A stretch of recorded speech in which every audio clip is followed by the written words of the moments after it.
take a chance. No matter where you go, no, you're not alone. I'm only one call away. I'll be there to save the day. Superman got nothing on me. I'm only one call away. Come along with me and don't be scared. I just wanna set you free. Come on, come on, come on. You and me can make it anywhere. And for now, we can stay here for a while. Hey, 'cause you know, I just wanna see you smile. No matter where you go, you know you're not alone. I'm only one call away. I'll be there to save the day. Superman got nothing on me.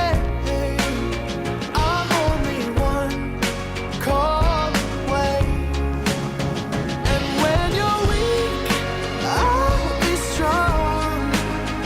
I'm gonna keep holding on.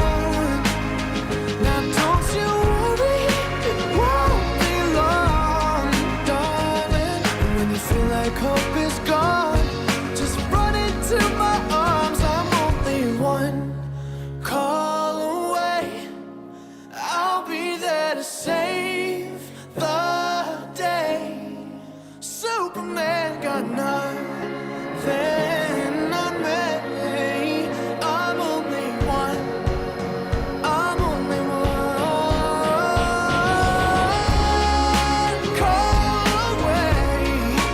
I'll be there to save the day. Superman got nothing on me. I'm only one call away. I'm only one call away.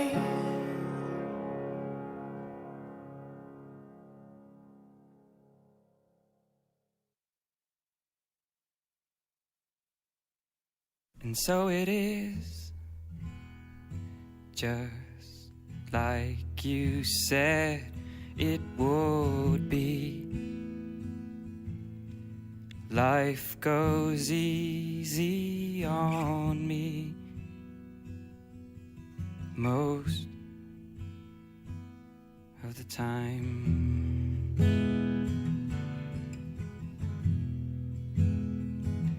And so it is, the shorter story. No love, no glory.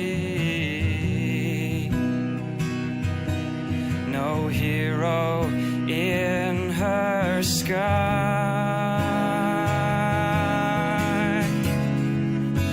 I can't take my eyes off of you.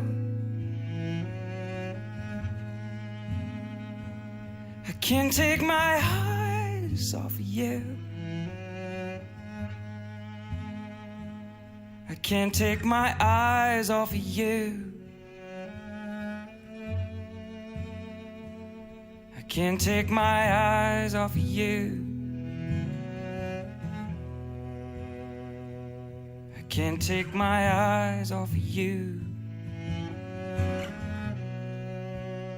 I can't take my eyes.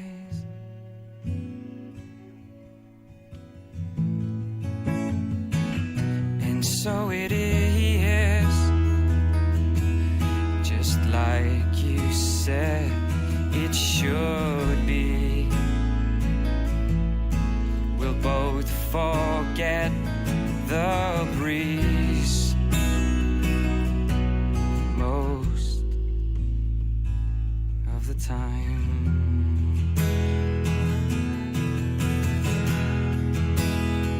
And so it is,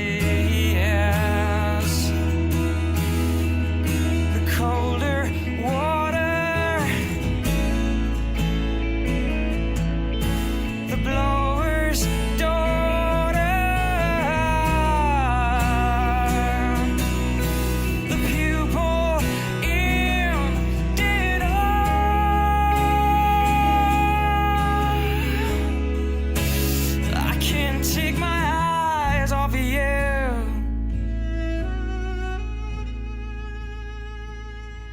can't take my eyes off of you. I can't take my eyes off of you. I can't take my eyes off of you. Can't take my eyes off of you. I can't take my eye.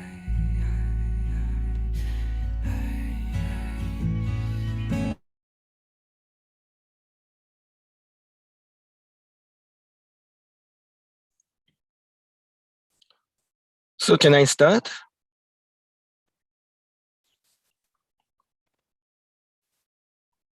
So thank you very much for participation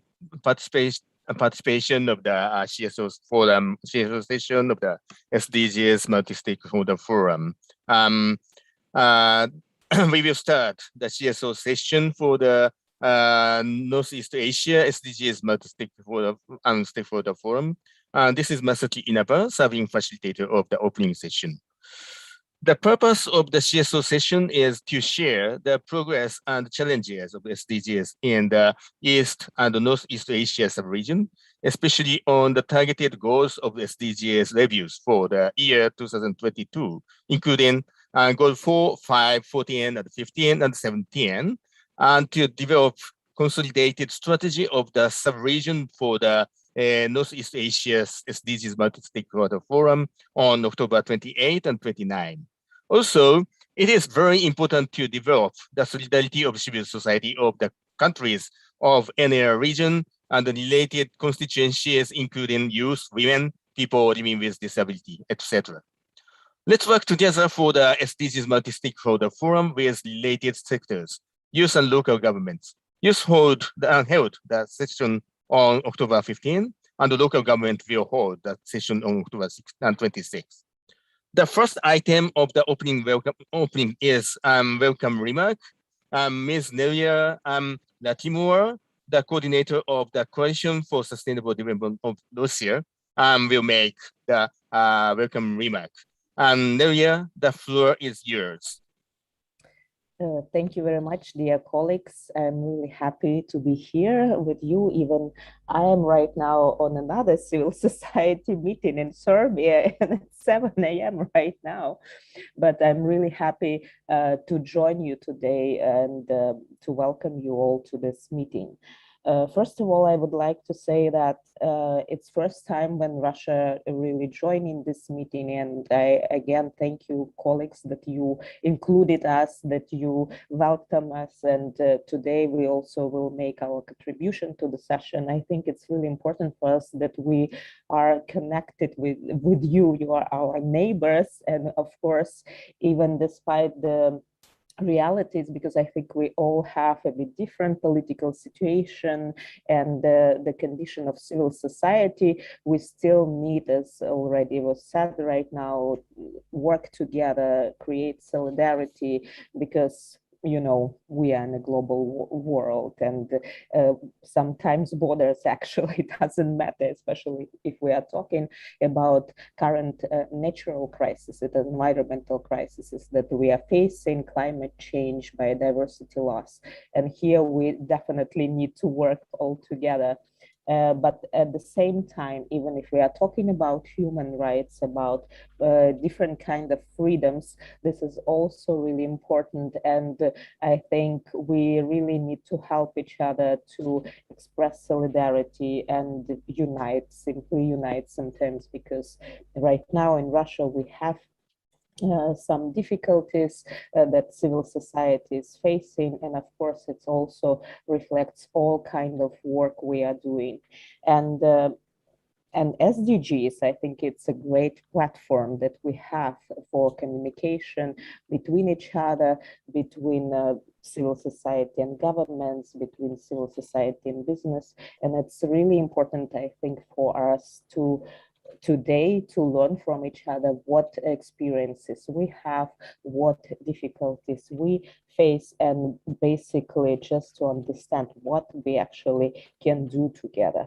So thank you very much again for including us in the process, and I wish everyone a productive meeting, and I hope that even in this format, as today, we will be able to connect between each other, to communicate, ask questions. So please be active, stay tuned, and let's do it in next 4.5 hours.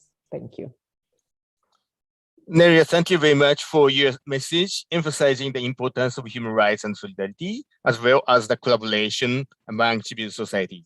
So we have common challenge and common willing to work together. So that let's work together, and so that and also that for this 4 hour and 30 minutes, and we are together. So next item is the show of the video clip named Road to Development Justice. This is a video clip that shows the concept of development justice made by Asia Pacific Women for Law and Development, or APFSD. On Asia Pacific wide, we are working as a crucial part of the NEA for the APRCEM, or Asia Pacific Regional and Civil Society Engagement Mechanism. Let's see the video clip.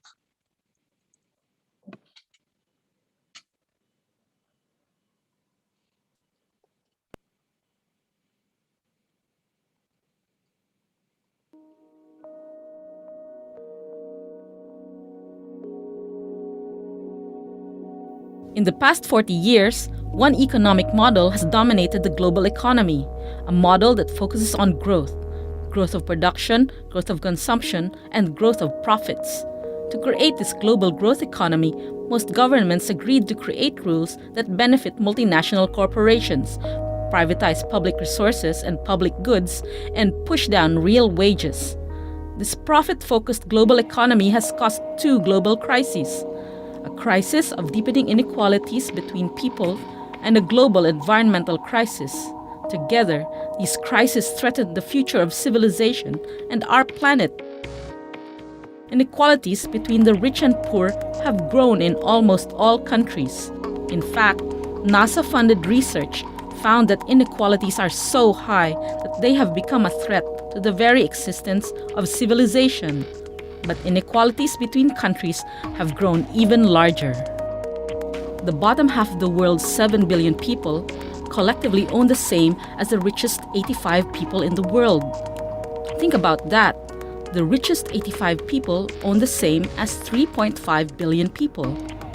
And 80% of the world's population still live on less than $10 per day. Another way of looking at this is through the Walton family. They own the world's largest retail store, Walmart, and have a collective net worth of $150 billion. Their wealth is derived from the work of poor people. Women garment workers in places like Bangladesh work for poverty wages, forgo health and safety standards, and risk their lives to make cheap disposable clothes for companies like Walmart. In an entire year, a woman garment worker from Bangladesh will make less than Chris Walton makes in 1 single second. There's a limit to an environment's ability to restore itself, and when we exceed these tipping points, we reach irreversible environmental changes that threaten our very existence. 3 of the 9 planetary boundaries have already been exceeded. If we continue to consume the way we have, the results will be disastrous. In Bangladesh, tides are rising 10 times faster than the global average, yet the country only produces 0.3% of the emissions driving climate change. By 2050, 50 million people from Bangladesh will have to flee the country. Where will they go? Will they go to the countries with the most historical responsibility for climate change? Or will they be forced to migrate across borders? Women comprise 70% of the world's poor. They consume the least, are paid the least, and own the least, yet they pay the highest price. They are 14 times more likely to die in disasters. This is not an accident. This is a product of choosing to cut government spending, of privatizing public services and assets, and of providing tax havens for foreign industries.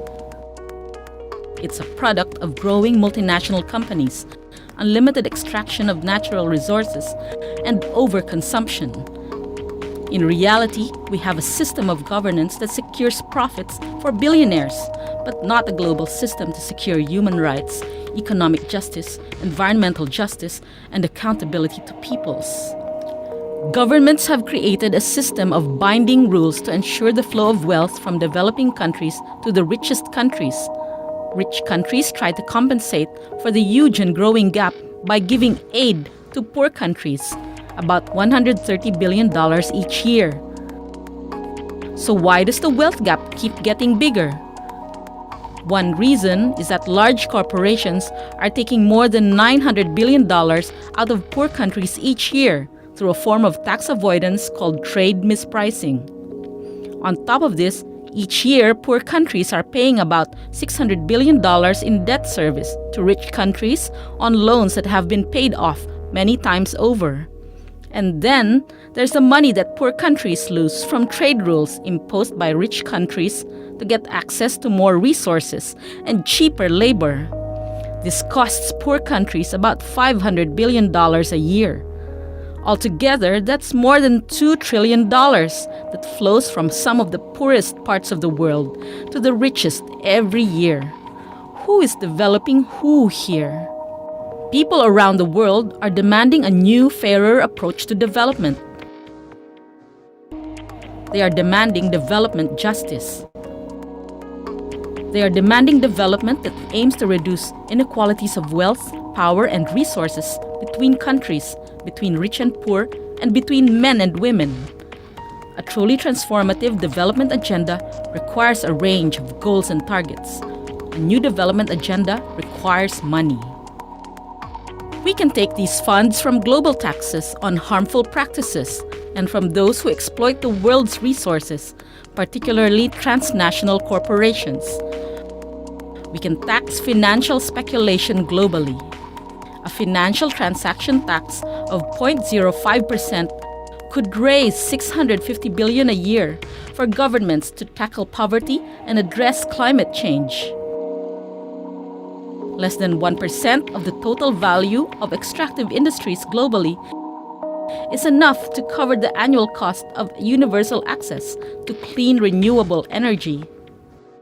Just 5% of high net worth individuals' wealth is enough to cover the annual cost of universal social protection and universal social services. Just 1% of the global military budget would ensure universal public education. A more just and sustainable world is possible only if we demand it. Join us and demand development justice.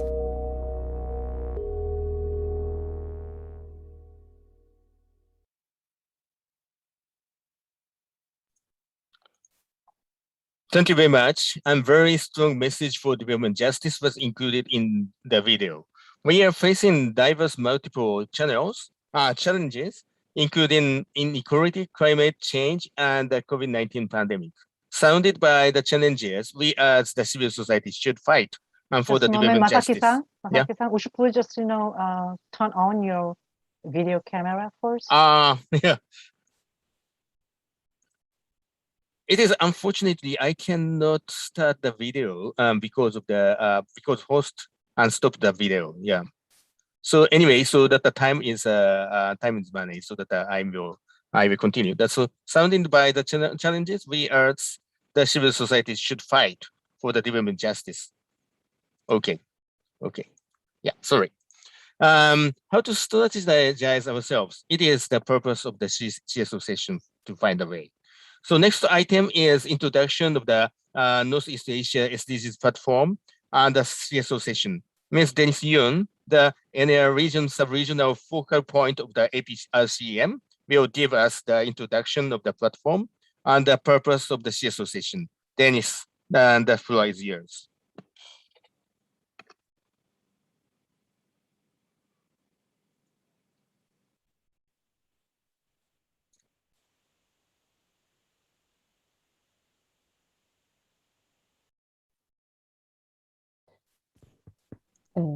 So you are muted. Hi, I'm sorry. Just a moment. I need to control some technical things together. So somebody's still joining now. So I'd like to share my presentation file now. Okay. What?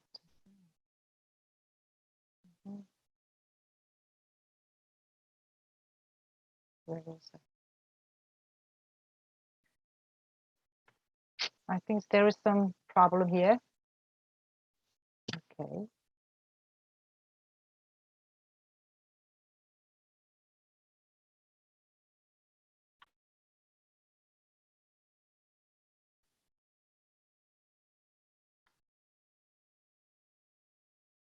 Okay, now everybody can see it, my slide. Okay, perfect. Okay, so I'm Denise Yoon, a focal point of North-East Asia Sub-Regional Group of APRCEM, Asia Pacific Regional Civil Society Engagement Mechanism. I would like to introduce the UN's SDG follow-up system and civil society engagement mechanism in 10 minutes with my best. In part one, I will introduce the overview of SDGs and the UN follow-up system. In part two, civil society engagement mechanism with the UN follow-up system from the sub-regional to the global level will be explained. At the last part, the North-East Asia Multi-Stakeholder Forum and civil society's activities are presented. As you already know, the 2030 Agenda for Sustainable Development, so with the 17 Sustainable Development Goals, was adopted at the UN General Assembly in 2015. Its main principle of implementation is no one left behind. And the 2020 Agenda is based on the thoughts of ecological economy and the right to development. The UN official follow-up system for the SDG implementation is the high-level political forum on sustainable development. It meets every 4 years at the level of heads of state and government under the auspices of the UN General Assembly, and every year, July, under the auspices of the UN Economic and Social Council. The APF is designed as a platform of multi-stakeholder engagement. It consists of 5 basic programs: thematic reviews, voluntary national review, VNR, general debates by member states and stakeholder groups, and side events and ministerial meetings. As a preparatory process, regional and sub-regional forums before the APF are organized by the UN regional commissions, such as UNESCAP, UN Economic and Social Commission for the Asia Pacific region, the Asia Pacific Forum in Sustainable Development, APFSD, takes place every March. This is the structure of the APF in the UN. There are 2 important means for the follow-up and driving implementation. One is the voluntary national review, a national report of SDG implementation. At least 2 reports are required for the member states until the year 2030. The other is the position paper of stakeholder groups for the APF. 13 stakeholder groups can submit their position papers before the APF every year. In addition, contribution reports by stakeholders are also welcomed. These 3 kinds of documents are uploaded on the UN SDG website. The implication of the UN SDG follow-up system is the change of governance from a government-centered decision-making system to a stakeholder-centered one. Through the stakeholder position paper and VNR interventions, non-governmental actors can have an opportunity for speech and archive, which makes the government more accountable to this SDG implementation. And to realize the principle of no one left behind, the UN opens this forum to any organizations and individuals who are not registered with UN. Before the HAPF, only registered NGOs with UN can attend the UN meetings. The political declaration of the fourth SDG summit in 2019 was adopted, and the UN Decade of Action for SDGs was proclaimed in the event. Somebody heard the news. BTS, a K-pop boy band, made a speech and took a performance at the UN General Assembly. It was a part of UN's SDG campaign, an SDG moment that has promoted since the last year. The declaration pointed out the 10 major agendas for further action. Keywords are financing, national implementation, institutions for integrated solutions, local action, resilience from disasters, international cooperation, digital transformation, data and statistics, and strengthening HAPF. Now, how does civil society participate and engages in the UN SDG follow-up process? UN now recognizes 13 stakeholder groups. Stakeholders interested engaging in high-level political forum can register to join the self-organized major groups and other stakeholders high-level political forum coordination mechanism, which calls MGOS APFSD through completing the registration form at the UN SDG website. The major group and other stakeholders are self-coordinated and independent from the UN Secretariat. Stakeholder groups can submit their position papers to the HAPF and organize meetings and side events during the HAPF. In addition, they can have a speaking slot for intervention in the VNR session. Furthermore, different kinds of contribution reports, for example, the Korean civil society report for the HAPF, can be submitted. Each stakeholder group has its own terms of referendum and election system for its representatives. At the regional level, there is the Asia Pacific Regional Civil Society Engagement Mechanism, APRCEM, that was established in 2014.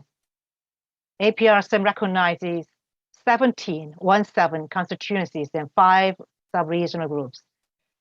It organizes the Asia Pacific People's Forum before the Asia Pacific Forum on Sustainable Development, APFSD, a regional follow-up process.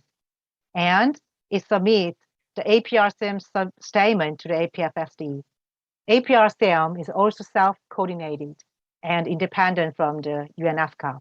It has a coordination committee consisting of 3 co-chairs and 22 focal points of constituencies and sub-regional groups who are elected by the constituency members' vote based on the terms of referendum.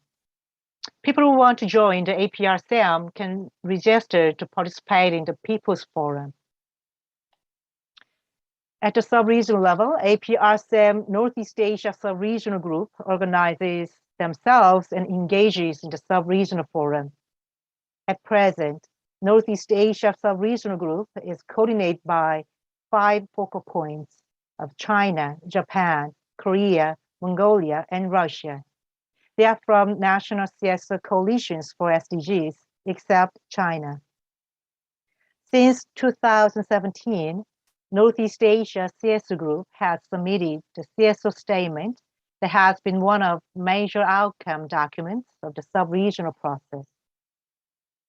I'd like to introduce the North-East Asia Multi-Stakeholder Forum on SDG of this year briefly, and civil society groups' activities in the process since 2017. North-East Asia Stakeholder Forum of this year will take place October 28, 29, virtually, next week. If you want to join the event, please visit the UNESCAP's website and find the event menu. The theme is the Building Back Better from COVID-19 and a review of the progress of SDG 4, 5, 14, and 15. Before the main event, 3 pre-sessions are organized voluntarily by North-East Asia CSO Group and Youth Group. This is a very remarkable year because more stakeholder groups get involved in the sub-regional process ever than before. For intervention and advocacy in the main forum, 5 CSOs and 2 youth speakers are delegated. These representatives are selected by Northeast Asia CSO focal points and 2021 CSO working group, including youth group.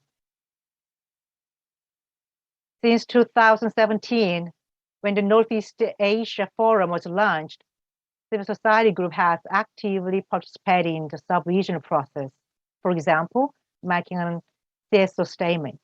From 2017 to 2019, a small number of CSO participants have joined, but in 2020, last year, more than 90 people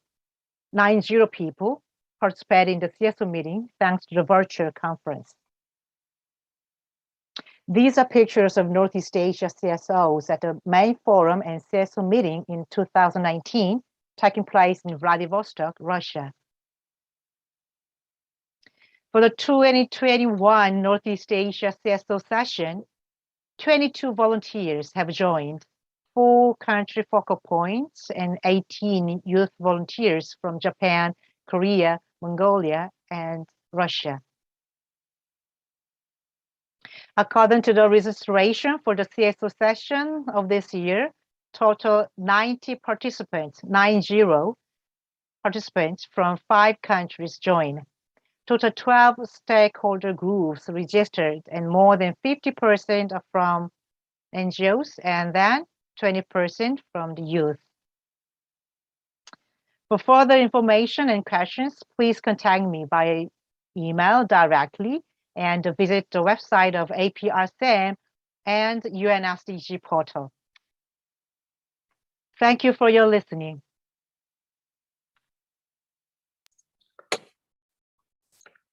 Okay, thank you very much. In Northeast Asia, civil society is very actively involved in the process of the forum. Northeast Asia SDGs youth session was held on October 15, and the statement was developed. It is remarkable. It is the first to hold the youth forum. Ms. Yubin Khan of Korea Youth Platform for SDGs, and Mr. Taichi Fukami of Japan Youth Platform for Sustainability, who both led the process, will introduce the youth statement. Yubin and Taichi will read the CSO statement and the youth statement. Yubin and Taichi, the floor is yours.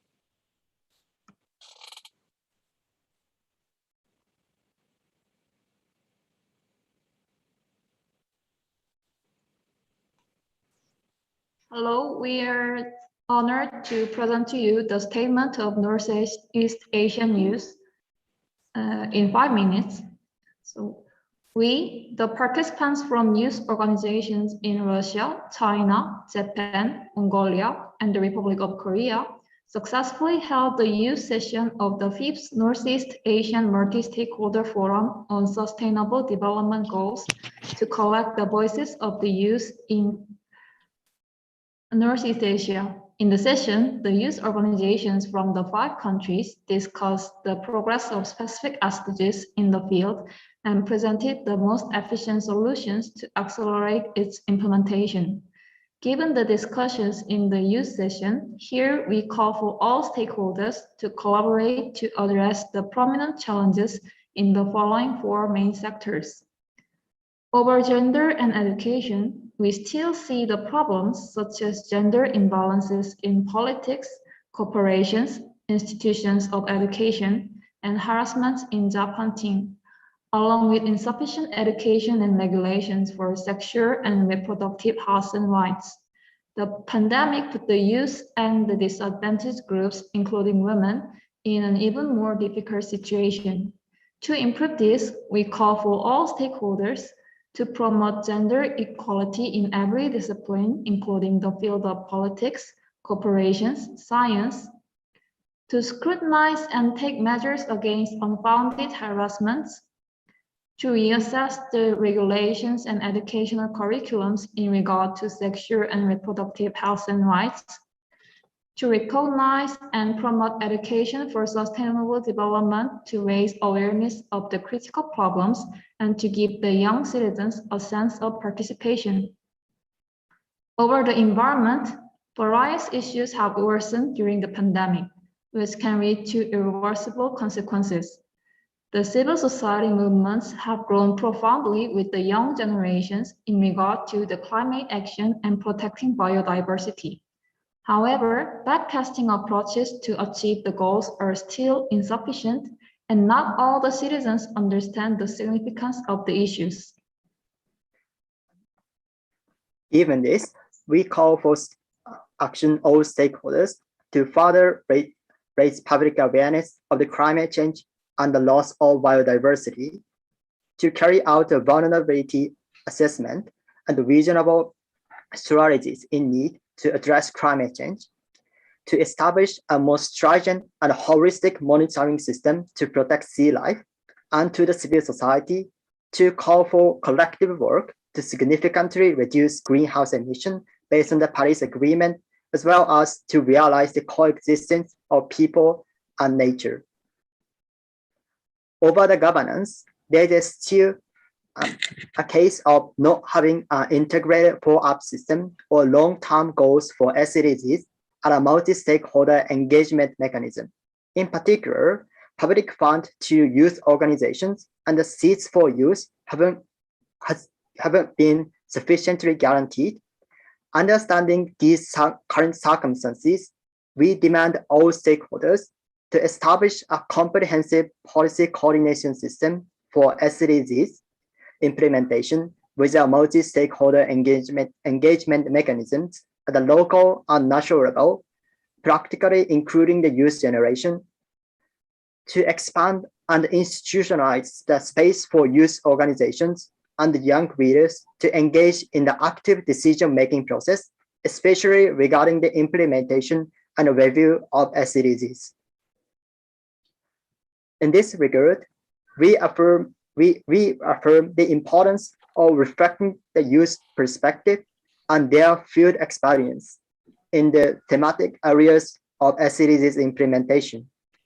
We look for a future where the young generation can strengthen their active participation in the global community and positively inspire others to make our world a better place. Thank you for your attention. Thank you very much, Yubin and Taichi. And there is a strong ties between youth and the civil society movement. And let's work together for the sub-regional SDGs forum. The final item of the opening session is card message relay performance. It's for 3 minutes, guided by Dennis. So, Dennis, floor is yours. Okay, everybody, would you please just, turn on your video camera for our card message relay performance, and prepare your card message before you. Actually, as I've already announced by email in advance, I'd like to there will be the 2 different kinds of scenes. First, we will have some card message performance with chanting by speakers, 16, and then all the participants join the card message performance. Are you clear to take performance for this?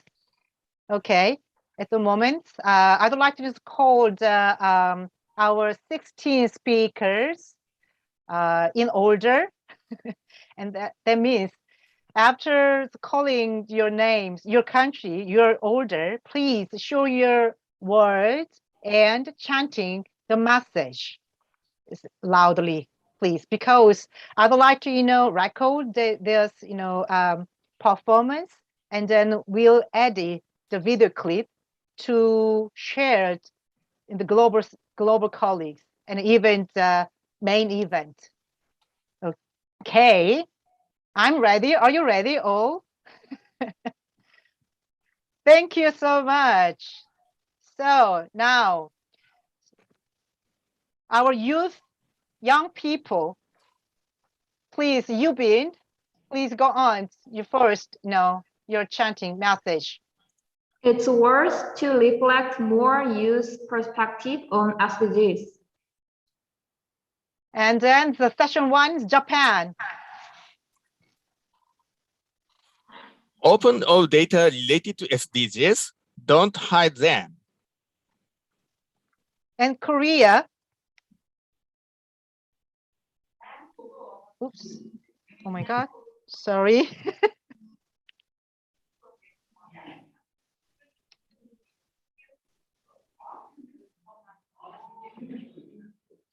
I'm so busy to do to do many things. Sorry. Yeah. Okay. There. No reform in governance. No achieving SDGs. And then Mongolia. Session 1. And then yes. Yes. Please show your message cards before video. Анги сургуу орох юм уу? За авилгын сүлжээг таслая.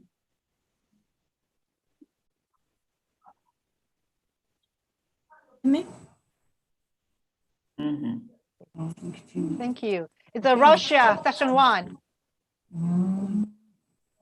Freedoms to all. Russia, session 1. Please chanting your message.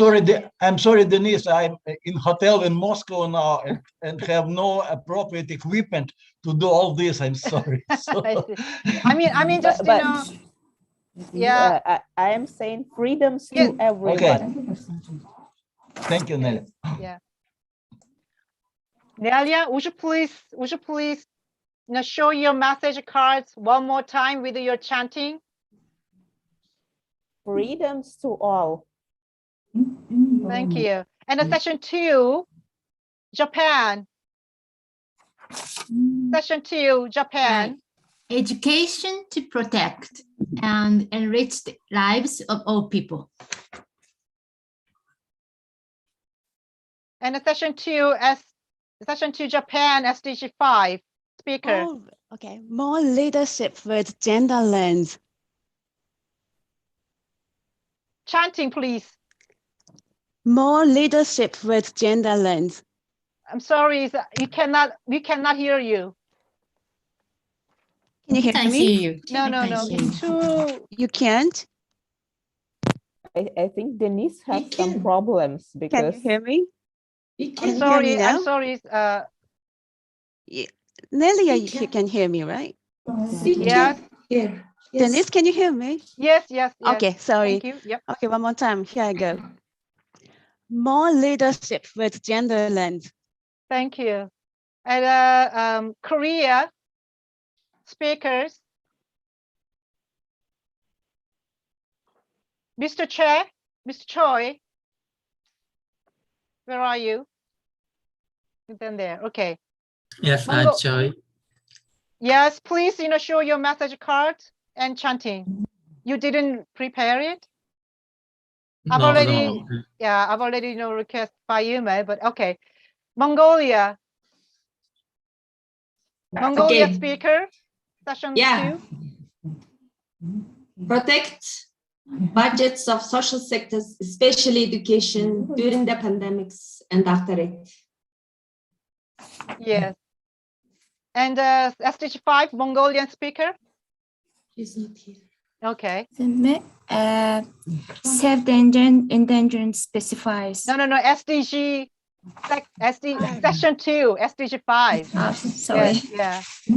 Speaker, so she's not here. And then the Russia, SDG 4. Speaker?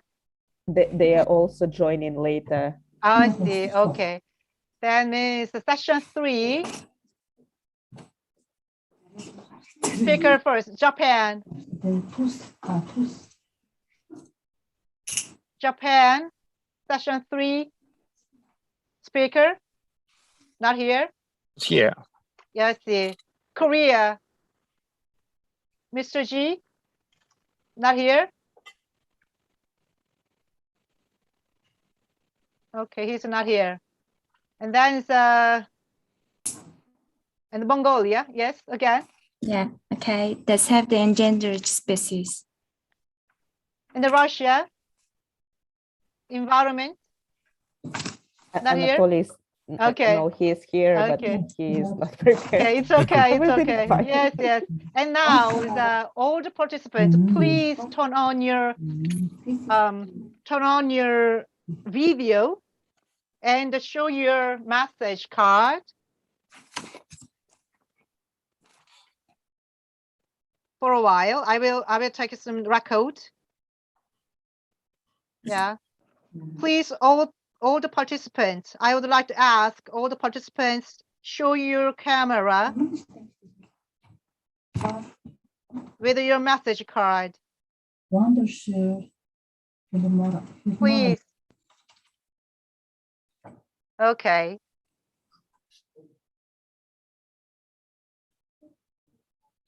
Thank you. Thank you. Done. So Masaki-san, Okay, thank you very much for your great solidarity for the card message. The next plenary session is session 1, review of CSO engagement mechanism at sub-regional, national, and sub-regional level. Please continue your attention for the session 1. Thank you very much.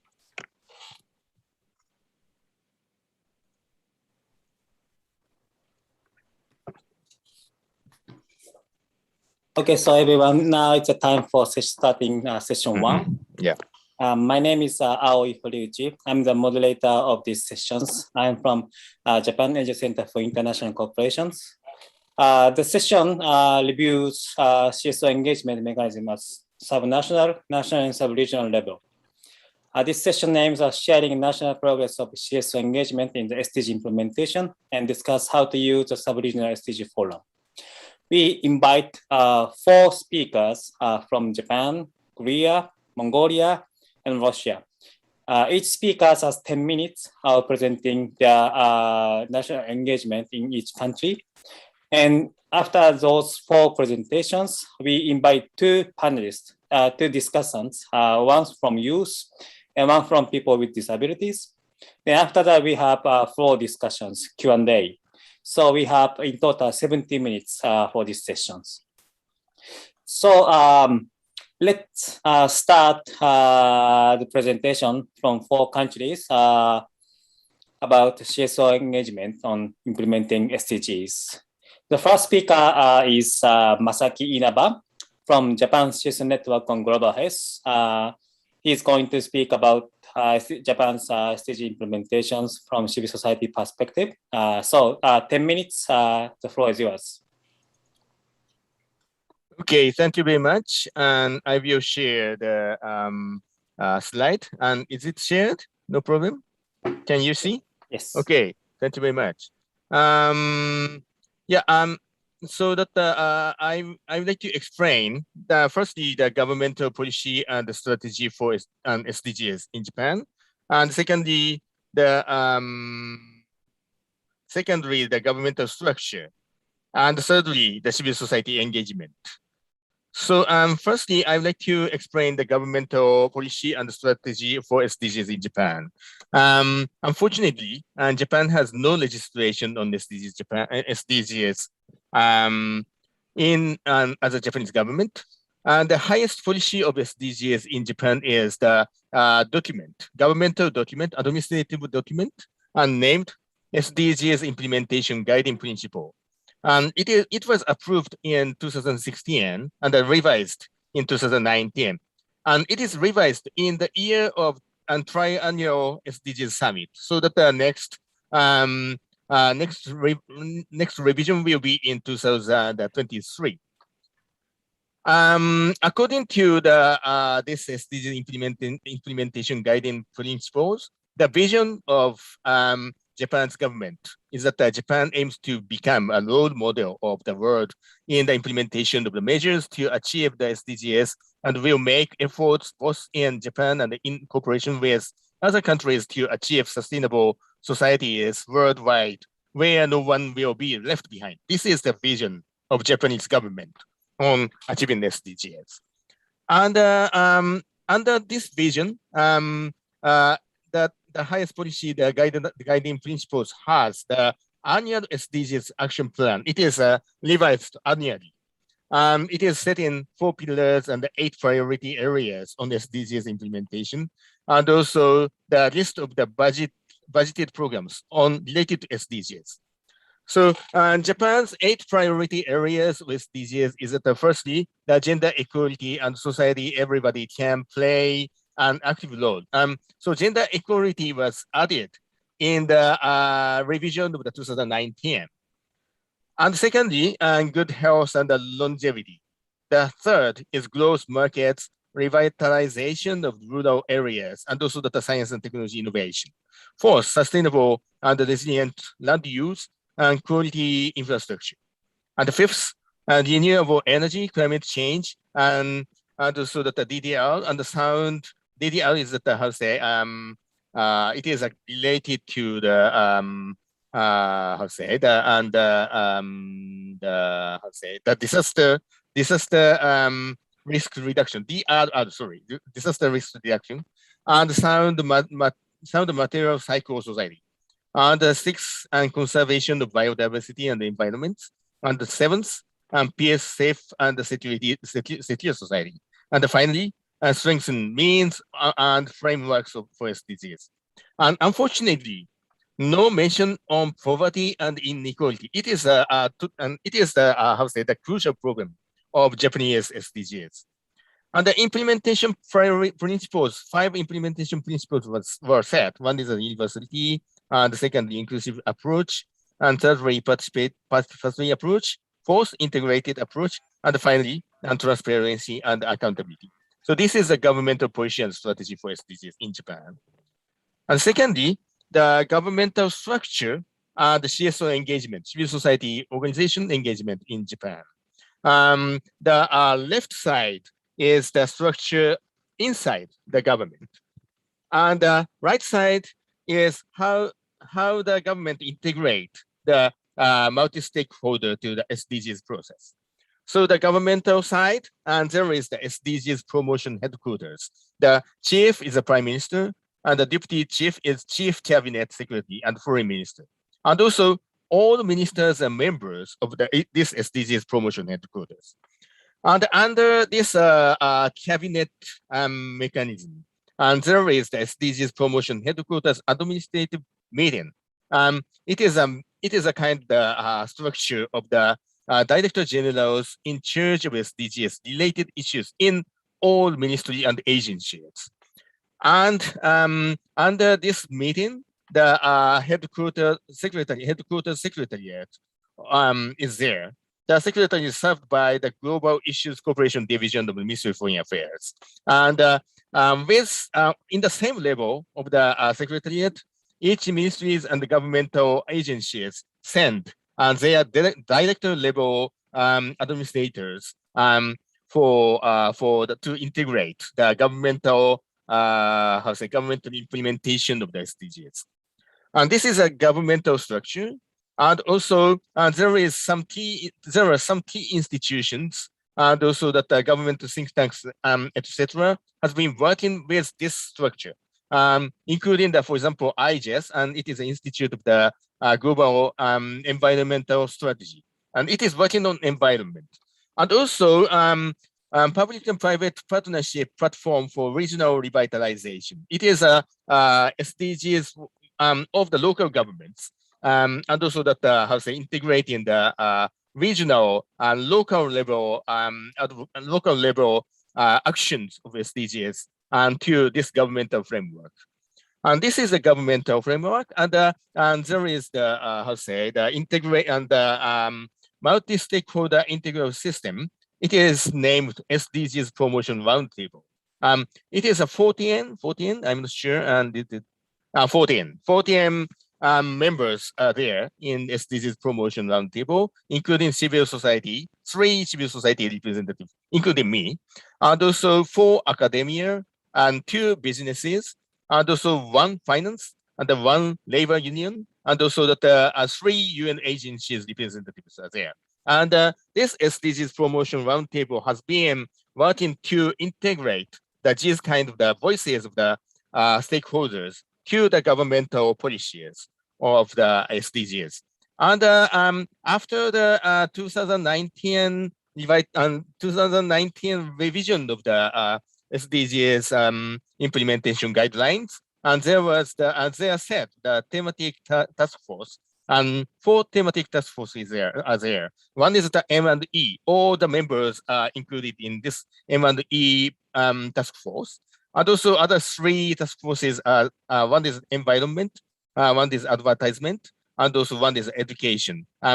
Managed by the environment, managed by the Ministry of Environment, and also advertisement, managed by Ministry of Foreign Affairs, and also education, managed by Ministry of Education. So this is the structure of the Japanese government, and also multi-stakeholder inclusion structures of Japan for SDGs. Finally, civil society engagement, and there are some good practices and also the systemic challenges are there. There are 2 case studies. One is the revision of the SDGs implementation guiding principles in 2019. This 2019 revision was very much comparatively successful on the integration of the civil society and other sectors. And also it was led by civil society. Final outcomes are, one is the included gender equality as one of the priority areas. Secondly, included governmental evaluation of the state of progress of SDGs, and also backcasting approach. In the first version of the guiding principle set by 2016, there were no mention about the gender equality, or for example, this evaluation process and also the backcasting approach. And we pushed so much, and it was finally included. The process was that the SDGs Promotion Roundtable was effectively utilized as multi-stakeholder advocacy mechanism towards governmental headquarters. This roundtable hosted multi-stakeholder dialogue with 200 participants and submitted the recommendation in early stage in the September of the 2019.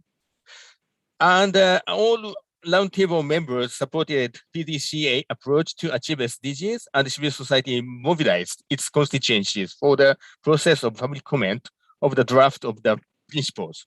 And finally, these final outcomes were achieved to the implementation guiding principles. So it is a very much effective, it is a kind of examples of effective mobilization of the civil society for the inclusion of the multi-stakeholders. And the case study 2 is that the VNR, Voluntary National Review of Japan in high-level political forum in 2021. The final outcomes are, one is that the governmental report has a section of the roundtable's independent review that pointed out several challenges of Japanese SDGs process. And secondly, diverse civil society and community representatives was ensured in the governmental video for VNR, as well as a VNR Love website on Japan.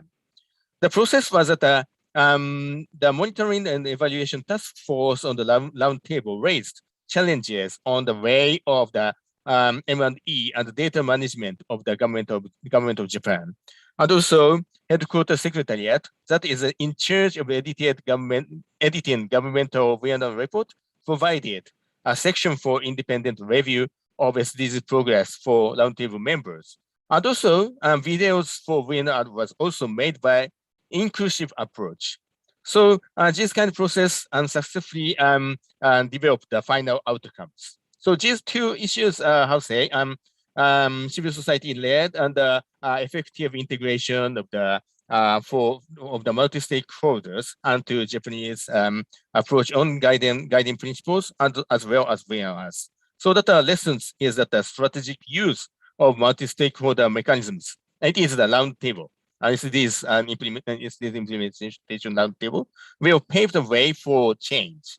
So that how to say, we have some kind of successes, and also that we have challenges on integration, and also that open the data issues. So, but anyway, we have been working very much enthusiastically to ensure the integration of the multi-stakeholders. Thank you very much. Thank you, Masaki-san, for sharing the civil society engagement in Japanese context, especially for sharing the good practices and systematic challenges. I know that you had a tough situations as one of the civil society member from the SDG roundtable, but anyway, we managed to have some success in implementing SDGs and also reflecting civil society view. Thank you.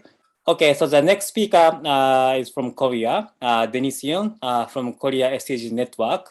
She's going to speak about Korean civil society experience on SDG implementation. Denise, the floor is yours, 10 minutes. Thank you, moderator Aoi. I'm sharing my presentation now. Okay.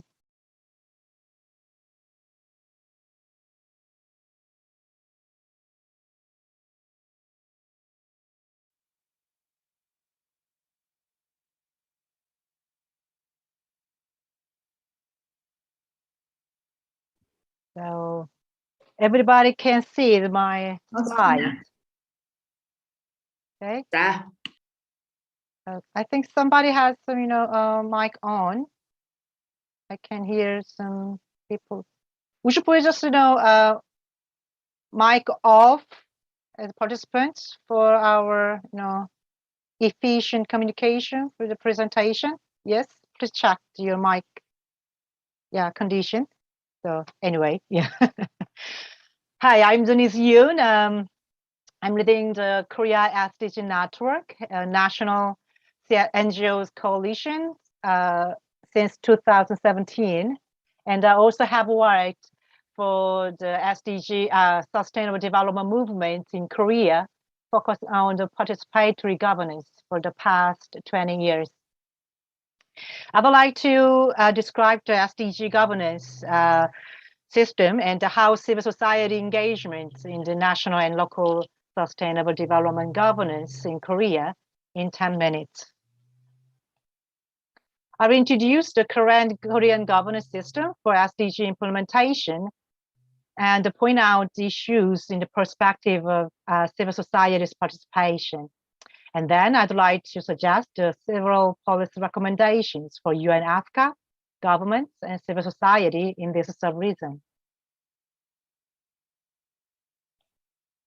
In Korea, we have had the law, the law for the implementation of sustainable development and the basic law of low carbon and green growth since 2010. This means the sustainable development governance is under the governance for the low carbon and green growth. Somebody already has some real sense of the governance structure, huh? Like a proverb, the tail is wagging the dog. Anyway, the basic law of low carbon and green growth was repealed in August of this year and replaced the new basic law of carbon neutrality and green growth, except the sustainable development law. At the moment, the bill on the sustainable development as a superior law to the others is introduced in National Assembly. It means the sustainable development law is now in legal vacuum.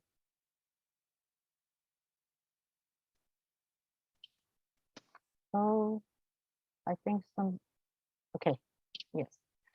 Anyway, I'd like to describe the governance structure under the Sustainable Development Law existing. The leadership of government is under the jurisdiction of Ministry of Environment. And National Committee on Sustainable Development is the coordinating body of ministries, but it takes a role as an advisory body. This means it is hard to coordinate and enforce all the ministries to take an action for achieving SDGs. For implementation at local level, it requires metropolitan or provincial governments to implement SDGs but not for local government. It means local action can hardly be coordinated coherently and consistently. Even there is no institutional system for multi-stakeholders engagement for the SDG implementation. In short, it is top-down decision-making governance system that is against the global trend of a participatory governance based on bottom-up process. As for the decision makers for the SDG implementation, we can see three different actors: government, stakeholders in institutional arrangement, and outside institutional arrangement. 7 ministries, largely related to the economic development area, involved in decision making. It means social issues like poverty, healthcare, education, human rights, and culture cannot be integrated in the SDG implementation structurally. Stakeholders, largely from CSOs, academia, and business community, can only join the decision-making process as a national committee member. There is no system and process for any other public engagement. Only a small number of individual stakeholders involved in. However, no one knows what criteria are applied to select them. Of course, if committee members want to hear public voices, stakeholder consultation meetings or a public forum can be organized, but rarely happen. According to the law, national provincial plan of implementation must be established and reviewed every 5 years. The progress is evaluated every 2 years.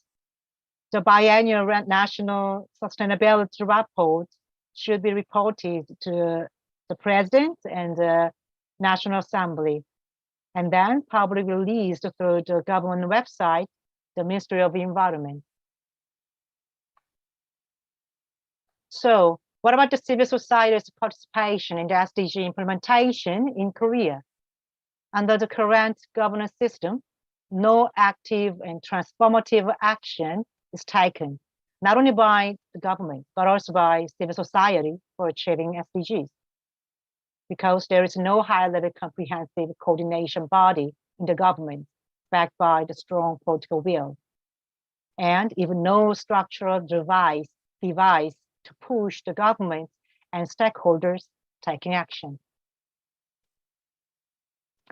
Despite the lack of a participatory system, sometimes but rarely government arranges several types of civic participation. Most used type is the public survey, and the second is stakeholder consultation meetings. Public forum is largely organized only when CSOs demand strongly. This means many grassroots or small CSOs are left behind the decision-making process. At the moment, Korea SDG Network has organized the Stakeholder Forum on SDGs every year since 2019 in partnership with the Ministry of Foreign Affairs, who is the national focal point of UNHCR. This is not an official engagement mechanism for decision-making, but just a partnership initiative. Based on our awareness I mentioned, Korea SDG Network has promoted to enact the law of sustainable development as a superior law, including the reformation of governance and the multi-stakeholder engagement mechanism since 2017. Unfortunately, the bill has not yet passed National Assembly because of low political interest. Nevertheless, we have kept advocating the reformation of SDG governance with the belief of no reforming governance, no achieving SDG.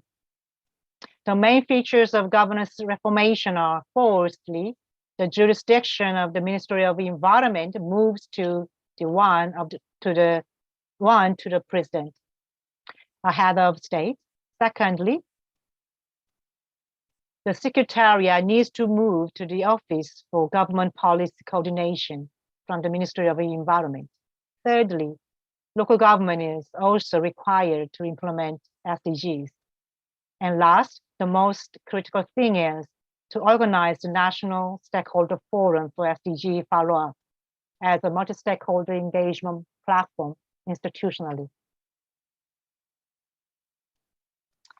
This figure shows how to set up the multi-stakeholder engagement mechanism at national level, Korea SDG Network Advocate, which is referred to HLPF, MJOS Coordination Mechanism, and APRCEM. In our experience, we would like to suggest the following recommendations to the UNESCAP, governments, and the civil society in this sub-region. We request the UNESCAP to publish the regional and sub-regional reports on national SDG governance and multi-stakeholder engagement mechanism every year to follow up the national governance for SDG implementation. For example, the UNDESA already published a global report in 2020, last year. And we strongly demand to support the participation of grassroots and CSOs in the regional and sub-regional follow-up process, financially and technically. For example, travel costs, language translation, particularly for virtual forums, and free online meeting platform for preparatory meetings by stakeholders.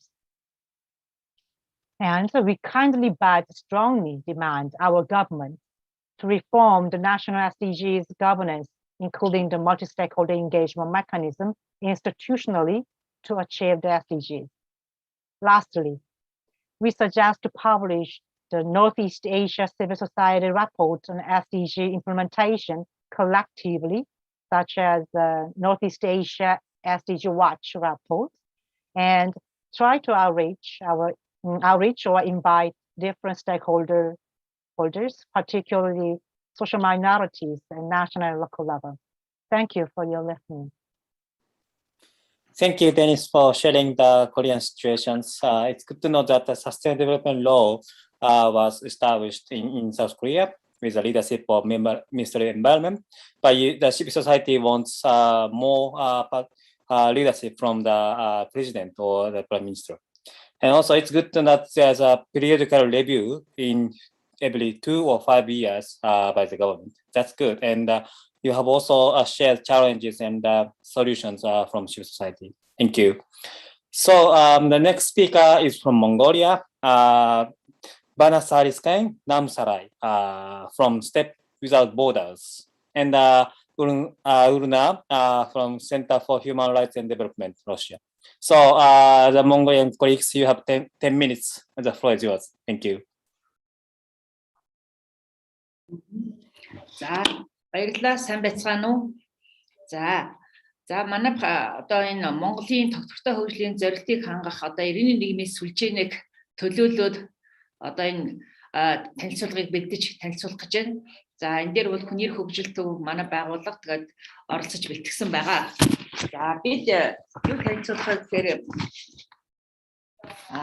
ямар ч гэсэн бидэнд бол эерэг нааштай бас акцууд байгаа гэдгийг бас эхэлж дурдах ёстой.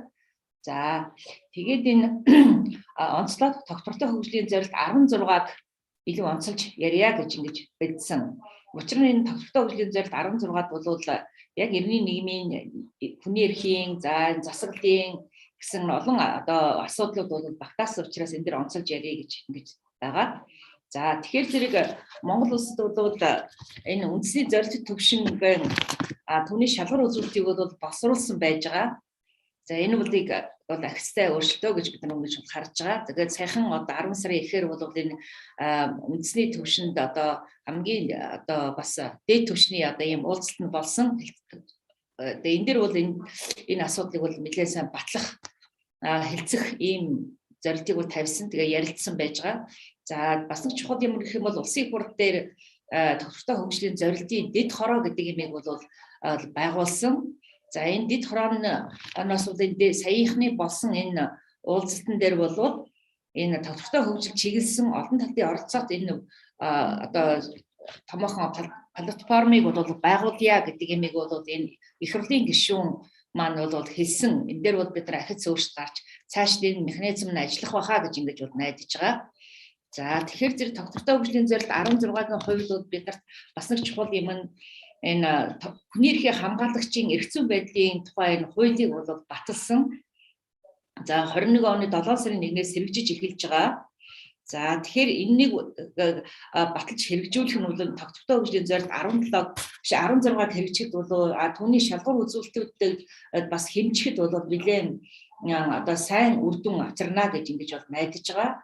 За тэгээд хүний эрхийн үндэсний комисс дээр энэ тогтвортой хөгжлийн хүний эрхийн хамгаалагчийн эрх зүйн байдал хамгаалагчийн тухай бие даасан комиссийн гишүүнийг бол батлахаар ингэж бол ярьж байгаа. Энэ дээр бол энэ шалгуур одоо үйл явц явагдаж байгаа. За тэгэхээр эндээс бас нэлээд үр дүн гарна гэж энэ ингэж найдаж байна. За мөн хүний эрхийн комиссийн одоо хуулийн шилжүүлсэн найруулгад дээр бол батлагдсан. За энэ дээр энэ хүний эрхийн комиссийн одоо 3 гишүүн байсан бол одоо 5 болгож нэмэгдүүлж энийг бол ажилд нь оруулсан сонгож даруулж авсан байж байгаа. За энэ нь мөн одоо тогтвортой хөгжлийн зорилт 16-г бол гийн А-гийн 1 дэх зорилт бол хэрэгжих. Түүний шалгуур үзүүлэлтийг хэмжихэд бол нэлээд ахиц өөрчлөлт гарна гэж бид нар ингэж үзэж байгаа. За гисэн идэж бас тодорхой бас ухралтууд бас гарч байгаа. Хэдийгээр энэ томоохон зорилтууд дэвшүүлж байгаа ч гэсэн тодорхойлбол энэ хүний эрхийн үндэсний комиссийн жилийн төсвийг 22 оны төсөв дээр бол нэлээд одоо багасгаж одоо баталж байгаа энэ төсөв хэлцэгдэж байгаа. Энэ дээр бид нар бол ухралт гарч магадгүй маа гэсэн ийм одоо болгоомжтой байна. За тэгэхээр Монгол улсад энэ тогтвортой хөгжлийн зорилт хэрэгжихэд бол энэ авилгын үзүүлэлт бол нэлээд өсөх хандлагатай байгаа нь бол харагдаж бас санаа зовоож байгаа. Жишээлбэл одоо энэ Transparency International гэж олон улсын энэ байгуул бол 2 жил тутамд бол олон улсын авилгын индексийг бол үнэлдэг байж байгаа. Эндээс үзэхэд бол Монгол улсын энэ авилгын үзүүлэлт бол нэлээдгүй одоо хойшоо ухарч байгаа. Энэ асуудал нь хөгжлийн гадна хэнийг ч үлдээхгүй гэдэг энэ зорилтыг хэрэгжүүлэхэд бол эрсдэл үзүүлж байгаа. Тэг ялангуяа энэ улс төрийн нөлөө бүхий тэгээ томоохон одоо албан тушаалтнуудын хэрэгүүд бол ингэж нийгэмд гардаг. Эцсийн дүндээ бол хариуцлага тооцож чадахгүй ингээд завхарч алга болдог. Ийм асуудал нь бол энэ тогтвортой хөгжлийн зорилтыг хэрэгжүүлэхэд бол томоохон саад болж байгаа гэж бид бол үзэж байгаа. Эндээс та бүхэн үзүүлэлтийг байруудыг харж байна. 13 оноос хойших 20 оны хоорондох сүүлийн 7 жилийн үзүүлэлтээр бол ухралтай байгаа нь бол санаа зовоож байна. Дараа нь энэ тогтвортой хөгжлийн зорилт 5 байж байгаа.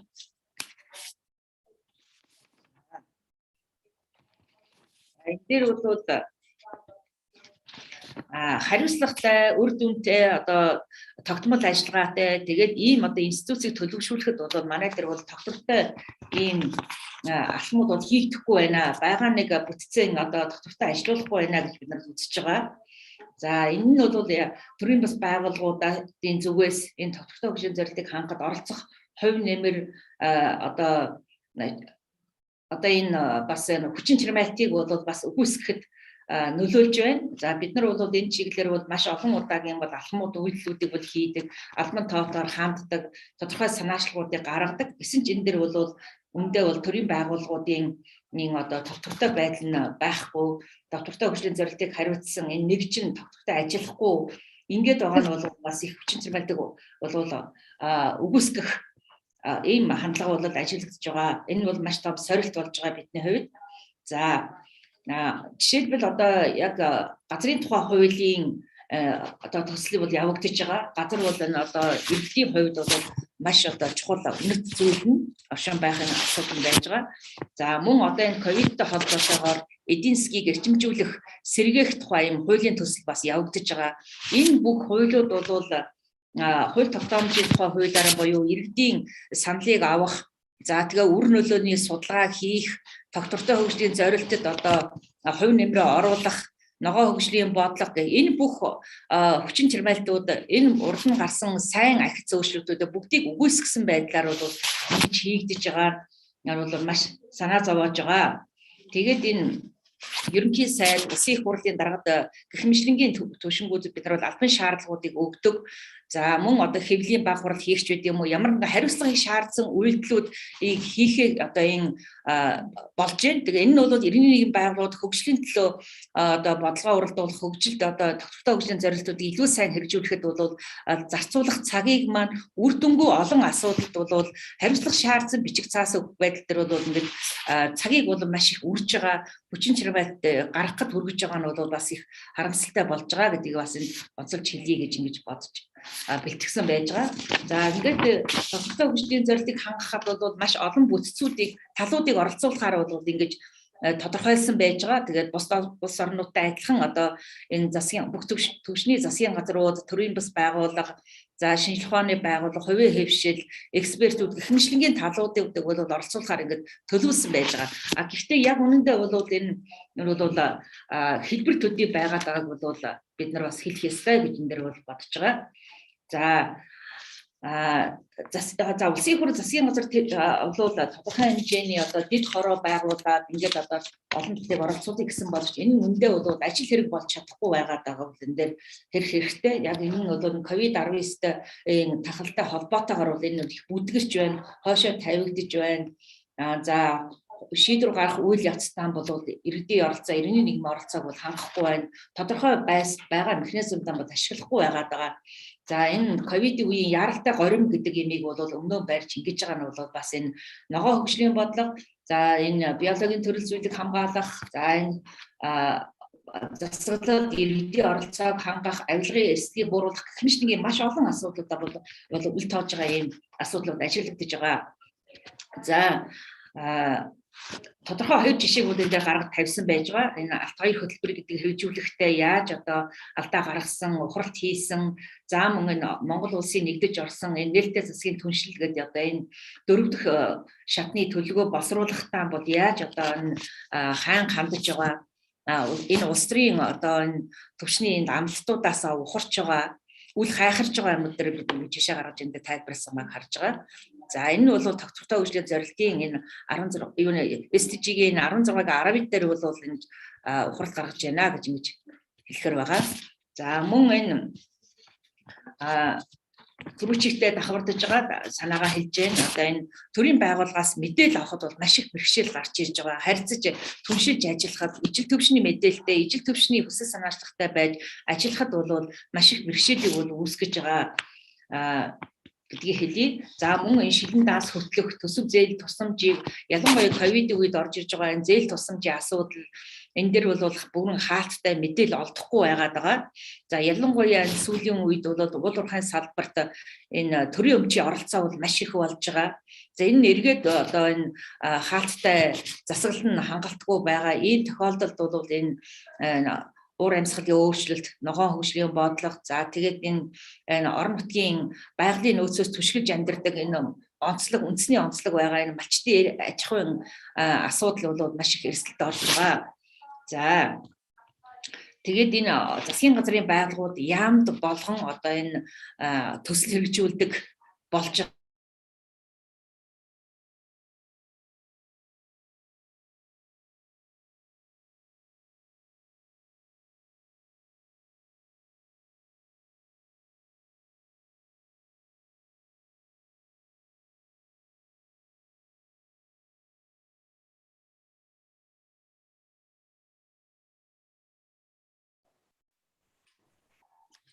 Yes, we can hear the translator, but it seems that Nam slide, we cannot hear your voice. Nam slide.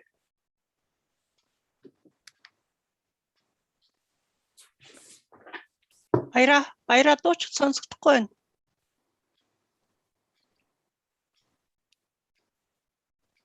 Nam slide, can you speak once again? Speak right байна. За тэгэхээр зэрэг бид нар юу гэж үзэж байгаа нөхөр зэрэг за тогтвортой хөгжлийн зорилтуудыг үндэсний одоо энэ төлөвлөгөө жил бүр одоо бодлогын зорилтууд гарч байгаа. Энэ дээр нь бол анхаарч үздэг баймаар байна. За шалгуур үзүүлэлтийг нэн дээр батлах хэрэгтэй байна. За тэгээд энэ улс орнуудад бол сайн туршлагуудыг бид нар сая сонслоо 3 талын 4 бэлтгэл дээр энэ сайн туршлагуудыг бол энэ засгийн газар одоо энэ үндэсний сайн дурын олон талтай энэ механизмыг авч ашиглах хэрэгтэй байна гэдэг ийм байгаа. За төрийн мэдээллийн элдвэд байдал, төрийн үйл ажиллагааны цахимжилтад бол цахим засаглал, цахимжилтад маш их шилжиж байгаа. За энэ одоо энэ яг энэ одоо иргэдэд яаж баяра слайда дахиад слайда гаргаач гэж байна. Слайда. За. Энэ яагаад гарахгүй вэ? Над дээр харагдаад байгаа юм. Дахиад share хийдэг юм уу? Дахиад. За тэгвэл тгий. Уушлаарай. За одоо.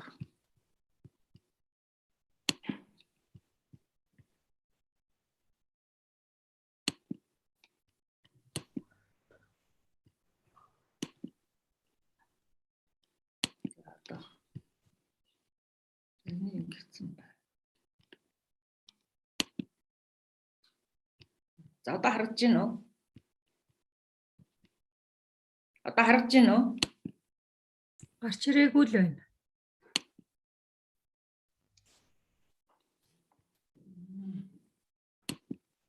Хачиж.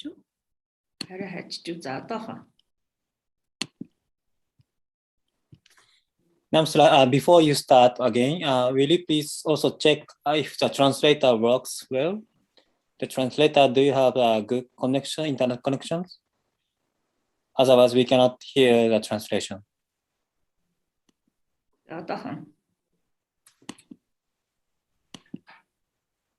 Эхлэхийн өмнө нөгөө орчуулагч маань сонсож байна уугүй юу гэдгийг бас нэг асуучгаарай гэдэг нь тий.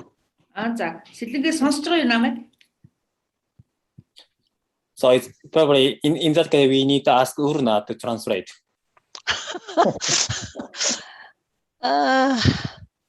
За уушлаарай дохоо.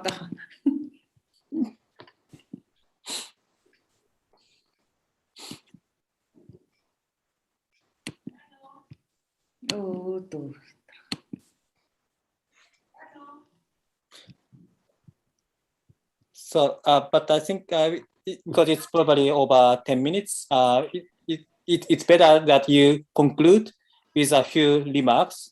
Then Urna, you can translate. Чамайг сонсож байна. Тэгтээ байж тээ ерөөсөө зүгээр нөгөө дүгнэлтээ л хийж хүү гэдэг жана. Нөгөө хэрвээ гаргаж чадахгүй байгаа бол тий. Тэгээ. За тэгэхээр зэрэг одоо Монгол Улсын засгийн газар ковидтэй холбоотойгоор илүү одоо нэг цахим бүх үйл төрийн үйлчлэгийг бол цахимжуулж байгаа. Тэгэхээр зэрэг энэ цахимжилтын одоо тогтвортой хөгжлийг энэ зорилт 16-гийн 16-ад одоо нэмэлт шалгуур болгож оруулах ийм шаардлага байна гэж бид нарт үзэж байгаа. За төрийн байгууллагууд бол мэрэг зарчимд үндэслэж бол үйл ажиллагаа явуулах нь бол хангалттай биш байгаа, хэрэгжилтгүй байгаа. Учираас энэ мэрэг зарчимд илүү одоо энэ тогтвортой хөгжлийн зорилтын шалгуур үзүүлэлтүүдэд оруулаад ингэж явах нь зүйтэй байна. Шударга бас тогтолцоо одоо маш их одоо даймжирч энэ баг одоо хүлээн зөвшөөрөх хэмжээнд хүрч байгаа учраас энэ дээр нэлээд анхаарья гэх ийм саналыг хэлж байгаа. За мөн COVID-19 үед бол энэ төрийн шийдвэр гарах төвшөнд бол иргэдийн оролцоог хангах ийм одоо сайн туршлагыг бүтээх одоо суралцах ийм шаардлага байна гэж бид нар үзэж байна. За баярлалаа. Тэгээд жоохон саатлах уушгаарай. Okay, so I will try my best. Okay, so I'll do my best to give the main conclusions. So the government is now shifting the public service into online form. So in this regard, we demand to establish a new indicator on public service through online public service. And then secondly, we also want the very sustainable government institutions, which means that the officials, public servants need to work also in sustainable way. So in this regard, we also demand the government to introduce and implement the merit principles in hiring and in managing the public servants. And third one is the decision-making process need to be well implemented with participation of people, and we have quite a number of laws which provide articles on people's access to information and participation in decision-making processes, and even sometimes even participation in monitoring and evaluation of the public performance. But the problem is that these laws are not implemented. So that's why we also demand to improve the implementation of laws which provide the civic participation. And thank you very much for your attention. And I apologize for our poor technical and internet connections.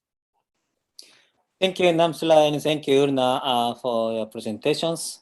Yes, although the Mongolia has a law on the legal status of human rights defenders, it said, according to Namsula's presentation, there are several step backs in terms of SDG 16 targets. So I think the civil societies need to work more hard to achieve SDGs and also implement the SDG goal 16. Thank you. So the last speaker from this. Just a moment, moderator. Okay. Actually, it's for our Mongolian participants. I'm sorry about actually. So we lost our Mongolian interpreter in the Zoom meeting here at the moment. Yes. So probably I think you cannot have any Mongolian translation service anyway in this session afterwards. If I find the Mongolian translator again, I will make it work again and I will announce it. Sorry, thank you. Thank you, Denise. Okay, so the last speaker from this session is from Russia, Neria Lahinova from Coalition for Sustainable Development of Russia. So you have 10 minutes, please, Neria. Thank you very much. Can you see my presentation? Yes. Thank you. Thank you very much, dear colleagues. I will also shortly present the situation in Russia, what we are facing right now, and provide a list of recommendations to our government. Actually, I really like the contribution of Denise and already wrote in the chat that I completely support the idea, for example, of providing a regional report. So in the beginning, what is happening in Russia right now is that so far we don't really have any documents, roadmaps, any kind of legislation that is directly connected to SDGs. Our government decided that actually we already have something which is following the line of SDGs in our recent established system. So we see this continuous insistence that basically we so far don't need anything special, and it's really unfortunate.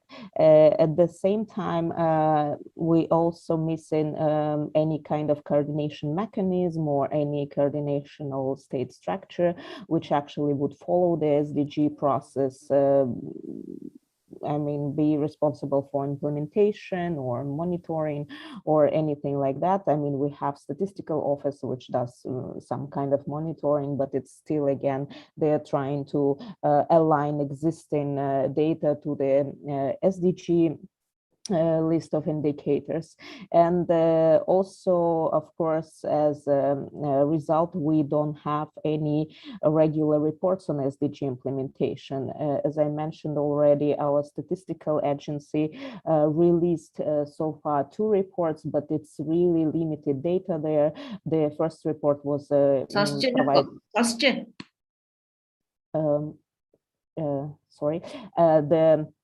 the first report was basically provided information only on national indicators, and only 17 or 16 indicators were provided by regions in the second report. So we have really limited data and no regular reporting at the national level. For example, I think our parliament members are not aware of even existence of SDGs at all, which is really a pity, I think. In 2020, Russia presented the first VNR, and we actually think that, and some other experts think that we will have in general maybe two for the whole period. And yeah, the VNR process was not widely announced. Even, for example, I am involved in all SDG, all possible SDG activities. I really learned about that accidentally, that Russia actually will release VNR, because it was really spread among really close circle of experts, which are directly connected to the government. But in the end, I was, for example, listed as an expert in VNR preparation, but it was really not possible to participate really in the process, because everything was happening in Moscow directly. So people who are not based in Moscow were not able basically to participate in the process. And in general, process was not transparent, it was not inclusive. As mentioned in the slide, independent NGOs were not really involved. I mean, only, as I mentioned already, only pro-governmental organizations, or organizations which are close to the government, were invited to participate in this process. And as a result already after first VNR, because VNR actually, I have to confirm that VNR actually improved the situation in Russia in terms of awareness and engagement on SDGs, and actually more state representatives and big businesses started to talk about sustainable development goals, because from the beginning of 2016 we didn't hear anything at all. People were not aware, they didn't know what SDGs are. When we, for example, went to talk to the state about these topics after 2020, yeah, we see the improvement, of course. And we also observed that a Sustainable Development Council within the Ministry of Economic Development was established, but at the same time, unfortunately, they are really targeting just corporations. Only corporations were invited to this council. We directly contacted the ministry and how to say, advise them to include also NGOs, and we got a reply that they will consider this option, and that if it's necessary, they will invite civil society representatives, but so far it didn't happen. We also right now have a special representative or president to international organizations on SDG implementation. For us, it's not really clear what his role is. I'm not even sure if he understands his role, but at least we have direct contact with him and can have some meetings and consultations if it's necessary. They also sometimes ask questions, because apparently we have more information from the UN structures and how it operates than his office. And also we know from internal information that actually Russian authorities recognize the existence of our coalition, and that they actually report internationally that such coalition exists in Russia. But at the same time, as I said, we don't see and feel any direct engagement. Just a bit of information, what is our coalition? We started it in 2020 also to facilitate the process of VNR preparation and shadow report. It's a social movement which is not registered right now in Russia because we first of all don't see the need. It's informal coalition, and of course because I will talk later about what challenges we face as a civil society right now in any legal entity. It's actually quite problematic for civil society right now. So we work on change stimulation, on knowledge exchange, mobilization of population, and also international activities. So we actually, as I shared with colleagues already, engage also in APRCEM, which is connected to European Economic Commission of Europe. And we are happy that today we are also can be presented here because actually bigger part of Russia is located in Asia. And our biggest achievement is civil society report, which was released, as I mentioned already, 2020 as well. We also presented it at the CHLPF, and we had some recognition. This representative that I mentioned of president actually contacted me directly via Facebook. That's why we have a close connection right now, but we still, even we have a good recognition, I think, within civil society, and more than 160 organizations signed participated in the process or supported the report. About 200 activists also were engaged in the preparation of report, but we still lack, as I mentioned already, the inclusion of civil society in official processes. On one hand, they don't really exist, these processes. On other hand, even if there are some small movements, civil society somehow is not engaged. We, for example, face really complications in communication with the Ministry of Foreign Affairs, which is responsible for all UN activities, for ministerial declaration, for example. We also ask them questions after last HLPF, basically why Russia declined through paragraphs on gender equality, biodiversity, and climate, and we received basically the reply that it's not our business to ask such questions, something like that. As I mentioned already, advocacy is really problematic, is really limited. It's really is done through personal connections, really small movements, and so there is no really engagement mechanism as it's supposed to be, at least as we think.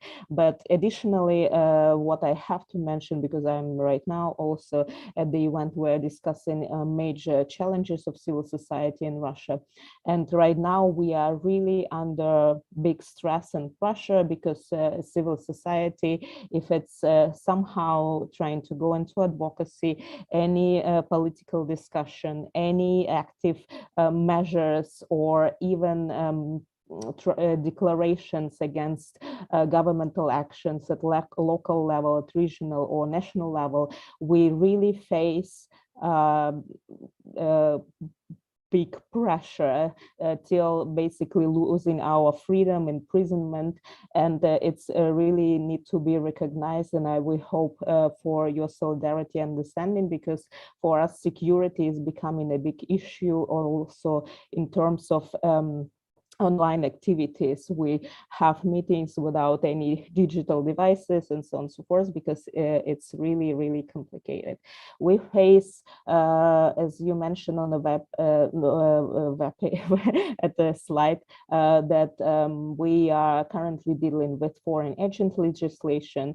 It means that any organization that gets any international funds, even teeny tiny amount of money and involved in political activities, which can be basically anything, can get the status, and then it's super complicated. I mean, then organization is stuck with the bureaucratic procedures, and you need to report every movement to the government, and you basically can be closed anytime.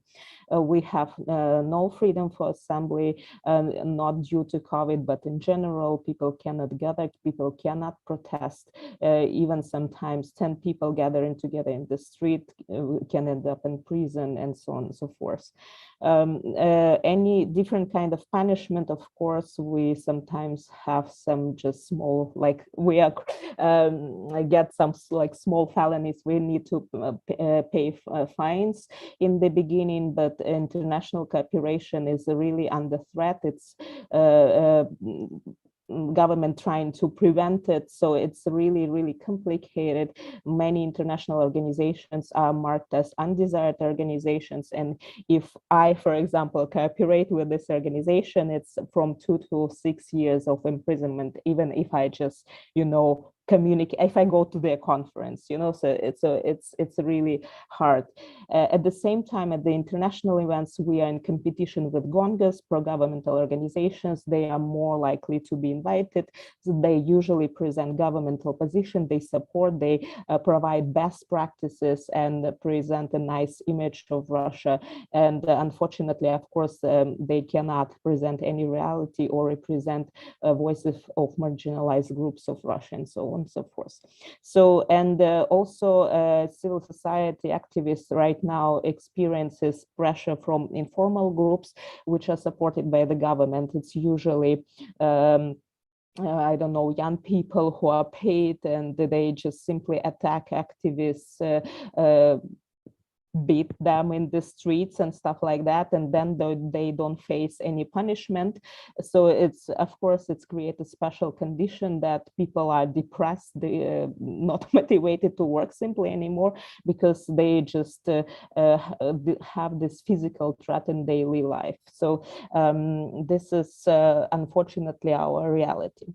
In terms of SDG recommendations, of course, we recommend Russian government to review existing strategic documents and actually develop a strategic plan or roadmap on SDGs, because we think that current governmental ideas, they're actually not fully aligned with SDGs, and that they don't provide this multidisciplinary approach where economic,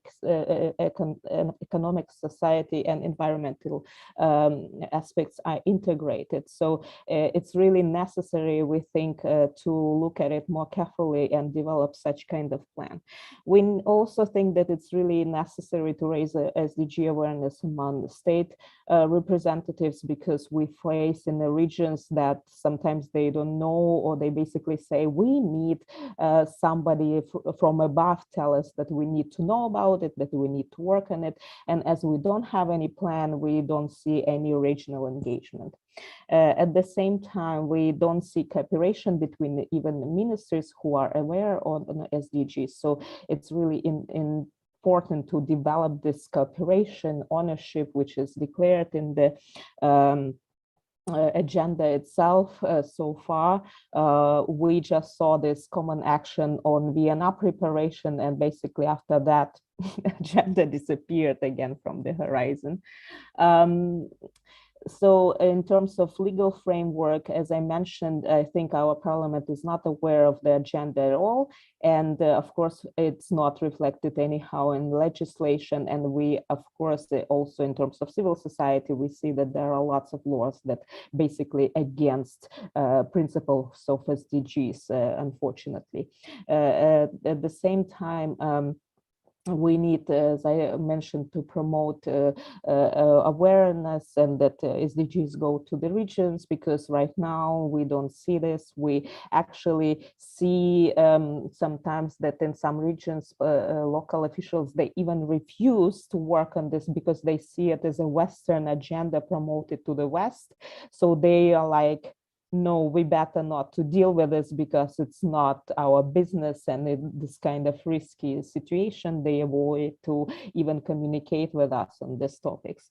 At the same time, we see that international policies and because Russia is actually a donor in terms of official development aid, and but it's really politically tight. We think it's not always actually follows the idea of international support. And of course, these military actions that we see right now in Africa or in any other regions, it's completely against this international solidarity and any SDG ideas. SDG 16 is like completely down in this situation. In terms of reporting, as I mentioned, we don't have regular reporting. We think that even if it's not done internationally, something should be happening nationally. So far, we don't see this. So we really demand that it's happening more regularly, and it should be an open process for everyone. We also think that people should know about the social contract that we have. Of course, I know that in some European countries, it was happening, the government actually promoted SDGs, especially in Scandinavian countries and European. In our case, it's only a business of civil society. We organize campaigns, we try to engage as many people as possible, but from governmental side, there is no such initiative, but we kind of understand why. At the same time, VNR should be next VNR. We demanded that it should be developed in more open process. And I think right now we have all means of this pandemic that actually all remote regions of Russia can be included in the online discussions, because that time VNR was prepared offline. It was the process of preparation was before pandemic situation. So I think that right now there will be no excuse to exclude us, and but we still don't know when it will happen, in which circumstances, and who will lead the process this time. And we also demand that independent civil society, which I want to emphasize, should be supported by the government on international events, because right now we really don't see this possibility. We have really limited funding.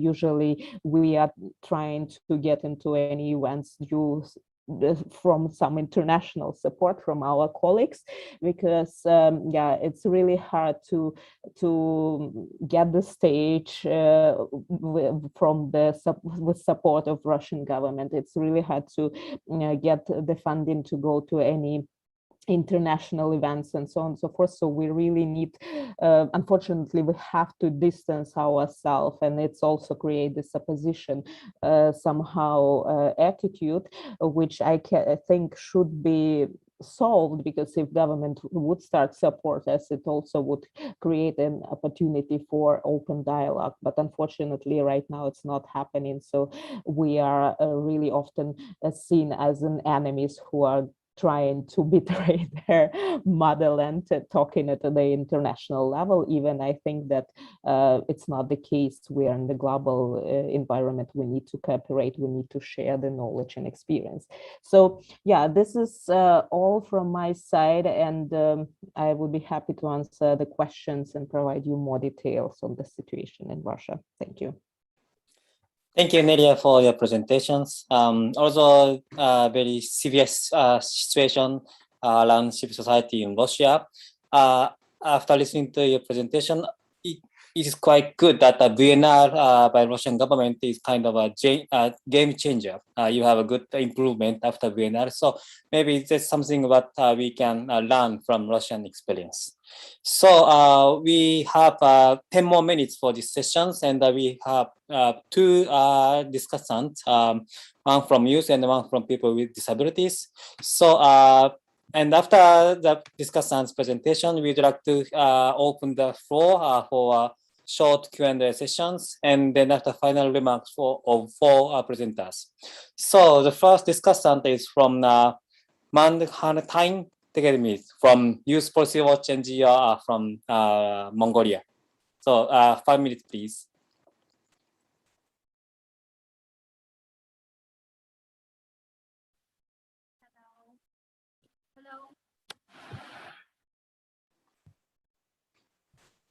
Oh, okay. Now, do you hear me? Yes. Okay, so firstly, I want to thank you, all of you guys. You are organizing this whole event, and I'm very glad to participate this event and how I'm representing my organization and even my country. And now I am screening my share. Oh, sorry.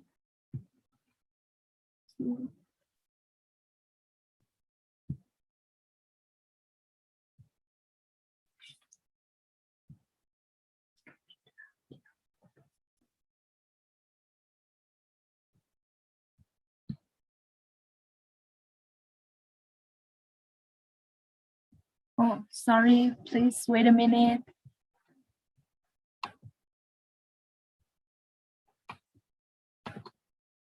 Okay.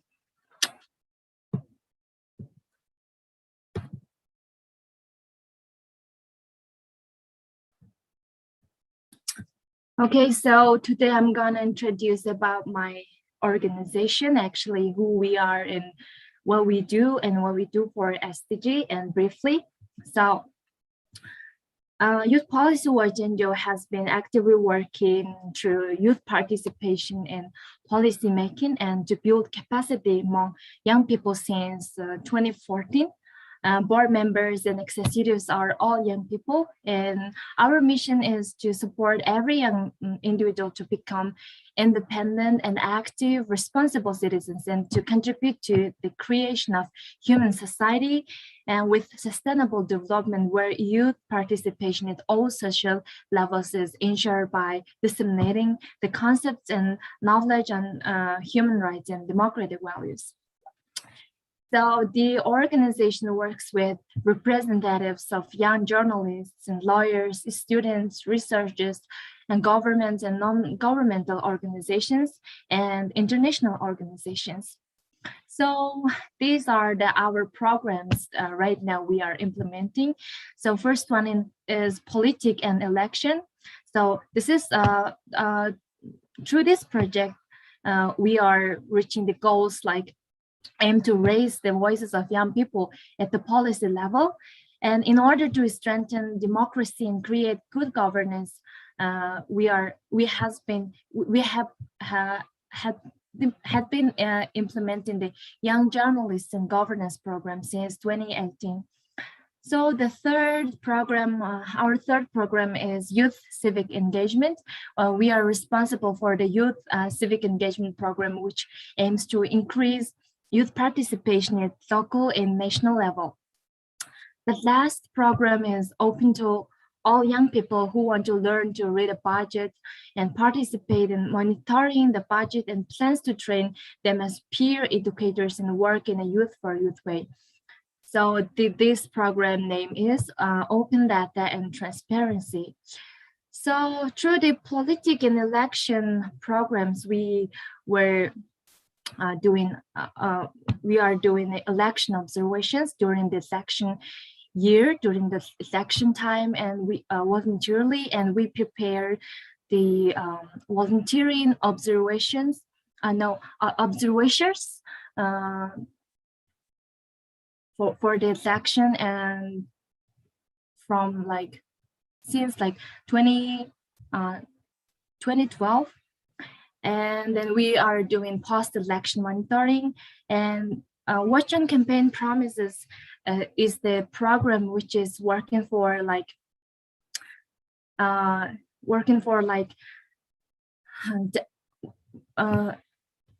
sorry, working for I'm a little bit nervous. I'm very sorry. And then Watch on Campaign Promises project, through this project, we are creating data bank. Data bank is the it has available to the watch and monitor the charter and action plan of the government and the political parties, and which has selected in parliament. And this is the very first trial in Mongolia. So the next program is, and I mentioned it, Young Journalists and Governance. It's like strengthen to good governance through training young journalists in legal and governance matters. Over 100 young journalists participated in the program, and graduates are working together by establishing alumni association. And so the journalists working with the journalist is a good, maybe it's the best way to strengthen good governance and the civic engagement. Like, so the third program is like youth civic engagement. YPW is supervising youth fair club composed of high school and university students. In addition, Eco Society for Children and Youth micro projects funded by European Union is being implemented starting 2019. The micro project supported by Mongolian National Human Rights Commission and Equal Rights Trust Organization aims to explore problems facing children and youth in gear areas and to improve their environment. The last program, as I mentioned, open data and transparency. So our other activities is now presenting here, and like we strive to be representative of the youth and make our voices heard in international programs that are in line with our vision. So we have organized advocacy activities, training and researches on the adoption of the law on promotion of youth development in 2017 and law on promotion of constitutional amendments with other NGOs. Under the auspices on the UN Human Rights Council, UN member states receive a report every 5 years to present their work to improve the human rights situation. In 2020, we had a good track record submitting the reviews this initiative, including recommendations on youth political rights and the political situation and what Mongolian government, legislature and executive should focus on. So what we do for sustainable... Please wrap up your comment because we are running out of time, Anandali. Please wrap up your presentation. Yes, go to the final point of your final remark, please. So this is my last page of my presentation.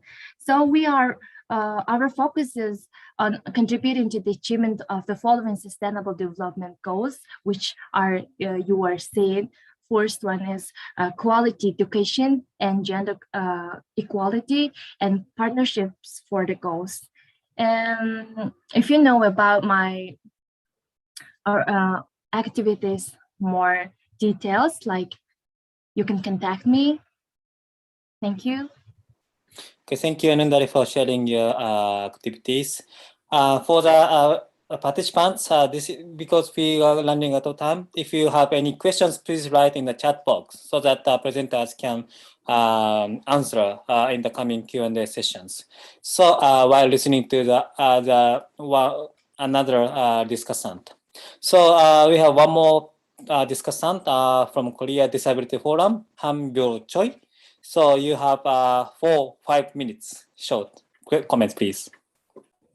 Okay, thank you everyone, and my apologies for I have to participate in this discussion on my way to next venue of my schedule. Sorry, and my apologies. I hope you're understanding. I'm Han Byo-choi from Korean Disability Forum, and KDF is an umbrella organization consist of 18 disabled people's organization. Can I share? Sorry,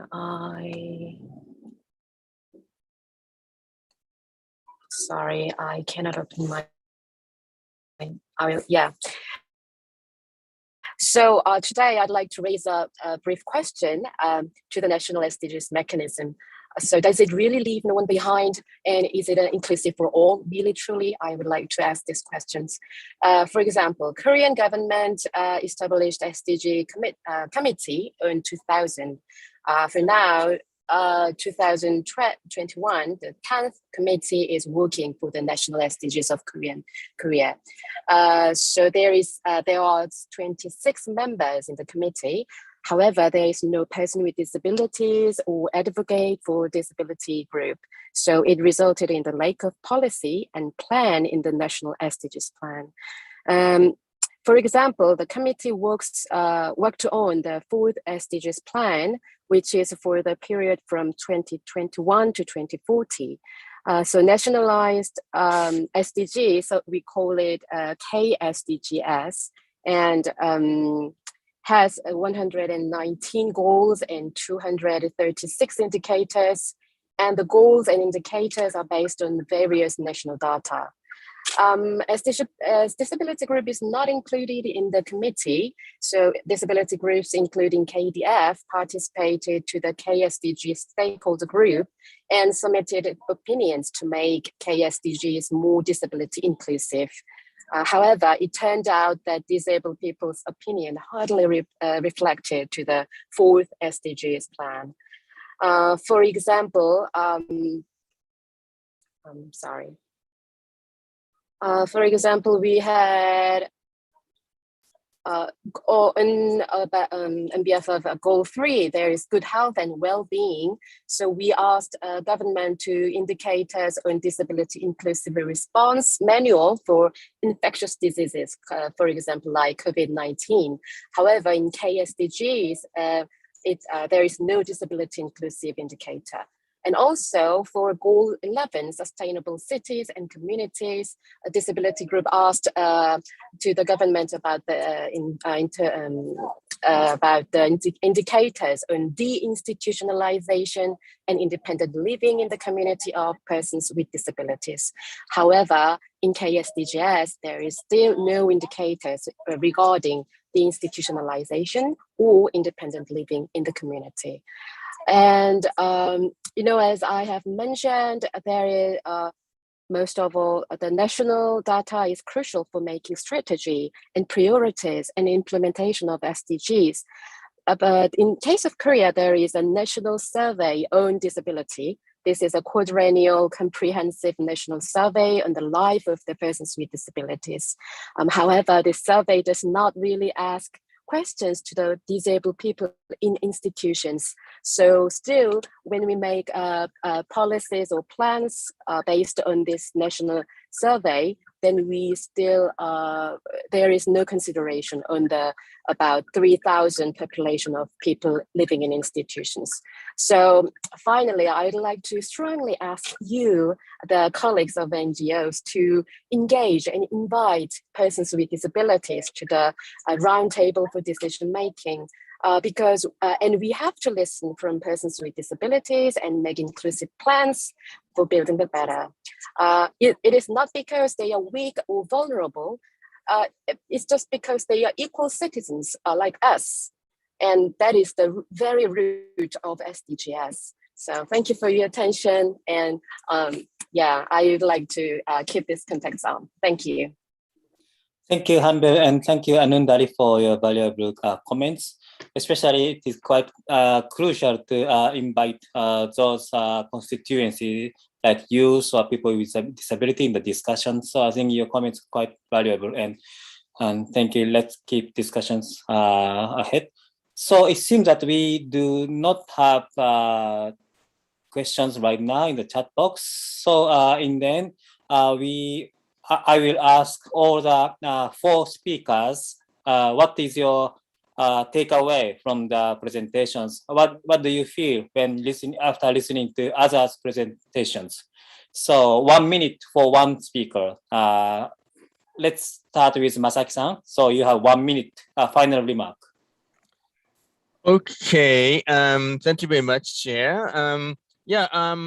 Yes, I introduced some good points of Japan, but unfortunately, there are many kind of challenges we are facing on the SDGs, especially, for example, the lack of transparency on data, and also, the lack of the governmental recognition about the human rights, and so that it is very much, similar to the, for example, other countries of the this region. so that we are fighting the same same battle, and to get the human rights, and also that how say the transparency, accountability, and also that we need to fight to integrate the Japanese government to integrate the equality issues, and also the poverty and the economic equality issues also. So thank you very much, and let's fight together. Thank you. So Dennis, you have 1 minute. Yeah, actually, sir, I agreed. I read Masaki-san's mentions already, and then I really strongly, suggest our, North-East Asia Civil Society groups, colleagues, to make a, collective SDG watch report to improve our, national SDG implementation with a multi-stakeholder engagement. Thank you. Thank you. And Namsulai, please, 1 minute. Your final comment. За илтгэлүүдийг сонслоо. За ингээд хамгийн гол юм бол оролцоо, иргэний нийгмийн иргэдийн оролцоо хяналт чухал юм байна. За тэгээд энэ улс орон бүрт байгаа энэ авилгын асуудал засаглалын хаалттай байдал дээр бол хамтарч ажиллацгаая гэж ингэж уриалж байна.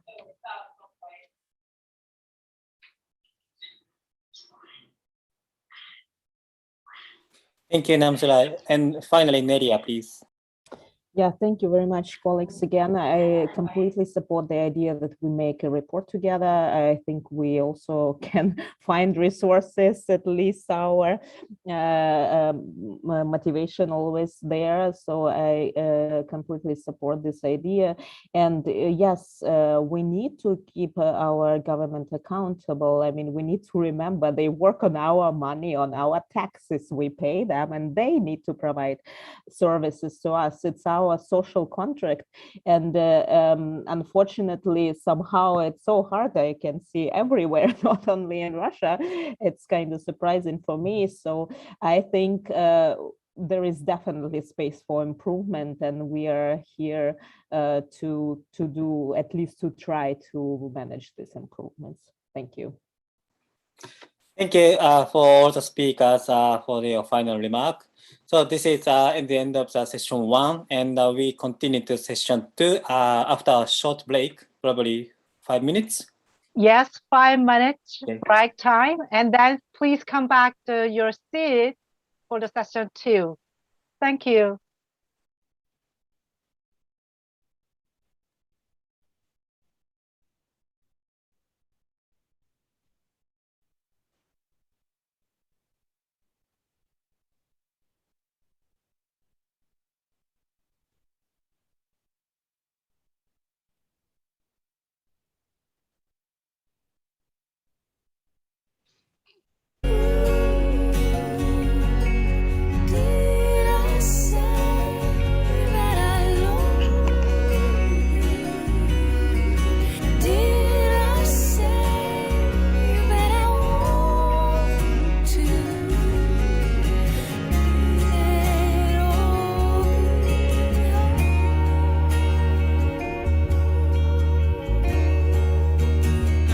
Can't take my mind off of you.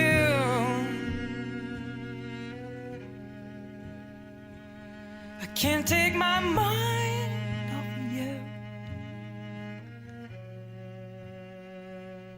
can't take my mind off of you. I can't take my mind off of you. I can't take my mind off of you. I can't take my mind. My mind. My mind. Till I find somebody new.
Urnas, would you please Yes, check your yes, video I'm camera with there is some problem in light. Okay.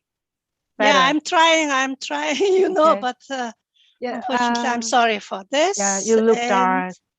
yes, it's very dark, but I cannot do anything actually. What Yes, about just I apologize.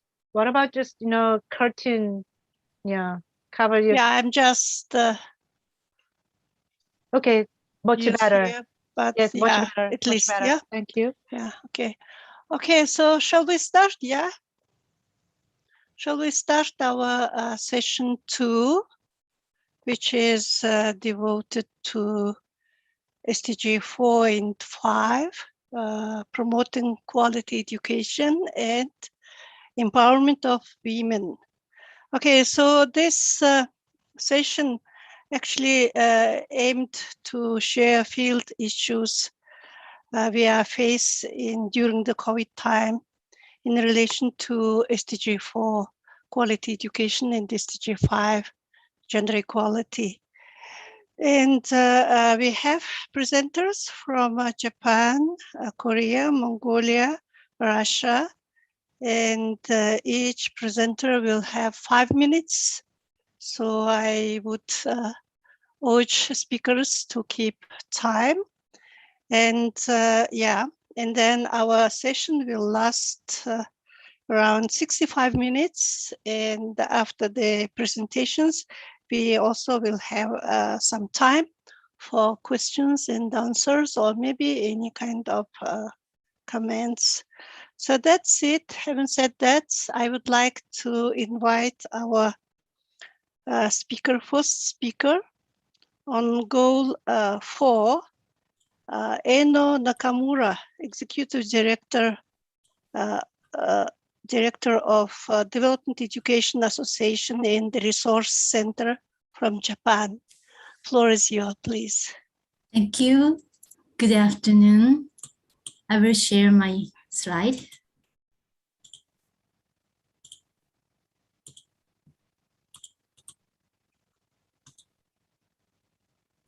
Okay, can you see only the slide? Yes. Okay, yes. So good afternoon. My name is Eno Nakamura. I'm Secretary General of Development Education Association and Resource Center. We call DEAR. We are a network NGO working together with teachers and NGOs, CSOs, and then community workers, and then also students. So we raise awareness about global and local issues to make the world a better place. So through the education. Today, I'm going to share that some current status and issues, especially SDG 4 in Japan. So first, I'm gonna share that the impact of COVID-19 on education. There are a lot, but I pick up 3 of these. And the first, this education and digital divide has become much, much clearer because of COVID-19, especially for those children in a poor family, or like the gap between rural and urban areas. And also the second, loss of education opportunities, especially for the social vulnerable. And also more students and pupils are giving up on education for financial reasons. Because half of university students receive scholarships in Japan, and 70 to 80% of students earn their living from part-time jobs. So because of COVID-19, they lost their jobs. And then those 90% of scholarships are all loan-based. So they have to pay them back. So that's they are in a difficult situation. So first, I'm gonna share some the problems of the education. And the first is the digital divide. I don't know, many of you might know that Japan lags behind in ICT use, ranks last in OECD in ICT classroom. So the use of ICT in the classroom is only 10%. And the government of Japan has decided to distribute 1 PC for every student by 2023. But there are the income and regional disparities. They create further educational disparities. And those delivering all the PC also increase the burden on teachers. Also, just recently, the Ministry of Education showed the data that the number of cyberbullying cases in increasing 2020. So using PC for remote study and remote education is good, but also we have to take care of all this cyberbullying and also burden on teachers. The second, the big issues in education in Japan is low education budget. So Japan's public educational spending ratio to the GDP is 3.18%, but OECD average is 3.5%, and 8.4% of the total government expenditure, that's OECD average, is 8.8%. So as a result, there's the widening of the education gap between rich and poor. So those rich family children can go to cram school or additional education, but those children from poor family can't get that education. So that's a big inequality in education. And high student to teacher ratio, that's the problem. 32 students per teacher, but OECD average is 23 students per teacher. And also teacher works a very long time, so 1,800 hours a year, which means 200 hours more than OECD average. And 60% of teachers are at the overwork deadline. So that's a big issue. Teachers works too hard. And third, access to education.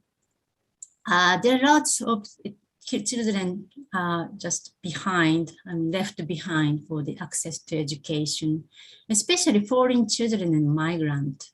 60% of children with foreign roots cannot go to school, and only 40 to 60% among children with foreign roots attend upper secondary school. But net enrollment of upper secondary education for this age group is 99%. So you can see how difficult for those children to go to school. And they just started that survey 2019 about these foreign children. And also we have to point out that the illiterate adults, the last survey on Japan's literacy rate was conducted in 1948, and that has not been updated ever since. So there seems to be a significant number of youth and adult illiterate in Japan, both migrants and Japanese. So that's the big issues. They don't have data on the illiterate. And the first, quality of education. So 1.9% of primary and rural and secondary school children refused to go to school in 2019, a record high. And it is said to be further increased by COVID-19. And also number of bullying cases in school accounted for 46.5 cases for recognition per 1,000 pupils. And as I also told that before, this becomes bit decreased this year, 2020, because most of the school closed for some time. And then, but at the same time, there are more increased in cyberbullying. So not normal bullying is decreased, but cyberbullying get increased. There are many causes that school environment, educational approaches and methodologies, and also lots of bullying in school, distress and experience at home, and in high pressure to pass entrance exam and to get good scores.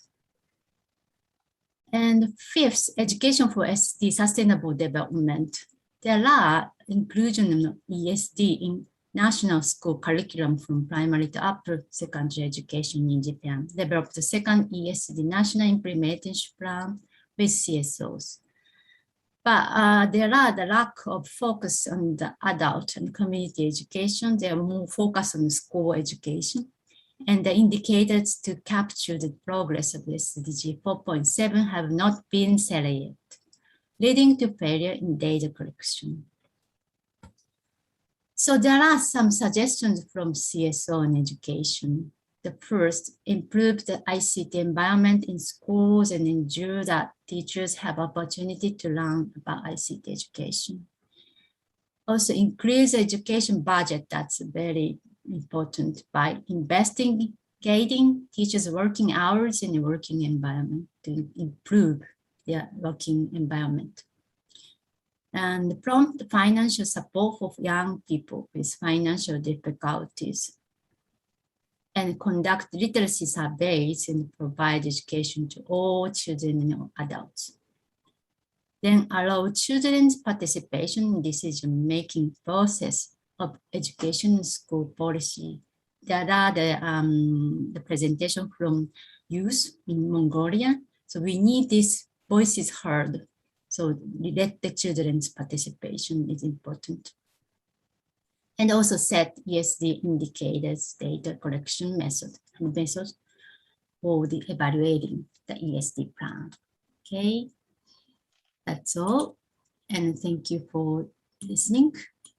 Thank you very much, Ms. Eno Nakamura. And you had quite good information on the gaps challenges which exist in Japan in achieving SDG 4, and especially about the SDG 4.7 target on how it's included in the school curricula, but there is still lack of indicator.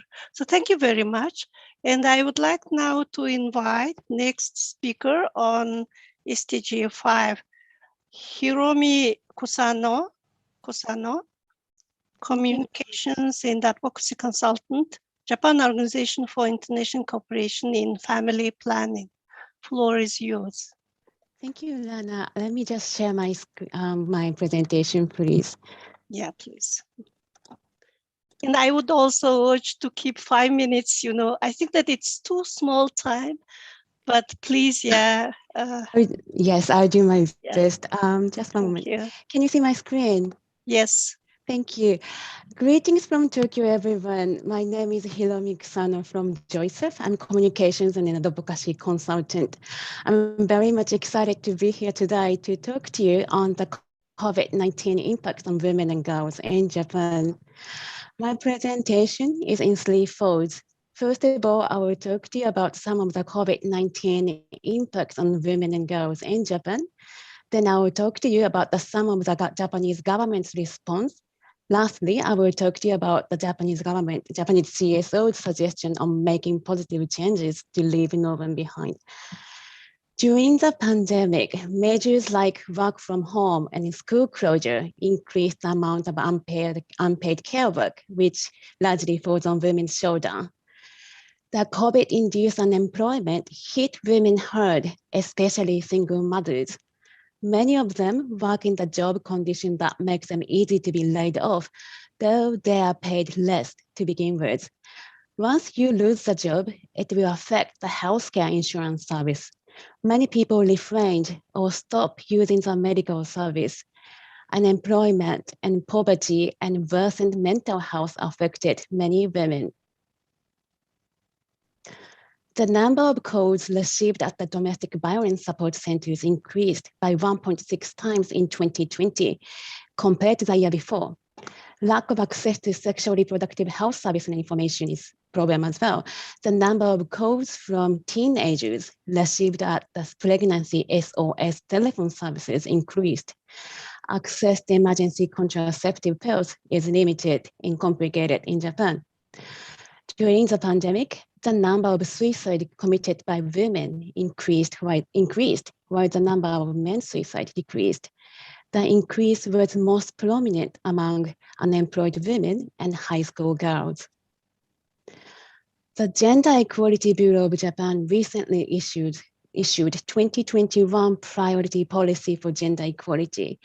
It states that the government will take the COVID-19 measures that centers around women. It has 4 pillars. First of all, employment and labor support for women. Provide vocational support, such as digital technology, to achieve economic independence and re-employment and then job changes for women. Second, support women and adolescent girls experiencing unemployment, poverty, isolation, and trauma. Third, period of poverty support. Delve into the cause of poverty and then provide counseling and life support and child support for women and girls. 4, others, which includes things like vaccination service to abuse survivors, or continuous research on this increase in women's suicide case and then take adequate measure to respond. The Gender Equality Bureau has come up with other excellent and carefully considered policies, and it gives us hope that Japan maybe have started to move towards more gender equal society. However, this being said, I will now tell you some of the suggestions by the Japanese CSOs. Due to the time limitation, I will just introduce 3 suggestions today. First and foremost, Japan needs more feminist leadership, especially in politics. There has never been a female prime minister in Japan. Only 15% of ministers, incumbent ministers, 3 out of 20 are women. 9.9% of parliamentarians at the House of Representatives, which happened to be dissolved earlier this month, were women. Where there are more politicians with feminist lens, policies will change to benefit more diverse population. The issues that affected women during the pandemic are not new. In fact, they have been in the society for a long time, be it imbalanced unpaid care work, pay gap in opportunities, violence against women, and lack of SRH access. If only we had more feminist leaders with gender lens, leaders with more diverse background, those issues would have been identified, dealt with before the pandemic even started. In Japan, we have the House of Representatives election coming up just in 9 days. So hopefully, perhaps, by luck, we will have more feminist MP this time. Please keep your eyes on us. Sexual reproductive health and rights for all. Improve access to SRH services. Women, especially young women and adolescent girls, find it hard to visit OBG doctor. Women and youth-friendly SRH services needed. Similarly, it is essential to ensure access to over-the-counter emergency contraceptive pills. It is their right to be able to control their body, therefore their lives. Easy access to menstrual product for everyone who menstruate. Period poverty should not exist, and then period taboos need to be dismantled. Integrate comprehensive sexuality education, CSE, into the national compulsory education curriculum. Lastly, gender mainstreaming to leave no one behind. Through this pandemic, we witnessed existing inequality increased. Not only women and girls were impacted more heavily, but also minority people, LGBTQI folks, people with disability, racial minorities, migrant workers, international students. It is essential to ensure gender mainstreaming on all policies and in all aspects of everyone's lives. Prepare for future pandemic or any form of emergency by making measures and policies with a gender lens to leave no one behind. This is all from me. Thank you very much for your attention. Madam Moderator, I give the floor back to you. Thank you very much. Thank you. You almost kept your time. Thank you very much. Almost, sorry. Yeah, but still, very good. Thank you. And you get also very good details about the women's situation, how they affected by the COVID-19 pandemic, and also your struggles and hopes in future for better, more women's participation in politics. Thank you very much. Thank you very much. And now I want to invite Woon Choi, President, Korea Association of School Social Workers. So the presenter will have 10 minutes since we have only one speaker from Korea. Actually, each country has 10 minutes slots. So yeah, yes, please. Okay. Yeah. I share my PowerPoint.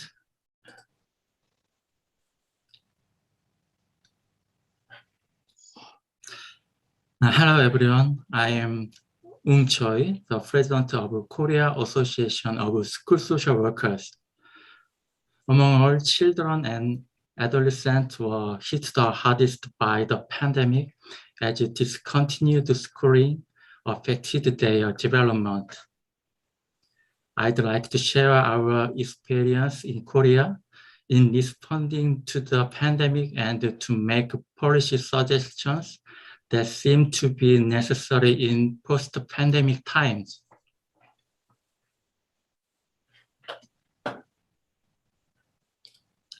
To me, our pandemic experience can be summarized in 3 themes. They are the prevalence of fear, threats to student safety, and the deficit in learning and growing gaps between the achieved and the underachieved in academic performance. The first theme is fear. We are afraid of the infectious disease itself. Living in fear, aspect of our lives changed. We experienced prohibition of most private meetings unless they are immediate family. Students were forced to face prolonged school closure and virtual learning, to which they are very unfamiliar. Many families are at risk due to decreased earning and parental job loss caused by slow economy. In fact, the average number of school days in year 2020 were 50% lower. Restrictions in everyday lives threatened the safety of children. There was a gap in childcare due to closure of local facilities, including schools. Child abuse increased as the time spent at home and parental stress increased as well. With unstable psychological state in isolation, more adolescents attempt suicide and harmed themselves. Most alarming, the social system, which is supposed to detect and monitor at-risk students, those safety is on the line, did not function. In Korea, the number of reports for child abuse tends to increase. It went up during the pandemic as well. One indicator that we must pay attention is the number of reports by the mandatory reporters. Among the reports by the mandatory reporters, about 70% was made by school personnel before COVID-19, while in 2020, that number plummeted to 35%. As schooling discontinued, detecting at-risk students discontinued as well.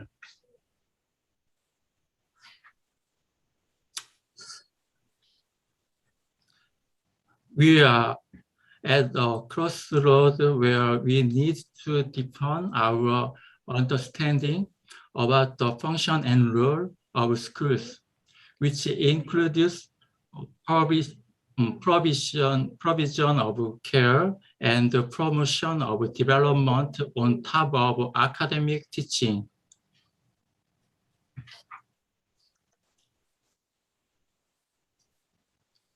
Students' psychological health has suffered.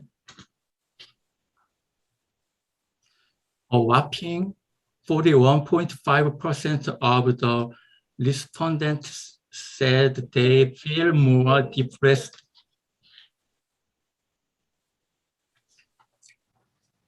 Increased depressive feelings among students result in increased suicide attempts. Korea's suicide rate in 2020 went down 4.4% compared to the rate in 2019. However, the rate for those in their 20s and younger went up significantly. COVID-19 is heavily pounding their social and psychological health. The third theme is the deficit in learning and the growing gap. Our students discontinued schooling meant loss of opportunities to grow. When school stopped, all of its functioning, which includes academic teaching and the provision of care, also stopped, which then led to deficit in learning. Although transitioning into online learning was the refreshing challenge for some, for those who are socio-economically vulnerable and who are on the blind side, online learning was the risk factor for a wider educational gap.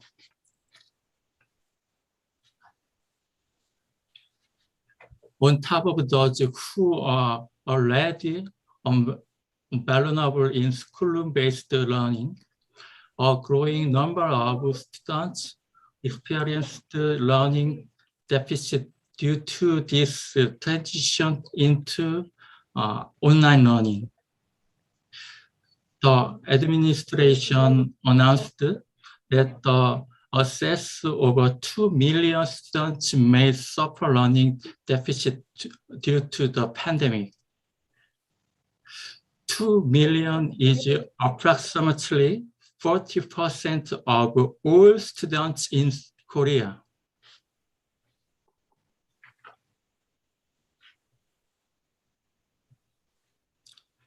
The growing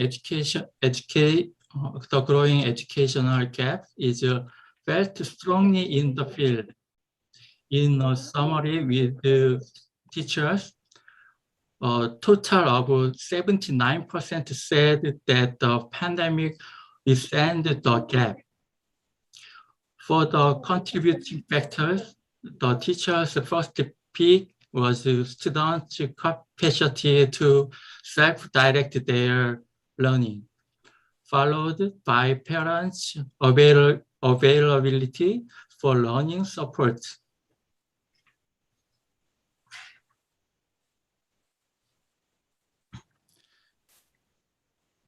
To overcome the crisis due to the pandemic, school social workers focus on meeting the basic needs and the safety of students, protecting students' right to education, and assisting students to maintain human relationships. Next, I'd like to talk about case example of supporting vulnerable students. You have Some 1 minute, schools please. managed to run an emergency care classes. Some provide digital device required for online learning. The photo in the bottom right show survival kits and care packages that school social workers delivered in person during home visits.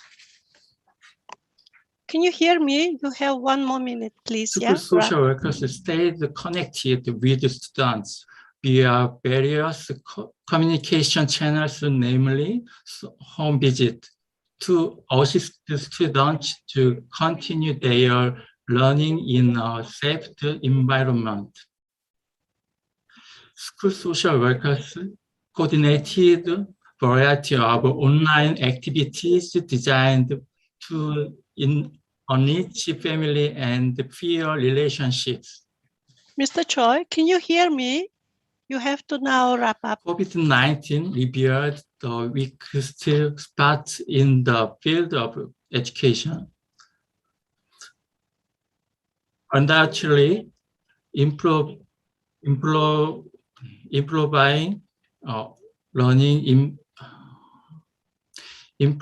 learning and providing quality education and education for one's career development are important. But we also have to attend to those isolated students.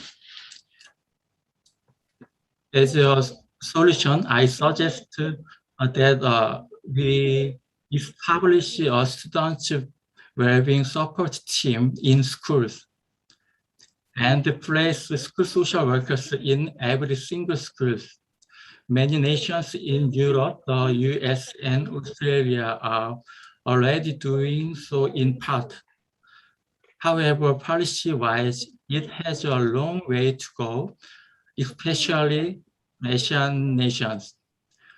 If the World SDGs Forum adopts this suggestion, it will bring many children and adolescents isolated from the field of education due to social, psychological, and economic reasons back to where they can learn and thrive. Thank you for listening. Thank you very much for your presentation with very deep details, information. Yeah. So now we are moving to speakers from Mongolia, and I want to invite Ms. Tongseok Dondogdolom, coordinator of Mongolian CSO's Coalition, All for Education. So you have 5 minutes. Yeah, floor is yours. Thank you. My name is Tungalak. I'm representing the All for Education Coalition in Mongolia, and greetings from sunny Mongolia. And I will go directly to the slides. Oh, it's not moving. Why? Ah, okay. During this pandemic, when the pandemic started spreading all over the world, Mongolia was one of the countries who started these early lockdowns and school closures. So Mongolian students experienced the longest school closures in the world compared to other countries. But the saddest thing is, according to Ministry of Education, this 26.7% of all student population, secondary school student population, haven't been enrolled in distance learning because Mongolia shifted the classroom lessons into the televised or interactive e-lessons, and mostly children from poor families who don't have access to electricity, to devices, to internet connection, to broadcasting, they missed those televised lessons. In addition to them, children with disabilities also missed most of the lessons because they did not get additional support or teacher support or professional support to successfully learn from those televised lessons. And the also biggest group among those who left out from the televised lessons is hoarders, children of hoarders families, because in Mongolia, hoarders families live far from the village centers or provincial centers, so they don't have really reliable energy source or internet connection, and also some also don't have TV sets or TV broadcasting services. And as we see from the UNICEF Mix Plus survey, we can see those disparities in the TV lesson attendance. 2 rounds of surveys were conducted by UNICEF in 2020 and 2021 among children to 17 age group. And there you can see on the screen that there was big disparities between urban and rural children, and also western and central regions of Mongolia. And the saddest or the striking thing is also there was big disparity among children depending on the socioeconomic status or family income. So this is the real situation when the COVID struck us. And the next thing is implementation of SDG 4.7. In Mongolia, attendance or enrollment, graduation of formal education, for example, preschool, secondary school education attainment statistics are comparatively high compared to other countries. So you can see from the SDG dashboard on UN website that Mongolia is almost performing very well on the SDG 4 targets and goals. But if we go deeper, if we see deeper, there are some also gaps and failures. One of the failures is SDG 4.7. It's not well understood by the education authorities, and the importance is not given to the important topics or important themes under this goal. The good thing is, I want to mention is this health education, integration of health education into the official secondary school curricula with the support from UNESCAP Mongolia office. Curricula was developed, teachers manual and service training materials, textbooks were developed with assistance from UNESCAP, and now those health education, which includes comprehensive sexuality education, is taught in Mongolian schools now. Yes, the education for sustainable development is also integrated into the curriculum and school activities, but it's not by the initiative of government, it's by the initiative of donors. 1 minute. Okay. 1 minute. Okay. In civics curricula, SDG 4.7 is mostly reflects local culture, heritages, and moral education, and it doesn't reflect global perspectives, and teachers' lack of training, textbooks and curriculum supplementary materials are not developed and provided to the schools. The major reasons for these gaps and failures are the poverty. In Mongolia, we experience almost 1/3 of the population experience poverty. So those learners who must go on televised or e-lessons, they lack of technical facilities at home, and also family size is bigger. Many children have to study at home, but there is only one TV set, and especially those children from nomadic families, they have domestic responsibilities to look after the cattle, baby animals, newly born, and children in the suburban Ulaanbaatar also experience those hunger, lack of nutritious food. Also, this COVID-19 pandemic also revealed these pre-existing inequalities and marginalization in the education and in the society. Who is left behind? Those were left behind from those digital lessons. And also there was the main reason is this developmental gap between rural and urban areas, and teachers were not prepared to teach remote lessons, and public schools were underfunded for many years, so they didn't have internet connectivity, enough computers.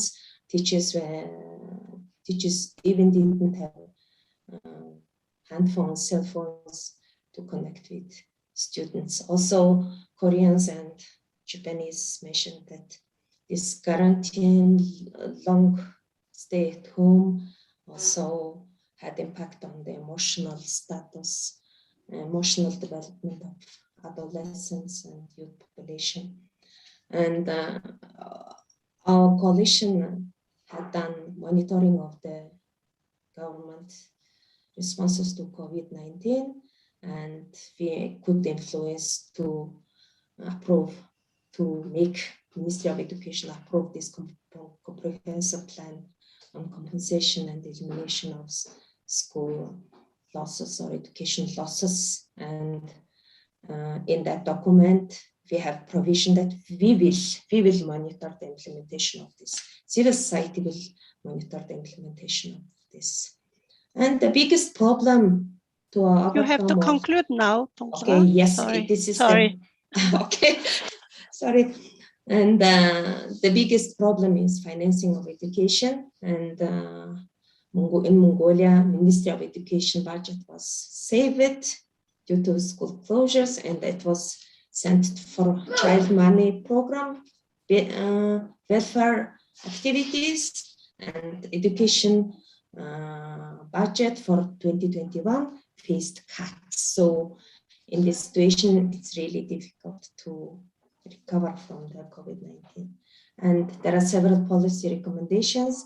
And in Mongolia, we want online platforms for all children to be accessed, and children must get assistance in getting appropriate devices to be connected to those platforms or televised lessons, and teachers' workloads, assistance for teachers to do those remote learning successfully, and provide enough funding for schools to purchase those needed equipments, gadgets, facilities, internet connection. And then lastly, this parental participation is very important. Family support is very important during the program, so policy must be changed.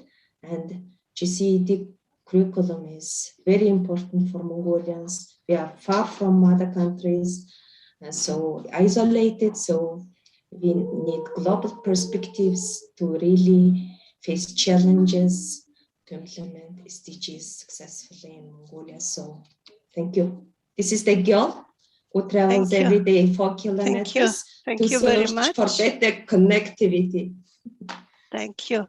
Thank you. So without further delay, I want to invite Ms. Inkjargal from the National Network MomFemNet to present on SDG 5 in Mongolia.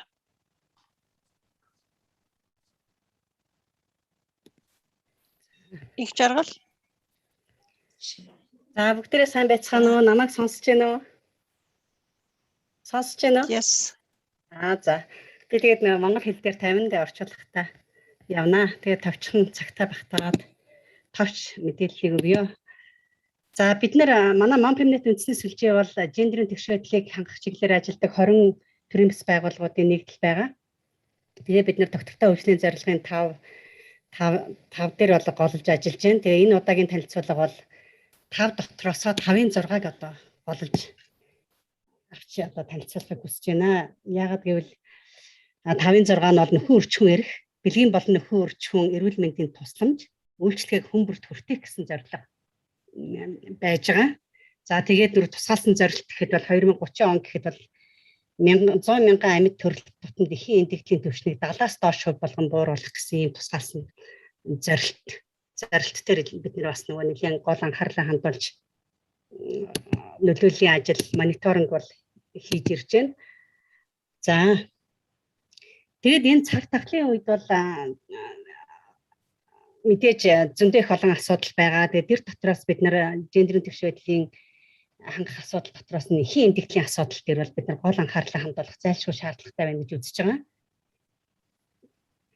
Ер нь бол Монгол улс бол цар тахлын үед учрах сөрөг нөлөөллийг бууруулах тухай тусгаалсан хууль баталсан ийм орон.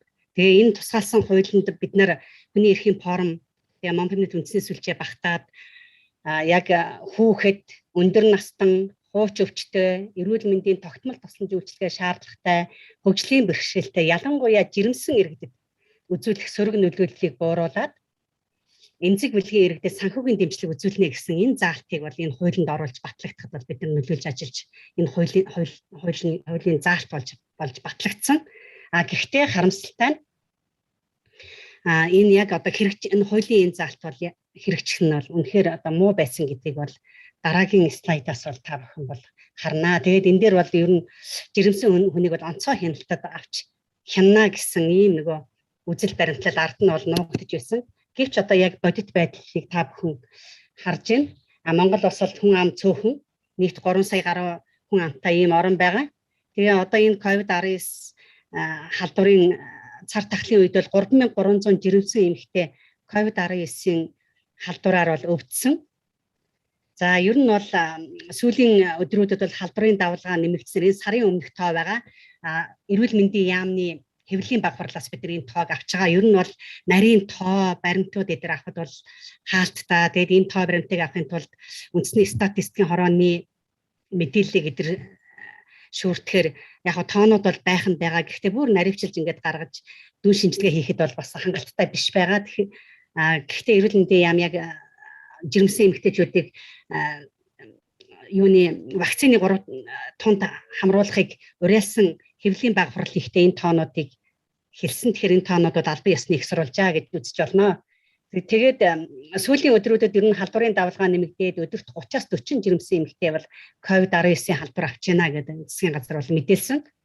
Тэгээд жилд 100 мянган амьд төрөлтөд эндэгдэл бол 20 орчим хувь байдаг. Ер нь Монгол улс мягны хөгжлийн зорилтоос нэг л зорилтыг бол одоо илүү хангалттай биелүүлсэн гэж явсан бол эхийн эндэгдлийн өндөр эхийн эндэгдэлтэй байсан орноос дунд эхийн эндэгдэлтэй оронд шилжсэн. Энийгээ бол амжилт гэж үзэж байсан. Гэхдээ энийгээ бол COVID-19-ийн цар тахлын үе буюу 2020-2021 онд бол алдаж байна. Яагаад ингэж хэлж байна вэ гэхээр 2021 оны 9 сарын байдлаар одоо эхийн эндэгдэл 88 болоод 4 дахин өсчихсэн байж байгаа. Гэхдээ энэ дотроос бол нэг тал хувь нь ковидоос шалтгаалсан гэж засгийн газар хэлж байгаа ч гэсэн ковидоос шалтгаалсан өөр босоод одоо чихрийн шижингээр ч гэдэг юм уу эсвэл өөр нөгөө нэг одоо хуучин суурь өвчин сэдвэрч ковидоос шалтгаал сэдвэрч байгааг бол ковидд тоолохгүй байгаад байна л да. Тэгэхээр бол энэ үндсэндээ бол 88-ийн бараг бүгдээрээ шахвал энэ ковидоос шалтгаалсан эндэгдэл байх бүрэн бол юутай одоо магадгүй гэсэн ийм нөгөө таамаглалтаа бид нар бол байж байна. Тэгээ энэ бол үнэхээр одоо сэтгэл эмзэглүүлсэн асуудал. Бид нар одоо энэ дээр Монпнет үндснээс сүлжээ цаашдаа энэ эхийн эндэгдлийн шалтгаанууд яг ямар шалтгаанаас болоод эндээд байна вэ гэдгийг бол наривчлан судлахыг бол бид нар хүсэж байна. Тэгээд ер нь бол хэдийгээр ковидын сөрөг нөлөөллийг бууруулах тусгай хууль батлагдаад тэгээд жирэмсэн эмэгтэйчүүдийг тусгаалan анхаарна гэж байсан ч гэсэн яг жирэмсэн эмэгтэйчүүд ковидын халдвар авсан тохиолдолд эсвэл ковидын халдвартаа жирэмсэн ээжүүд амарчсан тохиолдолд яг ямар арга хэмжээ авах юм бэ гэдгийг нэг бүрчлэн детальчилж заасан тийм нарийн удирдамж байхгүй байсан байна гэдг нь бол 2021 оны 1 сард нэг кейсээр бол тодорхой болсон. Тэр нь бол Монгол бол маш хүйтэн эрсдэл суур амьсгалтай орн. Тэгээд 2021 оны 1 сард өвөл Цельсийн хасах 20 гаруй градуст дөнгөж амарчсан ковидтэй эмэгтэйг төрөөд одоо бараг 21 хоног болсног уу 24 цаг болсног уу өөр эмнэлэг рүү шилжүүлэн зөөвөрлөхдөө тийм эрсдэс хүйтэнд хувцсгүй гадуур хувцсгүй зөөвөрлсөн ийм нөгөө тохиолдол гарсан. Тэгээд олон нийтийн маш хүчтэй эсрэг үзэлтэй тулаад засгийн газар энэ нөгөө шалтгаанаас болж огцорсон. Гэхдээ энэ нөгөө юун дээр кейсэн дээр энэ гарч байгаа тохиолдол дээр хангалттай одоо нөгөө нэг юу аваагүй сургамж аваагүй байна гэдэг нь энэ 88 эмэгтэй энэ үед бол эхийн эндэгдэл болчиход байгааг бол харуулж байна л да. Тэгээд манай Монпнет үндснээс сүлжээ эмэгтэйчүүдийн бусад төрлийн бас байгууллагуудтай хамтраад нөлөөллийн аян өрнүүлсэн бид нар тусгаалсан удирдамж байх ёстой. Яг жирэмсэн эмэгтэйчүүдийг ковидыг эрт чатанд нийлрүүлэх тэгээд хэвтэн эмчлүүлэх яаж амаржуулах уу, яаж зөөвөрлөх үү, нэраа хүүхдэд бас энийг дагаад нэлгсэн эндэгдлээс өсчихсөн байж байгаа. Жирэмсэн эмэгтэйчүүд маш хурдан хүндэрч байгаа, амьсгалын дутагдалд маш хурдан орж байгаа учраас төрөх хугацаагаа болоогүй байхад кесар хагалгаанд орж байгаа. Тэгээд нэлгсэн эндэгдэл дагаад өсөж байгаа ийм нөгөө сөрөг одоо ийм нөгөө юу байж л үзүүлэлт харагдаж байна. Тэгээд бидний одоо шаардлага, олон нийтийн шаардлагын дагуу бол эрүүл мэндийн яам тусгаалсан удирдамж гэж гаргасан. Гэхдээ тэр тусгаалсан удирдамж нь бол бас цогц биш. Зүгээр л одоо нөгөө нэг яаж хяналттай тавих вэ? Яаж эмнэлэгт хүргэх вэ гэсэн яаж онцгойсон байдлаар авч үзэх вэ гэсэн ерөнхий өгнөттэй ерөнхий удирдамж байж байгаа. Тэгэхээр бид энэ удирдамжаа бүр илүү наривчлах шаардлагатай гэсэн. Энэ нөгөө одоо ганцхан минут үлдсэн шүү.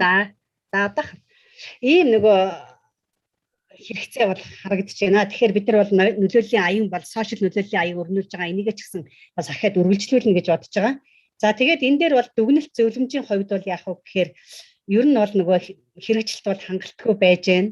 Хамгийн гол нөлөөлж байгаа зүйл нь юу вэ гэхээр PCR шинжилгээгээ эхний 20 ондоо 21 оны ихэнх үедээ төлбөртэй байж байгаа. Тэгээд дээрээс нь жирэмсэн эмэгтэйчүүдийг амарч байгаа хөвтөж байгаа эмэгтэйчүүдийг PCR шинжилгээ өгөхийг шаардж ирсэн.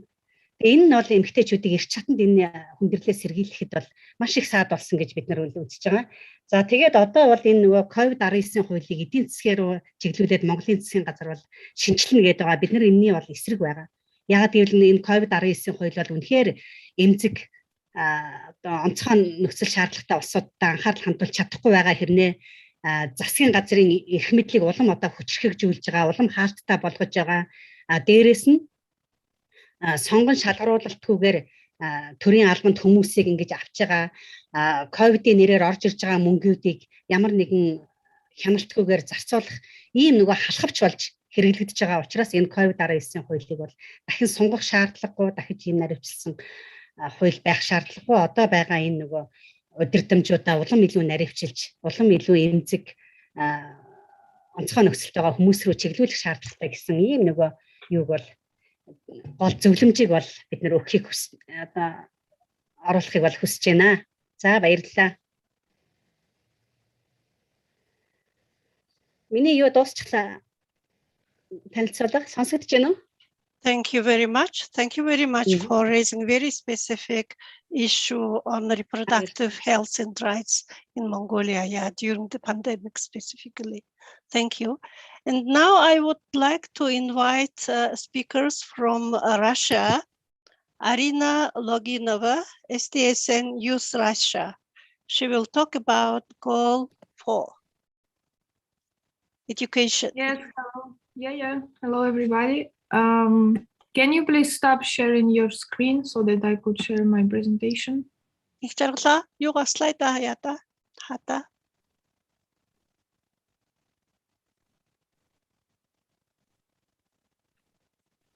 Do you see my presentation now? Yes, yes, please. Yes. Oh, that's great. Hello, dear colleagues. It's a big honor for us to present our youth perspective for sustainable development education in Russia.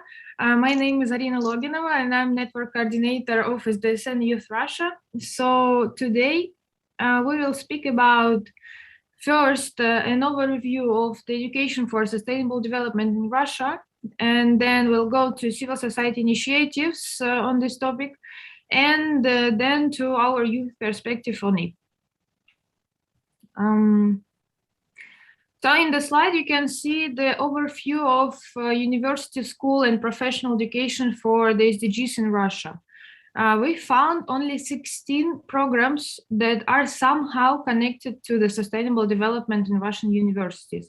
In comparison, there are 1,767 higher education programs only in Moscow overall.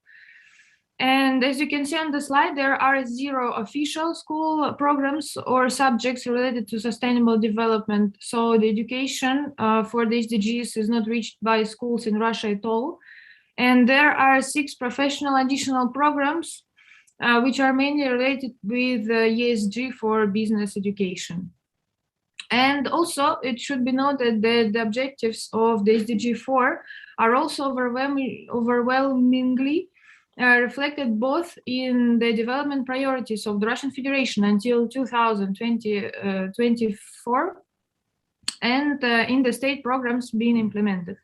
On the slide, you can see that all the objectives of the SDG 4 are somehow reflected in the Russian strategical documents, except the objective 4.7 to promote sustainable development, including through education on sustainable development and sustainable lifestyle, human rights, gender equality, promotion of a culture of peace and non-violence, peace, citizenship, and awareness of the value of cultural diversity and the contribution of culture to sustainable development. So there are no action of the Russian governments in this direction within the current plans. But we have this sphere mainly developed by civil society initiatives and NGOs. The pioneer in the introduction of education for sustainable development in Russia is Open School for Sustainable Development, which was founded in 2013 by Nela Rahimova. And as Nela said in her speech, the whole movement of implementation of sustainable development goals in Russia was mainly supported and carried out by non-governmental organizations. For example, overall, we found 13 online and offline initiatives from civil society groups and NGOs for sustainable development education. And on the slide, you can see some projects that are being made by Open School for Sustainable Development. There are many online courses about SDGs, and also Open School for Sustainable Development makes translation of SDG academic courses too into Russian. And also there are another organizations like Association of Green Universities, but they also make some educational events, but mainly about in environmental sphere, in environmental topic. And a little bit about SDSN Youth. We in SDSN Youth Russia are trying to contribute to the mission 4.7 by organizing various webinars and educational events on sustainable development. Of course, it's not in the same amount as Nelly's Open School, but anyway, we are always trying to cooperate and make some common projects and online courses. So, and as the SDSN Youth Russia, we are trying to do it too. So you can see on the slide that we have 6 webinars, for example, in this year, and we reach a lot of young people by these events. And finally, go into the perspective of youth on education. So we can conclude that education for sustainable development in Russia is partial and not centralized. The system of continuous education for sustainable development is not built, and there is no regulatory framework. The general institutional approach is not applied. So what we need to implement a systematic approach to education for sustainable development in Russia. And what do we have now? We have NGOs that are very active in this field, and they make a lot of projects on sustainable development, engage people. And so we have already many educational programs on it and many qualified professors who could manage the whole university course or many courses, but we don't have the government who is interested in it. So we need the government to prioritize sustainable development so that education for sustainable development could be more systematic, more managed, and drawn to any university in Russia, basically. So what we need now actually is the dialogue between society, government, and these NGOs in order to implement, to prioritize sustainable development and to develop the education in this field. So that's all from my part. Thank you very much for your attention. I tried to make it very quick in 5 minutes. And there are useful resources from SDSN Youth. There are also some educational bases and resources that you can find. And yeah, that's all. Thank you. Thank you very much. Excellent. Excellent that you could very well do in your time. Yeah, time management. Yeah. Thank you very much. And now I want to invite the next speaker, Julia Ostrovskaya, Center for Social and Labor Rights.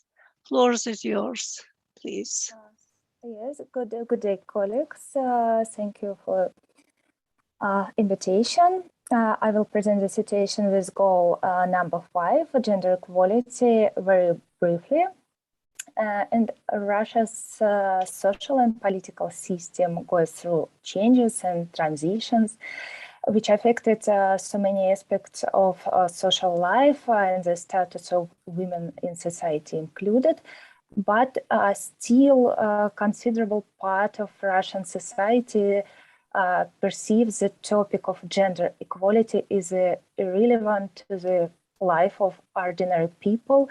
And the NGOs and human rights organizations defending the rights of victims of gender discrimination have not traditionally enjoyed wide support in Russia from society as well as from government.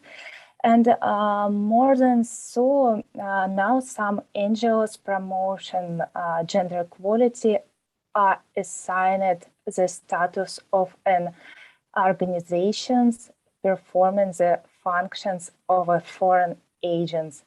This is a very special status, which means additional responsibilities, special restrictions, administrative and criminal sanctions against such NGOs.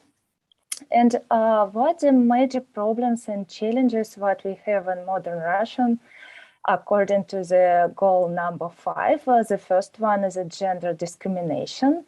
Of course, there are some standards and declaration in Russian legislation related to discrimination, but discriminatory practices persist and women have to face difficulties while trying to protect themselves from discrimination and restore their rights.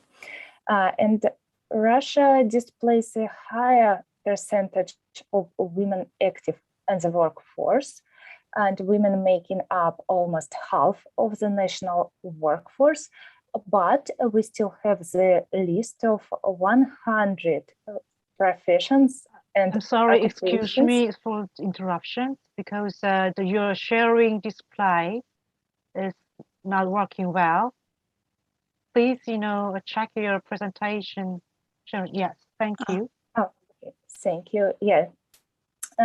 Yes, but we still have the list of 100 professions and occupations still banned for women.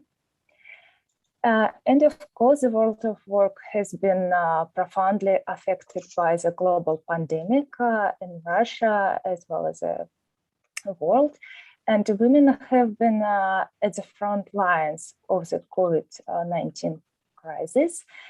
In Russia, women have been affected by employment loss to a greater extent than men as well.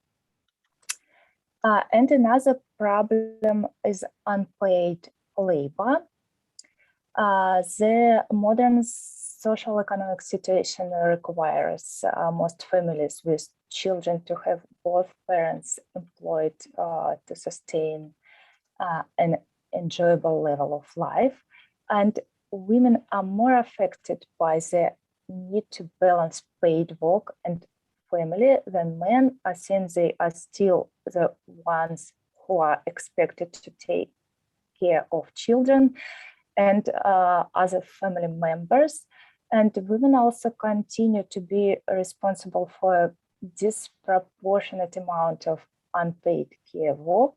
And as a result, women are subjected to labor rights violations and discrimination in the workplace.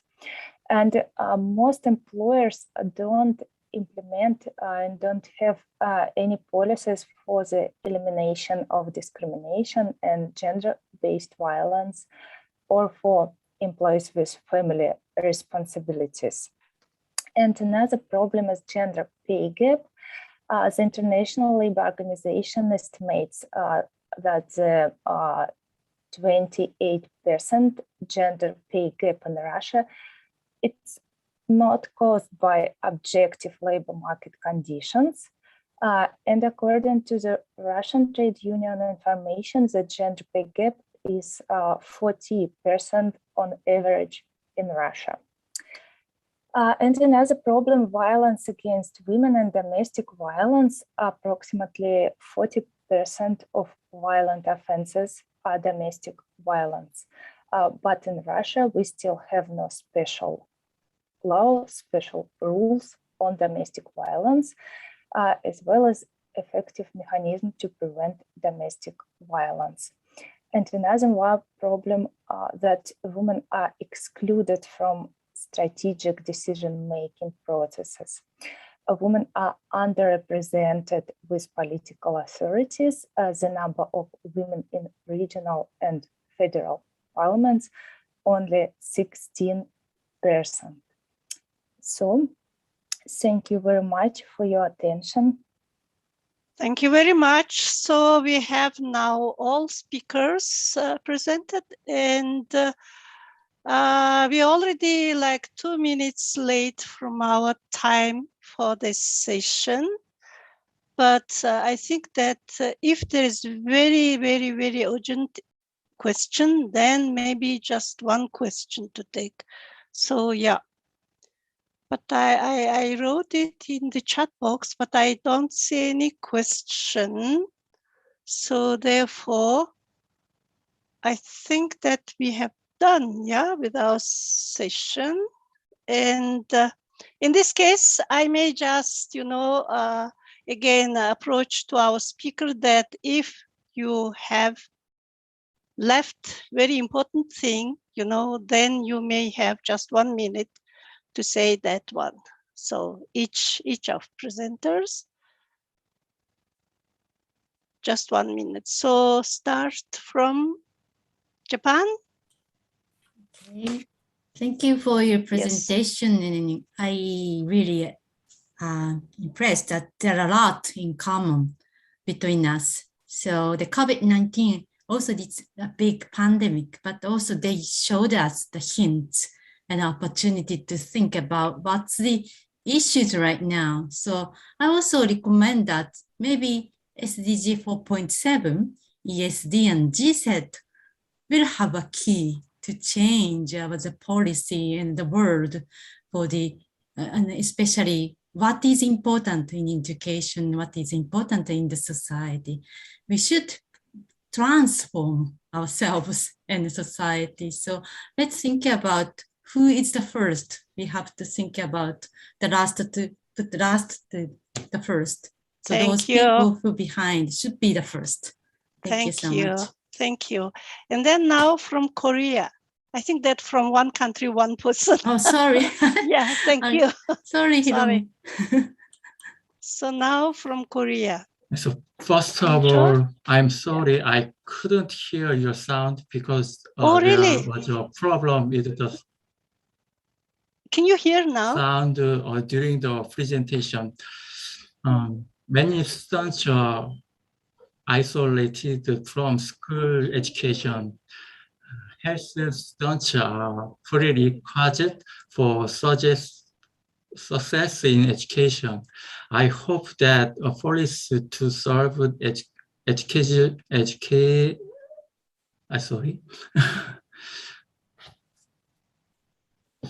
I hope that policy to solve educational isolation also with future education will be proposed. Thank you. Thank you very much. And then next from Mongolia, who will be? Donglak or Incharagal? Donglak, maybe? Okay. Even during the crisis and pandemics, we must not lose this long-term vision, because in some countries, maybe we run after short-term solutions to respond to those pandemic situations. And we did not really think about the long-term benefits of social services, education and health services, and even in case of Mongolia, we cut the education budget. Thank you. Year, so thank you. And then now, long-term vision. Thank you. And now from Russia, who is Arina or Julia? I don't know if Yulia wants to say something. If not, I will.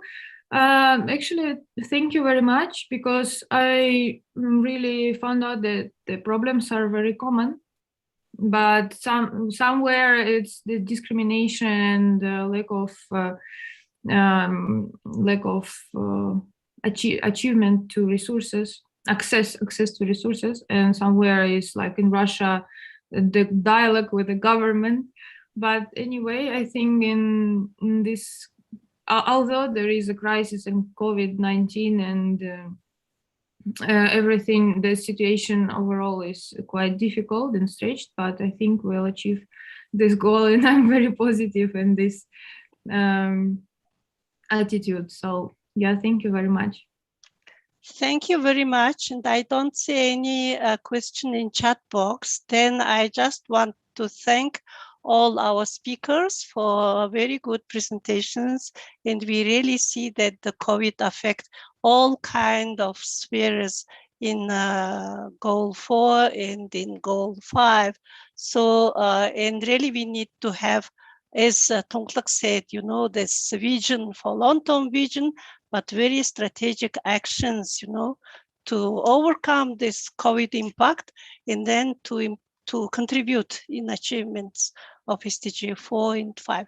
Thank you very much again, and yeah, and we complete this session. Thank you. Thank you, Rana. Thank you. Yeah, thank you for your perfect, excellent moderation of the session. And then we please, Take, the moderator of session 3, take the session floor, please. Okay. Hi, good evening, everyone. I'm Hake from Japan, and we'll be doing session 3 right now. It's the enhancing sustainable management and restoration of natural resources. And our first speaker was supposed to be a Japanese speaker, but now there's some issues going on. So first of all, the first speaker is going to be Anatoly Lebedev from Russia. Okay, thank you, Hake. I will be pretty short because I have very short time before I will be pushed out from my hotel in Moscow. So, I would ask Nelly or someone else to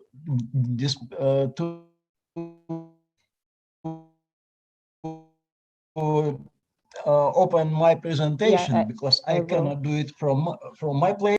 Brief review of environmental issues in Russia there in presentation, as well as some recommendations. They're achievable and anyone can read them. But I will speak about some other things, probably not completely Russian, but mainly general and global. Because for my perception, global situation now is a time to deeply and seriously revise the whole system of sustainable development goals. First of all, I consider that development in understanding, in capitalistic understanding,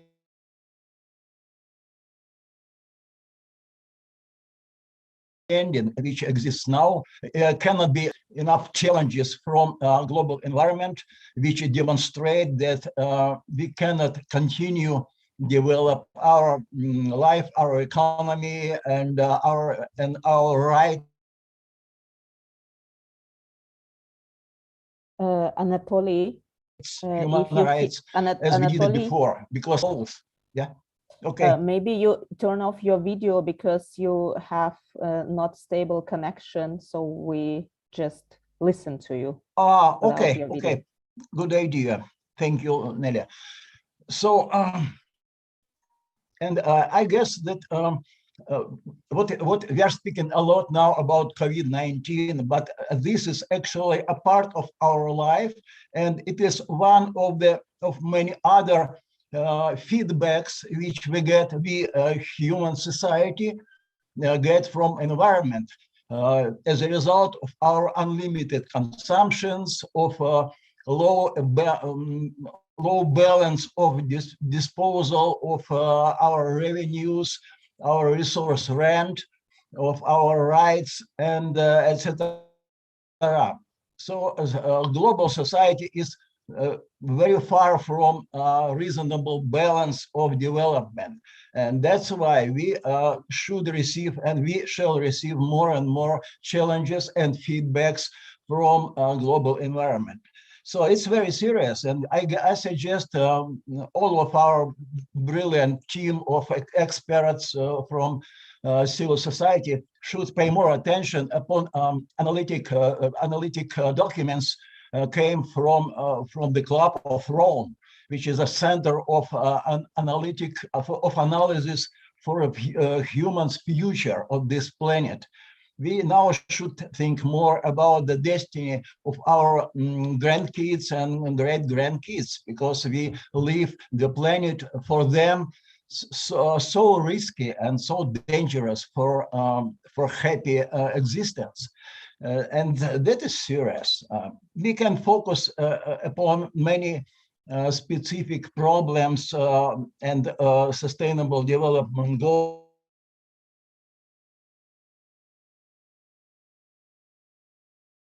which are formulated and which we are internationally, etc., on several details. All that very important. But, you know, as a system, human society on this planet now is highly disbalanced. And we already have, despite of that, we already have some interesting initiatives which demonstrate in which direction we can develop our society, our mentality, and our cultures. For instance, there is now highly rapidly developing so-called sharing economy, which is based upon relations between regular people in society, and which influence reduction of unlimited consumption.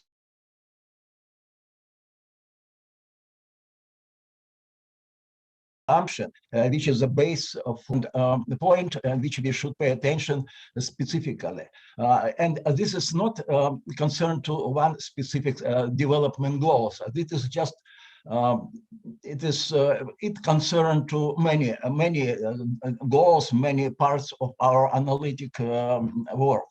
So it's important. We have also many concerns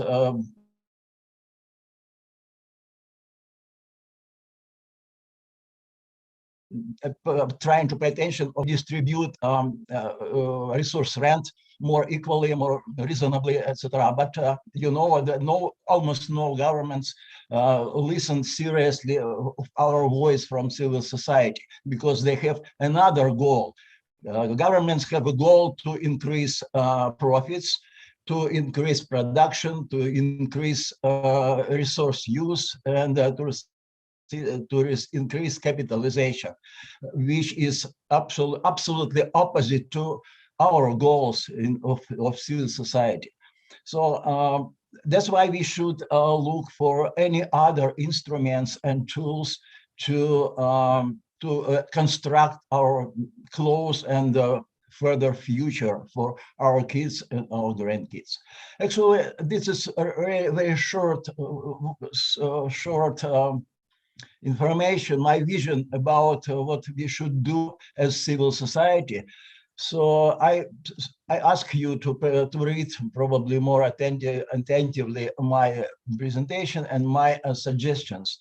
They are just also very specific for Russia, for Siberia, which is actually, I would remind that we live in Asia and Russia, we live in resource colony of European Russia. It is traditionally happened during several centuries ago, and it continues because this territory is huge and rich of resources, but their use organized and controlled by European capitalistic oligarchia is absolutely unsustainable and destructive.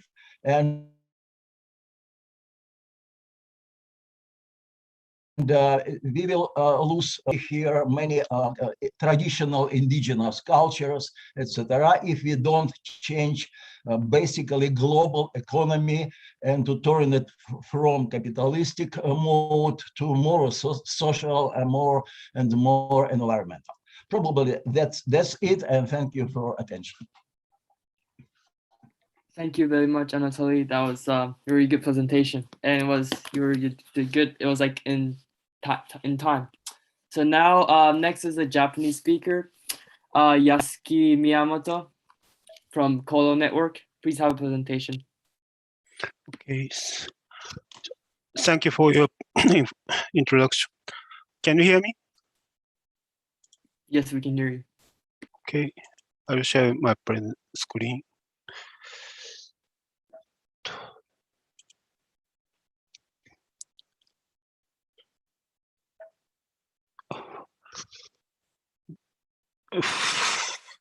Which screen do you see?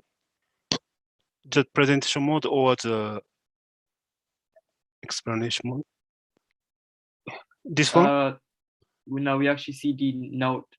We can see a presentation, note. but yeah. Okay. Also, there's some problem, I think. So, can I explain with this one? Is it okay? Yeah, sure. Okay. I would like to explain about the trend and issues in Japan. I'm the member of the SDGs Japan Environmental Unit. So okay. I use I need to say, okay.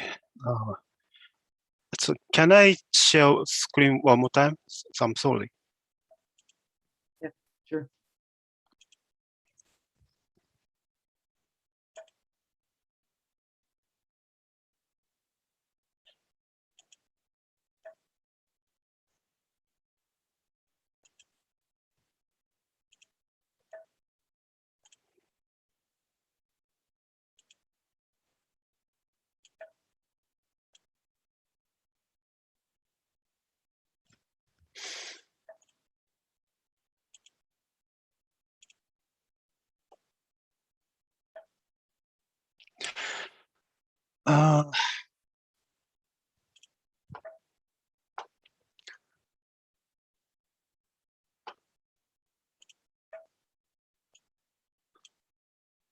How about that?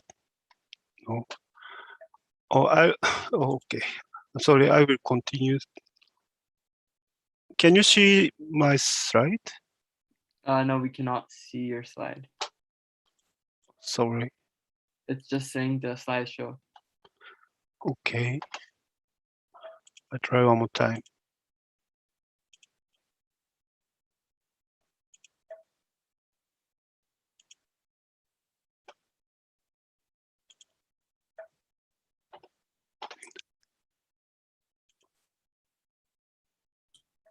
多分スライドショーにしてから発表者ツールにするといいと思います。最初わかりまにスライドショーを始めすいからに。ません。はい。ちょっとお待ちください。もう一度やります。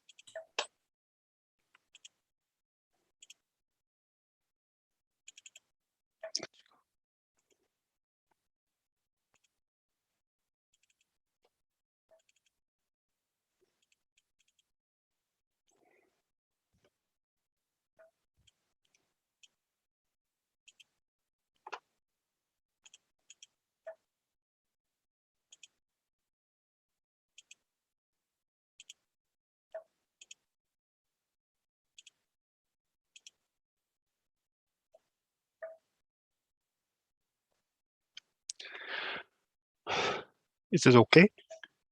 Yes, we can see it. Thank you. Sorry for it's taking your time. So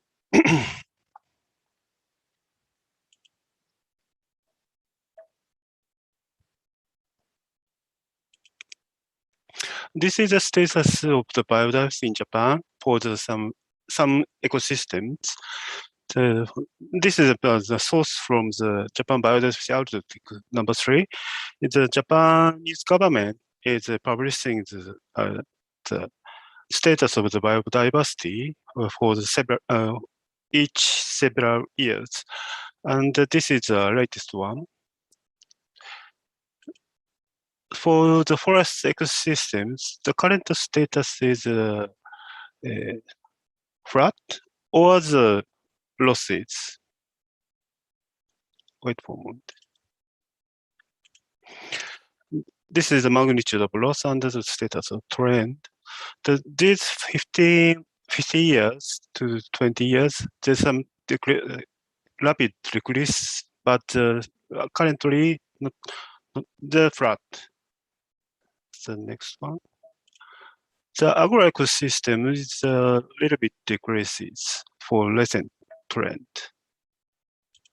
And the urban ecosystem is also the same, and the magnitude of loss is a little bit less, maybe.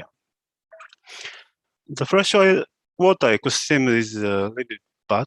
The loss is very strong, but currently the scale of the quality of the freshwater ecosystem is flat, but the population and the distribution of species is decreasing.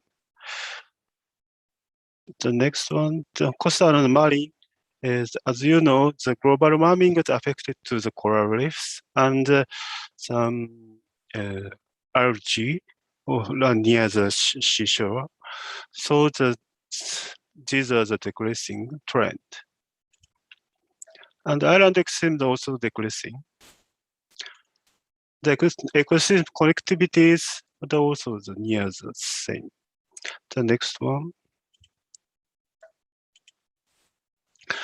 The Japanese government defines the fourth crisis for the biodiversity.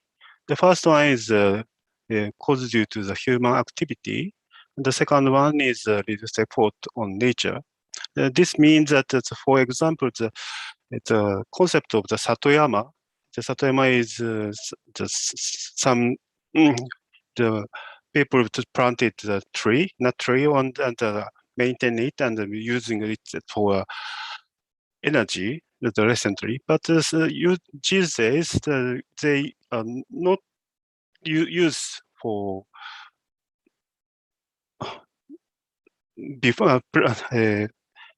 before. So, and the third crisis is introduced by humans, like the alien species. The fourth crisis is the global environmental change. The first crisis is there's very strong impact, but the trend is flat. Second crisis is a little bit strong and increasing. This is because of the population reduction in the whole of Japan. And the third crisis is some of the indicator is decreasing, but most of them are increasing.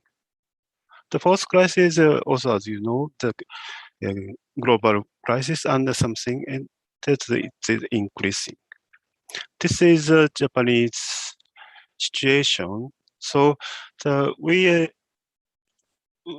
proposed to the Japanese government in our recent report something about that. That first, the promotion of the policies for the conservation of the marine ecosystems. Japanese government established the marine biodiversity strategy in 2011, but not revised. So urgent revise would be needed. The second one is regulation. There's poor regulation for the influx of the plastic, red soil, and pollutant that threaten marine ecosystems. So it should be regulated in Japan. And the last one is post 2020 biodiversity framework should be the position in the overall picture of the marine urbanity and conservation, such as the revision of the marine ocean master plan of Japan. The second one is further development and implementation of the law and regulation for marine resource conservation. This is for the fishery regulations. Japanese government revised the Fisheries Act recently, but some implementation progress is a little bit poor for us. So it would be strengthened, we think. For SDGs 15, ambitious goal setting and practice would be needed. The SDGs target includes the Aichi biodiversity target, which is adopted in 2010 at Nagoya. And so this is a continuous discussion of the framework, so it should be implemented and it also the compiled into the Japanese conservation framework, and and Japan also needs a strong message from the prime ministers, as well as other ministers of the environment. And environmental protection with an emphasis on the One Health approach is needed, we think. Because of the COVID-19, it's a cross-ministerial effort to improve One Health is raising awareness, I think. So it should be implemented. And also the mainstreaming of biodiversity. In order to improve the loss of biodiversity, it's necessary to raise people's sense of the ownership of social transformation. It's all for my presentation. Thank you. Thank you very much, Yasuki-san. It was very informative, and we're now have a better understanding of biodiversity. And will be now next is UK Cheo JI, President of KFEM Tongyang from Korea. Please have your presentation.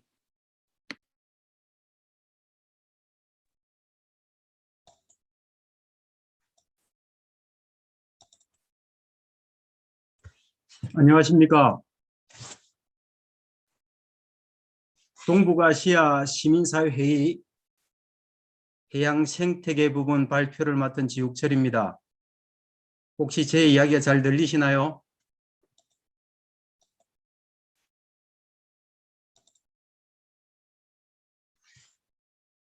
네, 저는 2012년부터 경남 통영 지역에서 환경운동연합과 화산모 총계 책임자로. Just a moment. Sorry for the interruption. For the Mr. G, please 저기 그 화면을 전체 화면 보기로 해주시겠습니까? 글씨가 너무 작아서 보이지 않습니다. 슬라이드 쇼로 바꿔주세요.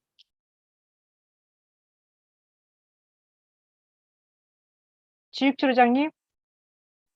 슬라이드 쇼. 네네. 예. 됐습니까? 네, 됐습니다. 예, 다시 하겠습니다. 동북아시아 시민사회회의 해양생태계 부분 발표를 맡은 지욱철입니다. 저는 2012년부터 경남 통영 지역에서 환경운동연합과 화산모 총계 책임자로 일을 하고 있습니다. 제가 발표할 내용은 환경단체와 어촌 공동체가 공동으로 진행한 해양쓰레기 정화 활동에 관한 내용입니다. 먼저 우리나라의 해양쓰레기 현황, 관리체계, 쟁점 사안을 살펴보고 다음으로 우리가 수행한 해양쓰레기 정화 활동 내용과 의의에 대해서 말씀드리고자 합니다. 우리나라의 연간 해양쓰레기 유입량은 14만 5천여 톤이고 수거량은 18만 3천여 톤으로 약 95.2%가 수거된다고 알려져 있습니다. 이 자료에 따르면 연간 7천여 톤, 즉 4.8%의 해양쓰레기가 수거되지 못하고 바다에 방치되어 있습니다. 특이한 점은 해양쓰레기 중 침적쓰레기 현재 존재하는 양이 11만 5천여 톤인데 반해 수거량은 매년 18,000여 톤에 그쳐서 다른 해양쓰레기에 비해서 수거량이 매우 적습니다. 이를 고려하면 바다 저지를 덮고 있는 점적쓰레기로 인한 유령업, 바다숲 파괴는 해결되지 못하고 있는 현실입니다. 이러한 현상은 정부의 해양쓰레기 관리에 구멍이 있기 때문입니다. 정부는 항만, 어항, 연근해를 중심으로 해양쓰레기를 관리하지만 마을어업면허해역 등 대부분의 어업면허해역은 관리 사각지대로 남아 해양오염의 원인이 되고 있습니다. 즉, 해양쓰레기 관리 사각지대가 문제입니다. 종합적으로 보면 우리나라 해양쓰레기 대부분의 쟁점은 크게 두 가지입니다. 첫째는 해양쓰레기 발생 원인자와 관리자 불일치 문제입니다. 어민과 시민은 해양쓰레기를 발생시키고 정부는 수거하는 관리를 하고 있습니다. 책임을 지지 않는 원인자는 도덕적 해이 현상에 빠지기 쉽고 관리자는 예산 부족과 정책 구멍으로 해양 쓰레기 문제 해결은 요원해 보입니다.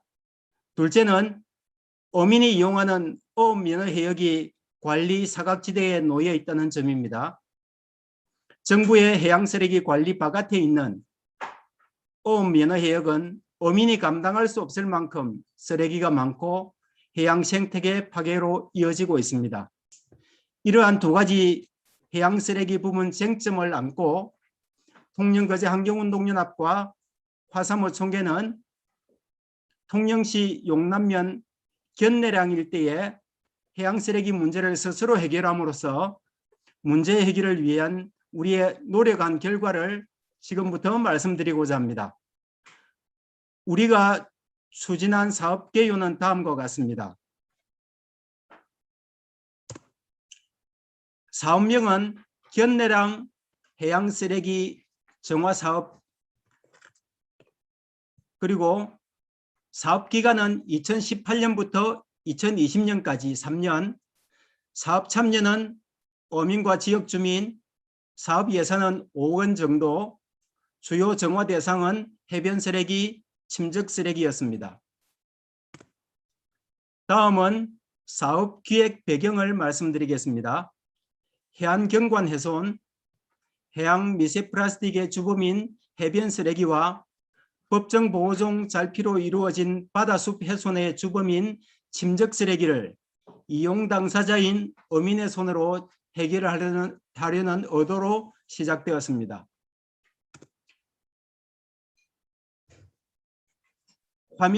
영상을 한번 보여드리겠습니다.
다음은 사업 결과에 대해서 말씀을 드리겠습니다. 저희는 3년간 총 인원 6,256명이 426회, 즉 월 평균 12회, 주 3회 참여하여 총 497톤의 해양 쓰레기를 수거하였습니다. 지역민이 참여한 해양 쓰레기 수거 사업은 여러 가지 면에서 크게 도움이 되었습니다.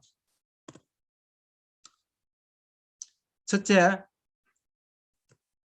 지역 경제 활성화에 도움이 되었습니다. 어민은 인건비로 약 4억 원 정도의 참여 소득을 얻었고 지역 문제 해결을 위한 협동조합도 결성했습니다. 둘째, 주민이 정부의 해양 쓰레기 문제 해결 정책을 제안하고 정부는 주민 제안을 정책에 반영하는 모범적인 사례를 만들었습니다. 선촌마을 주변 해양 생태계 보호구역도 지정하고 해양 쓰레기 주범 스티로폼 부표 사용 규제를 위한 제도 개선 등 의미 있는 다양한 결과를 만들었습니다. 셋째, 다양한 성과를 얻었습니다. 사람과 바다가 공존할 수 있게 되었습니다. 어류의 산란지,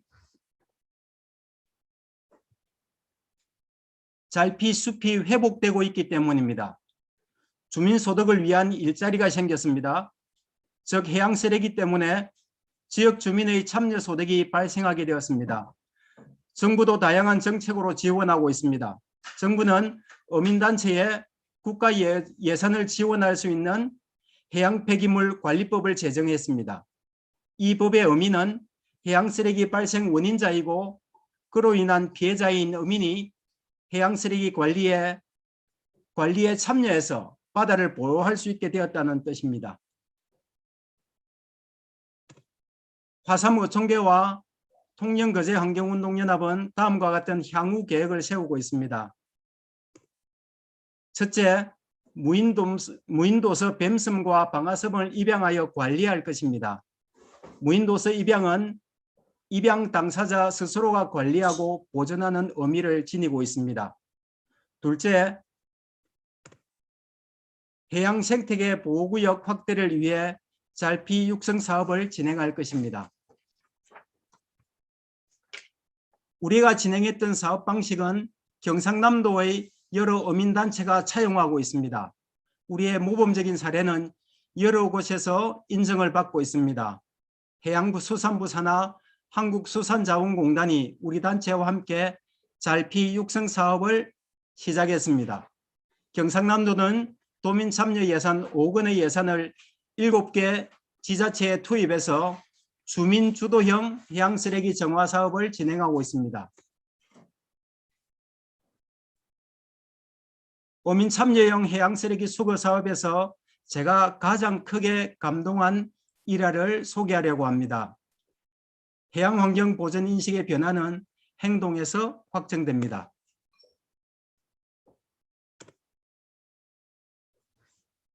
마지막 부분에 그 대화가 잘 나오지 않았는데요. 마지막 쇼 한번 보여드리겠습니다. 슬라이드요. 제가 어촌개원으로 있는 우리 어민의 한 변화상을 이렇게 보여주는 내용입니다. 이상입니다.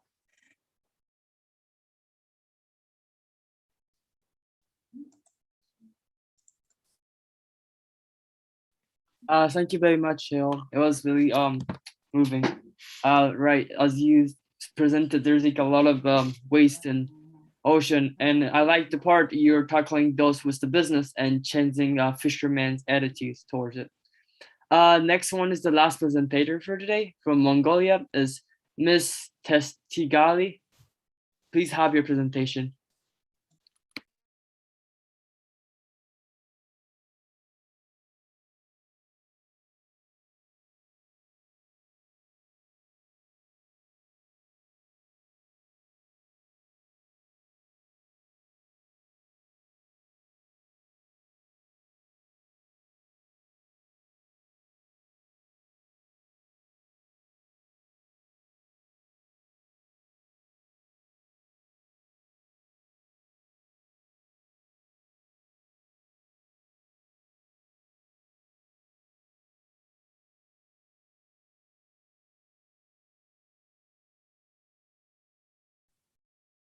Can you hear me now?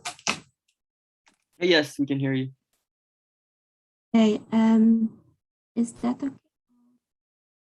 Okay, good afternoon, everyone. It's an honor to join this session. I am representing Mongolian Environment Civil Council as a speaker. Our organization is an umbrella organization of the Mongolian environmental NGOs. First of all, thank you all the presenters, moderators, and organizers. And thanks again for the attending for this session. Today, I'm going to be talking about the Mongolian status of the climate disruption, biodiversity decline, pollution epidemic, protected area and forest management, also the current status and the future policy recommendations. Okay. There's 4 key points here, the biodiversity first one, and the second one is sustainable management of the forest and river, and then protected area, and the last one is the pollution. Okay.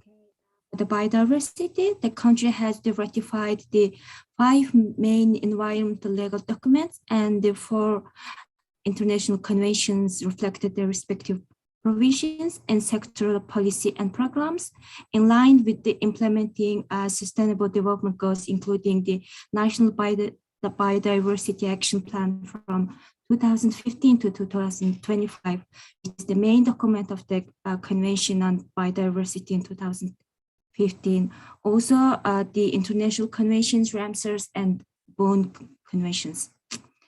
The territory of Mongolia is located in the the territory of Mongolia is located in transitional zone of the Siberian teak and forest and the Central Asian steppe, which is the classic example of the landlocked dryland ecosystem. The ecosystem with specific ecological geographical feature, which contains over 400 different sub-ecosystem and 14 natural zones that comes under extreme weather and condition and 4 seasons. We have the number of the vegetation species are declining and 14 native species are endangered. Especially 20 of them are highly endangered species, which have the special license to hunt under the granted by Mongolian government, which is the key issue here. The hot topic today I would like to bring up here is during this pandemic, Mongolian authorities are drafting and proposing new law on accelerating economic recovery during epidemic coronavirus infection, which includes the chapter to support state budget on granting license to hunt in endangered animals and species, which we are actually objecting, representing our CSOs. Mongolian environmental CSOs are considering this law will be enormous negative side effect on Mongolian biodiversity ecosystems because it's just doubling the hunting endangered species. And then the next topic is the sustainable management of the forest.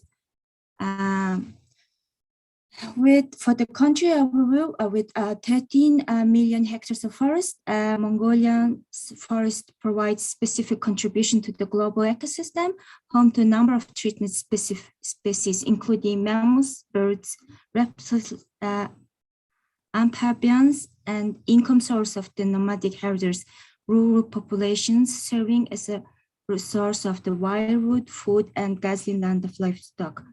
The forests are the key component of the Mongolian sustainable development and grazing land for the livestock. The forests are key component of the Mongolian sustainable development vision and green development policy, as well as the national program on biodiversity. Okay. Sorry. And then Mongolia is committed to successful implementation and SDGs through appropriate development and policy and planning and process. The government has joined international efforts in saving forests, improved legal frameworks, adopted policies to protect forests. Currently, Mongolia is implementing 1 billion trees, a nationwide campaign initiated by the President of Mongolia. Till today, there is 320 organizations of entities of Mongolia have joined for this campaign. For Mongolian civil society organizations in forest management, communities in charge of the forest resources operates in 34 SAMs and with forest resources, forest clearing, reforestation, tree nurseries have been established in large numbers. Okay, now the problem, apparently the partnership with the NGOs in this area don't have the direct financial support from the government. Usually we face financial difficulties. The budget of our SEOs who operates in the forest management are based on only ourselves, but usually challenged financially because we have the unequal access on the information of the local authority decision makers. So whoever working with close connection with local authority have more benefits. Till today, Mongolian civil society organizations are actively representing their voice in the public and collaborated and cooperated with the government authorities somehow. We gathered good and bad experience. For example, one of our member NGO of the Mongolian Environment Civil Council, a research and hunting center of Mongolian Argali, contracted with the government to act and perform as a state function in protected area. Besides, we gained international donors' support to improve CSO's capacity while acting as a state functionary. But at the same time, there is problems to be fixed and upgraded. For example, the legal environment and framework of the protected area management is not really developed yet, especially when the civil society organizations are acting as a state functionality in scope of human resource capacity, budget, and also the management, because the management of the protected area is under the local authority decisions. So my last point topic is the pollution. Okay, the pollutions. For the pollution, there is air, water, and soil pollutions. We have the country is high energy need because of its long heating sessions make Mongolia one of the most energy intensive countries in the world. Energy resources are overwhelming the country, coal-based with old technologies. Hence, the country has very high capital emissions. We have the endangered zone in SO2, and also the air pollution. We have 8 legal documents and 7 international conventions and acts. For the water pollutions, in Mongolia, we have 94 rivers and 18 lakes. And then we have, we have around 560,000 millions water resources. And we have water pollution checkpoints over around 200. And for the soil, Mongolia has around 700 waste collection points. And the key root cause of the pollutions, for the emission, we have the root cause made from the waste collection points, the cars and automobiles, and the mining industries. For the water pollutions, causes is groundwater pollution in Gobi Desert area due to mining industry, and also the wastewater. For the soil, there is a considerable topics in toxic chemical consumptions and toxic chemical wastes and the waste management. Now, the challenges in establishing and operating the multi-stakeholder engagements. Civil society organizations recommend and aim to collaborate openly with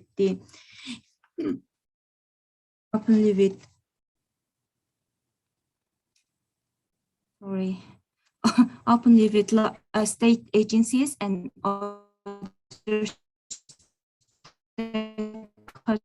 involving points.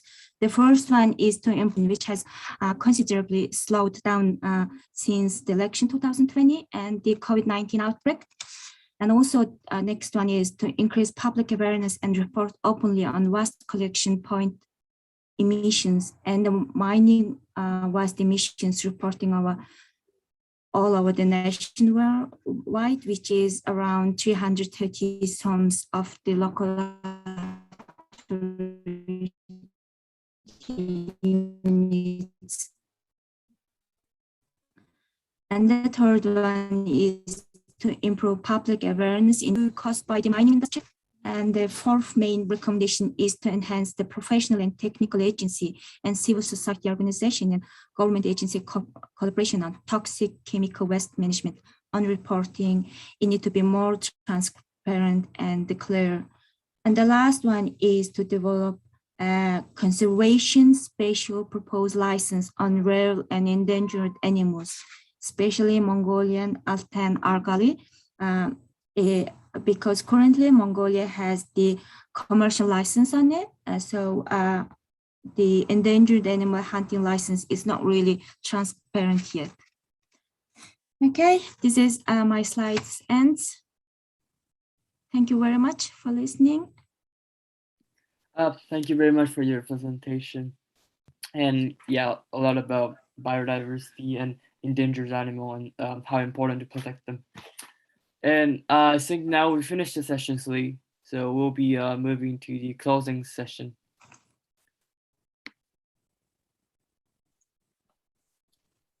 Okay, moderator, would you please just take some questions from the floor? Because okay, yeah, okay, yeah. Oh, sure. I saw we're in time, but okay. Does anyone have a question? You can maybe write in chat or just unmute yourself and ask presentators.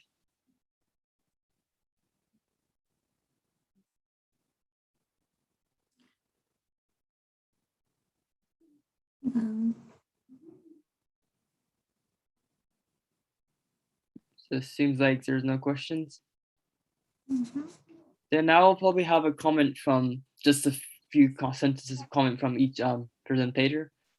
I don't think Anatoly is here anymore, so I'll ask Yasuki Miyamoto. Would you like to have like a few comments about your presentation or others? Yeah, we need to focus on the biodiversity framework for the next 10 years. Then it will be decided in Kunming in May next year, because we need to align the national goals to them, and the implementation will be our effort, I think. So I will focus on, we need to focus on the GBF. Thank you. Thank you. So next I'll probably have a comment from Cheo from Korea. Would you like to have a comment?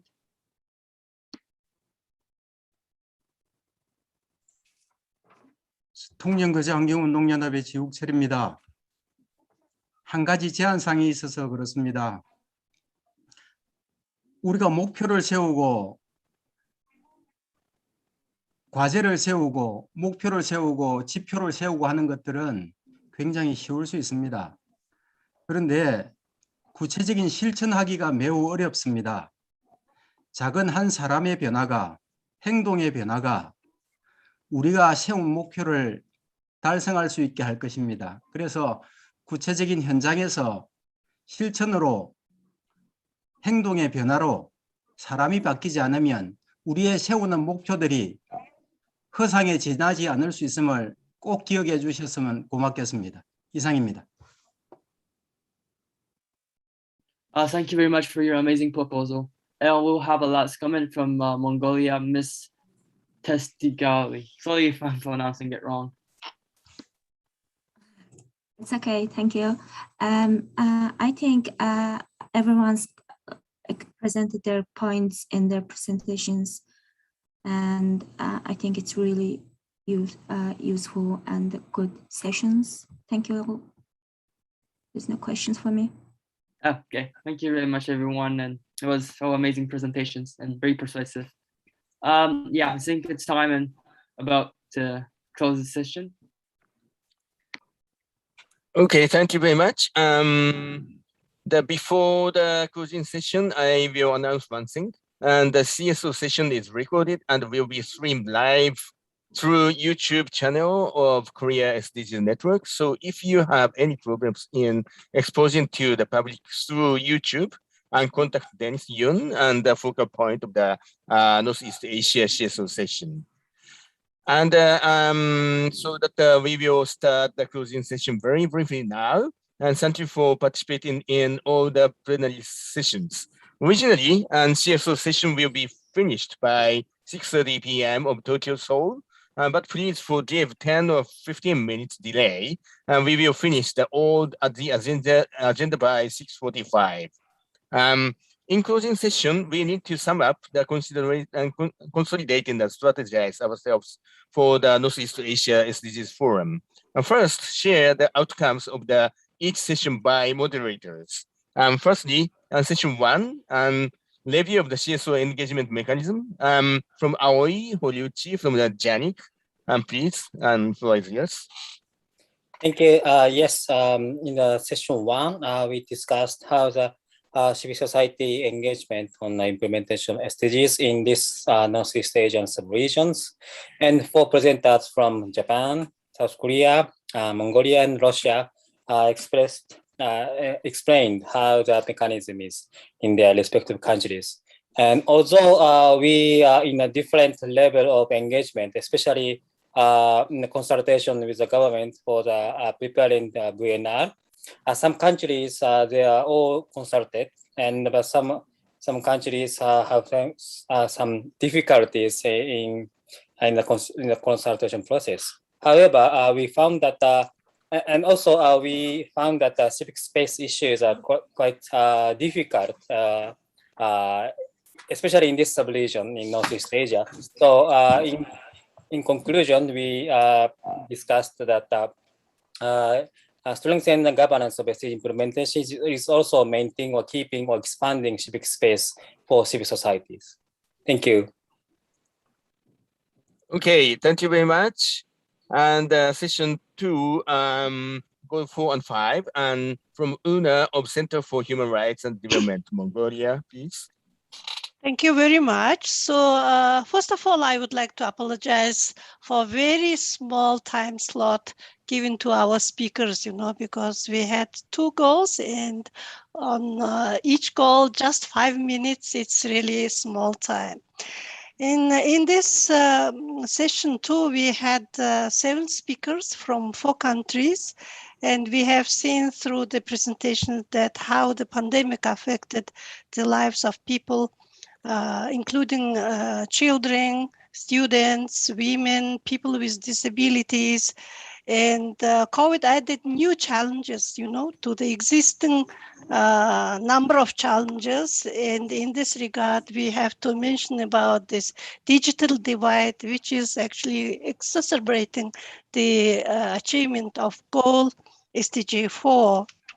And then also, I want also to share about the SDG 4.7, because we have seen that this is quite lagging behind, because this SDG 4.7 target is not incorporated in educational curricula in some countries, or if it's incorporated, so there is no indicator for monitoring and evaluation, or even if it's incorporated, then the content is very narrow and very not adequate to the global civic education content. And then also on SDG 5, we have the number of gaps, the existing gaps on sex and in all aspects of public and private life in our countries. And with the pandemic, the situation of women also worsened.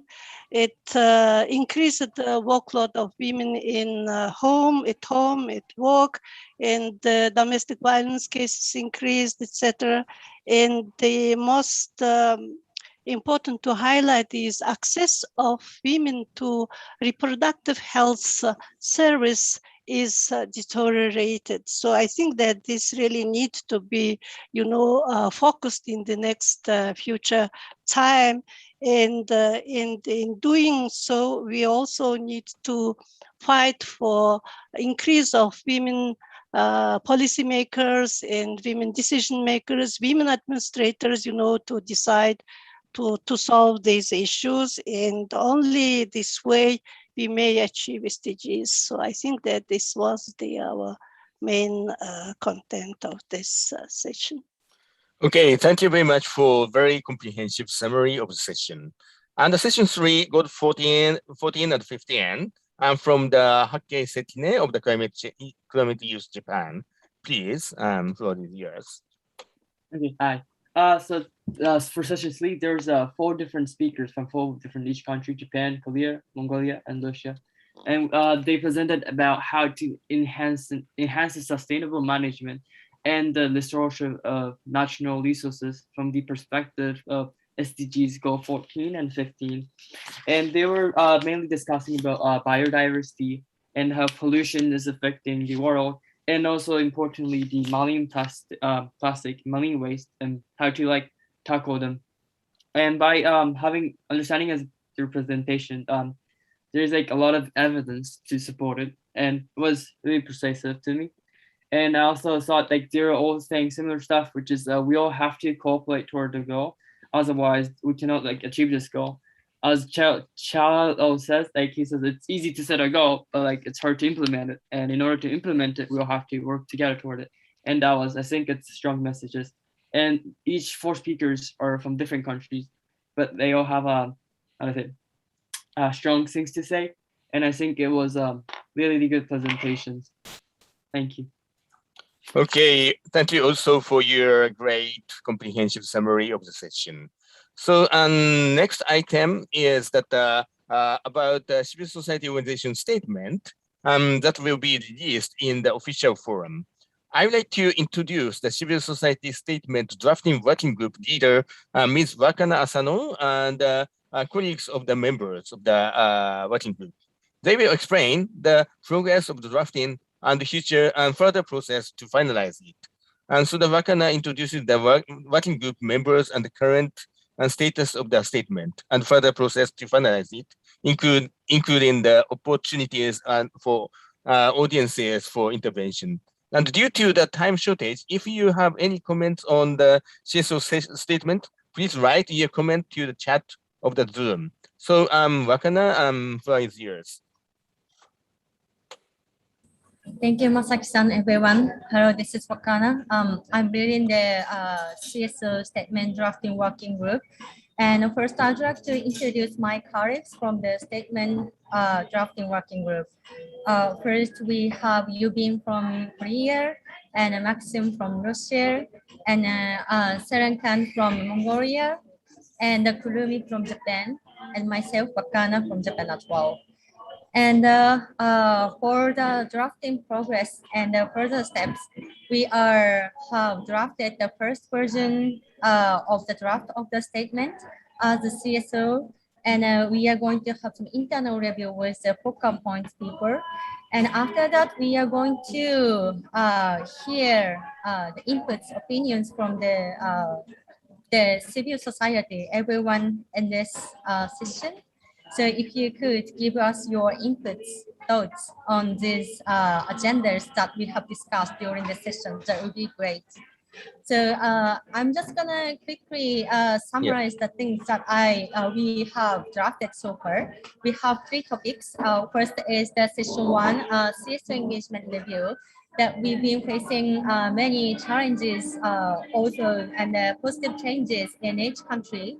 So reviewing these situations, we are going to recommend some policies to the policymakers, decision makers, including the change of the legal system or establishing the mechanism of the CSO engagement. I'm sorry for the interruption with the Wakana. Would you please share the draft of the statement? Because nobody knows that statement, the content. So please share it. Should I share my screen now, or can I share the Google Doc link later to everybody? Google Doc is okay. Right now? Yeah. I see. Let me share my screen. Let me check if I can do this. Second. Can you see my screen now? Thank you very much, Dennis. So just quickly, we have the statement of North-East Asian Civil Society 2021 statement. And we first have preamble, including the situation of COVID-19 and also the CSO engagement, the impact toward the society. And after that, we have the first section for the review of CSO engagement mechanism. And then next, we're gonna have the second section for promoting quality education and empowerment of women. And after that, we're gonna have another section for the sustainable management and restoration of natural resources. So, and we have some summary here as well. And for each section, we are going to have the our analysis assessments for the current status of each part, and also the solutions and recommendations as CSO. So you can refer to this Google Doc right there.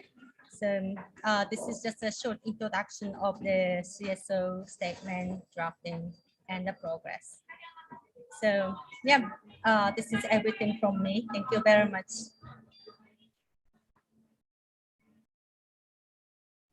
Masaki-san, I think you're muted. No, yeah, okay, yeah.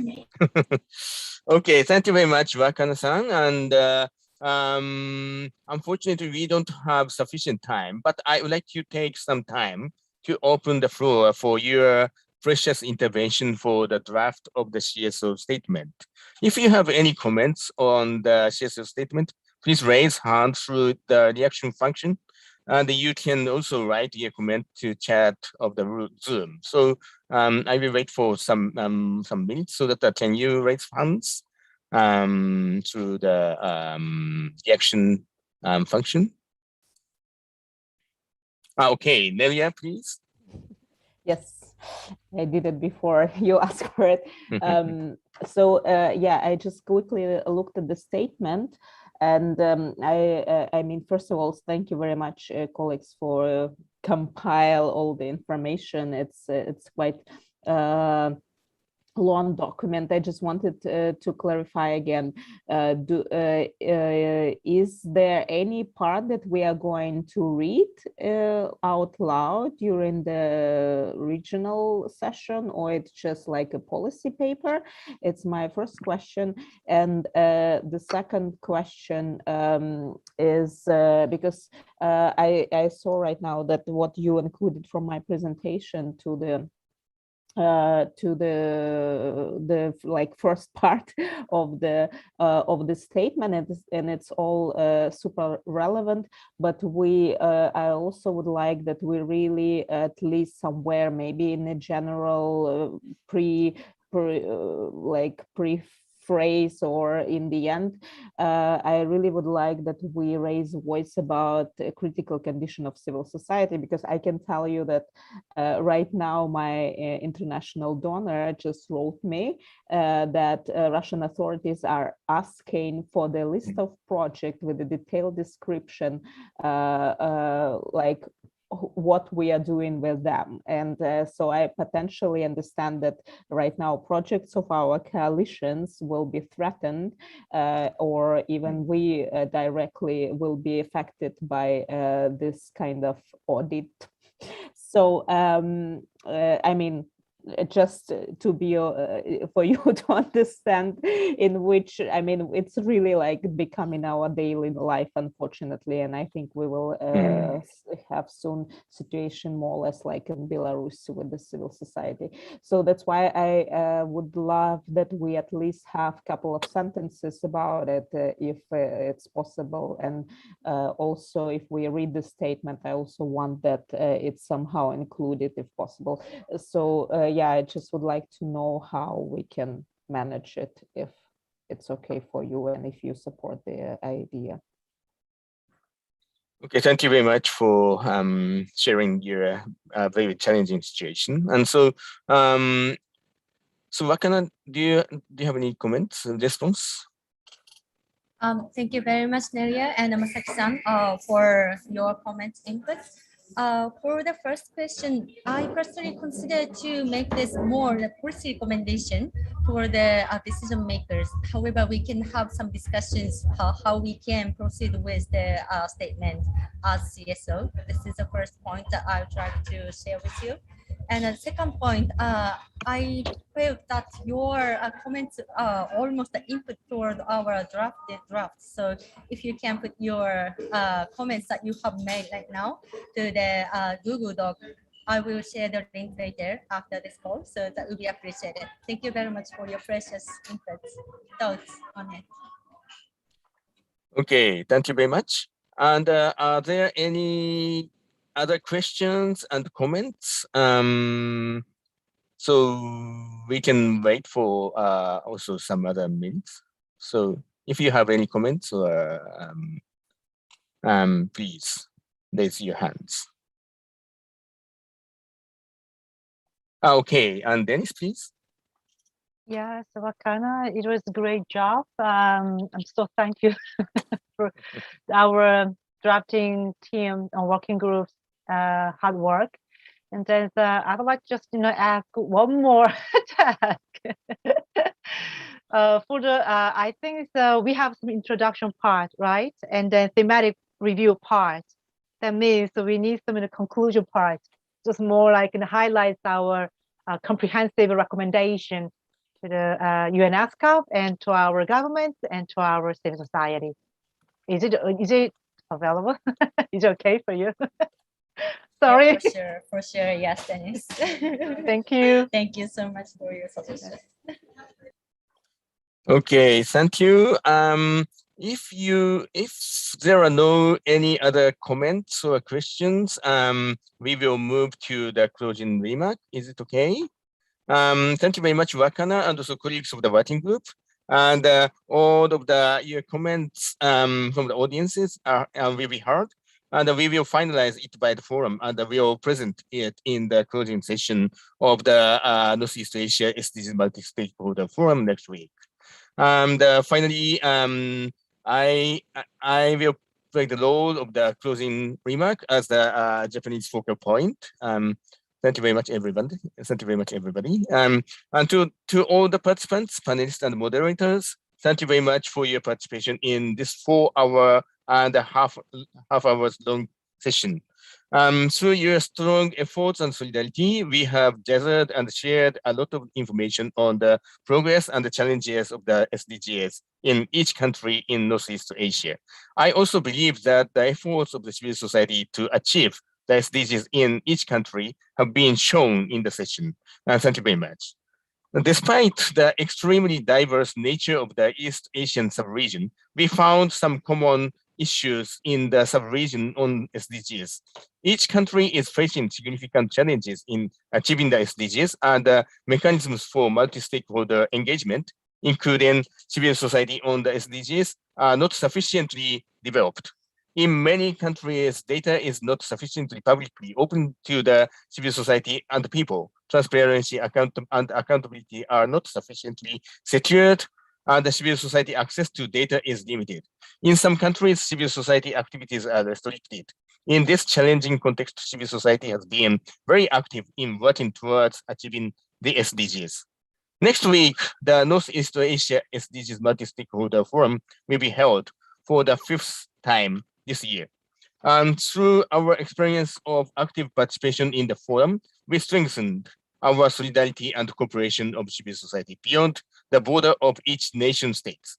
Civil society has also been working with the UNESCAP to support the proactive participation of various stakeholders in the forum. This year, for the first time, a youth session was held on October 15, and on October 26, a session for local government is scheduled to be held. Through the process of our North-East Asia SDGs Forum, let's strengthen the coordination and cooperation of civil society in each country.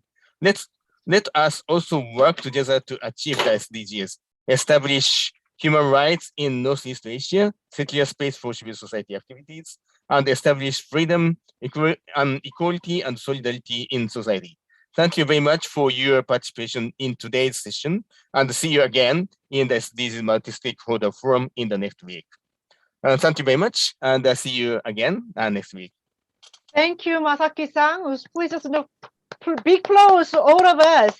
And then everyone, I'd like to ask everyone to turn on your video camera, and then to say, goodbye to everyone, to take a record. Also, thank you very much for translators and logisticians for your great contribution for the successful session. Thank you very much. Thank you. Thank you, bye. Thank you. Thank you very much. Looking forward to seeing you next week. Bye-bye. Bye. Bye-bye. Thank you. Thank you. 수고하셨습니다. 고생하셨습니다. Thank you very much. Bye-bye. Bye. See you next week. See you next week. Thank you. Bye. Bye. Here is the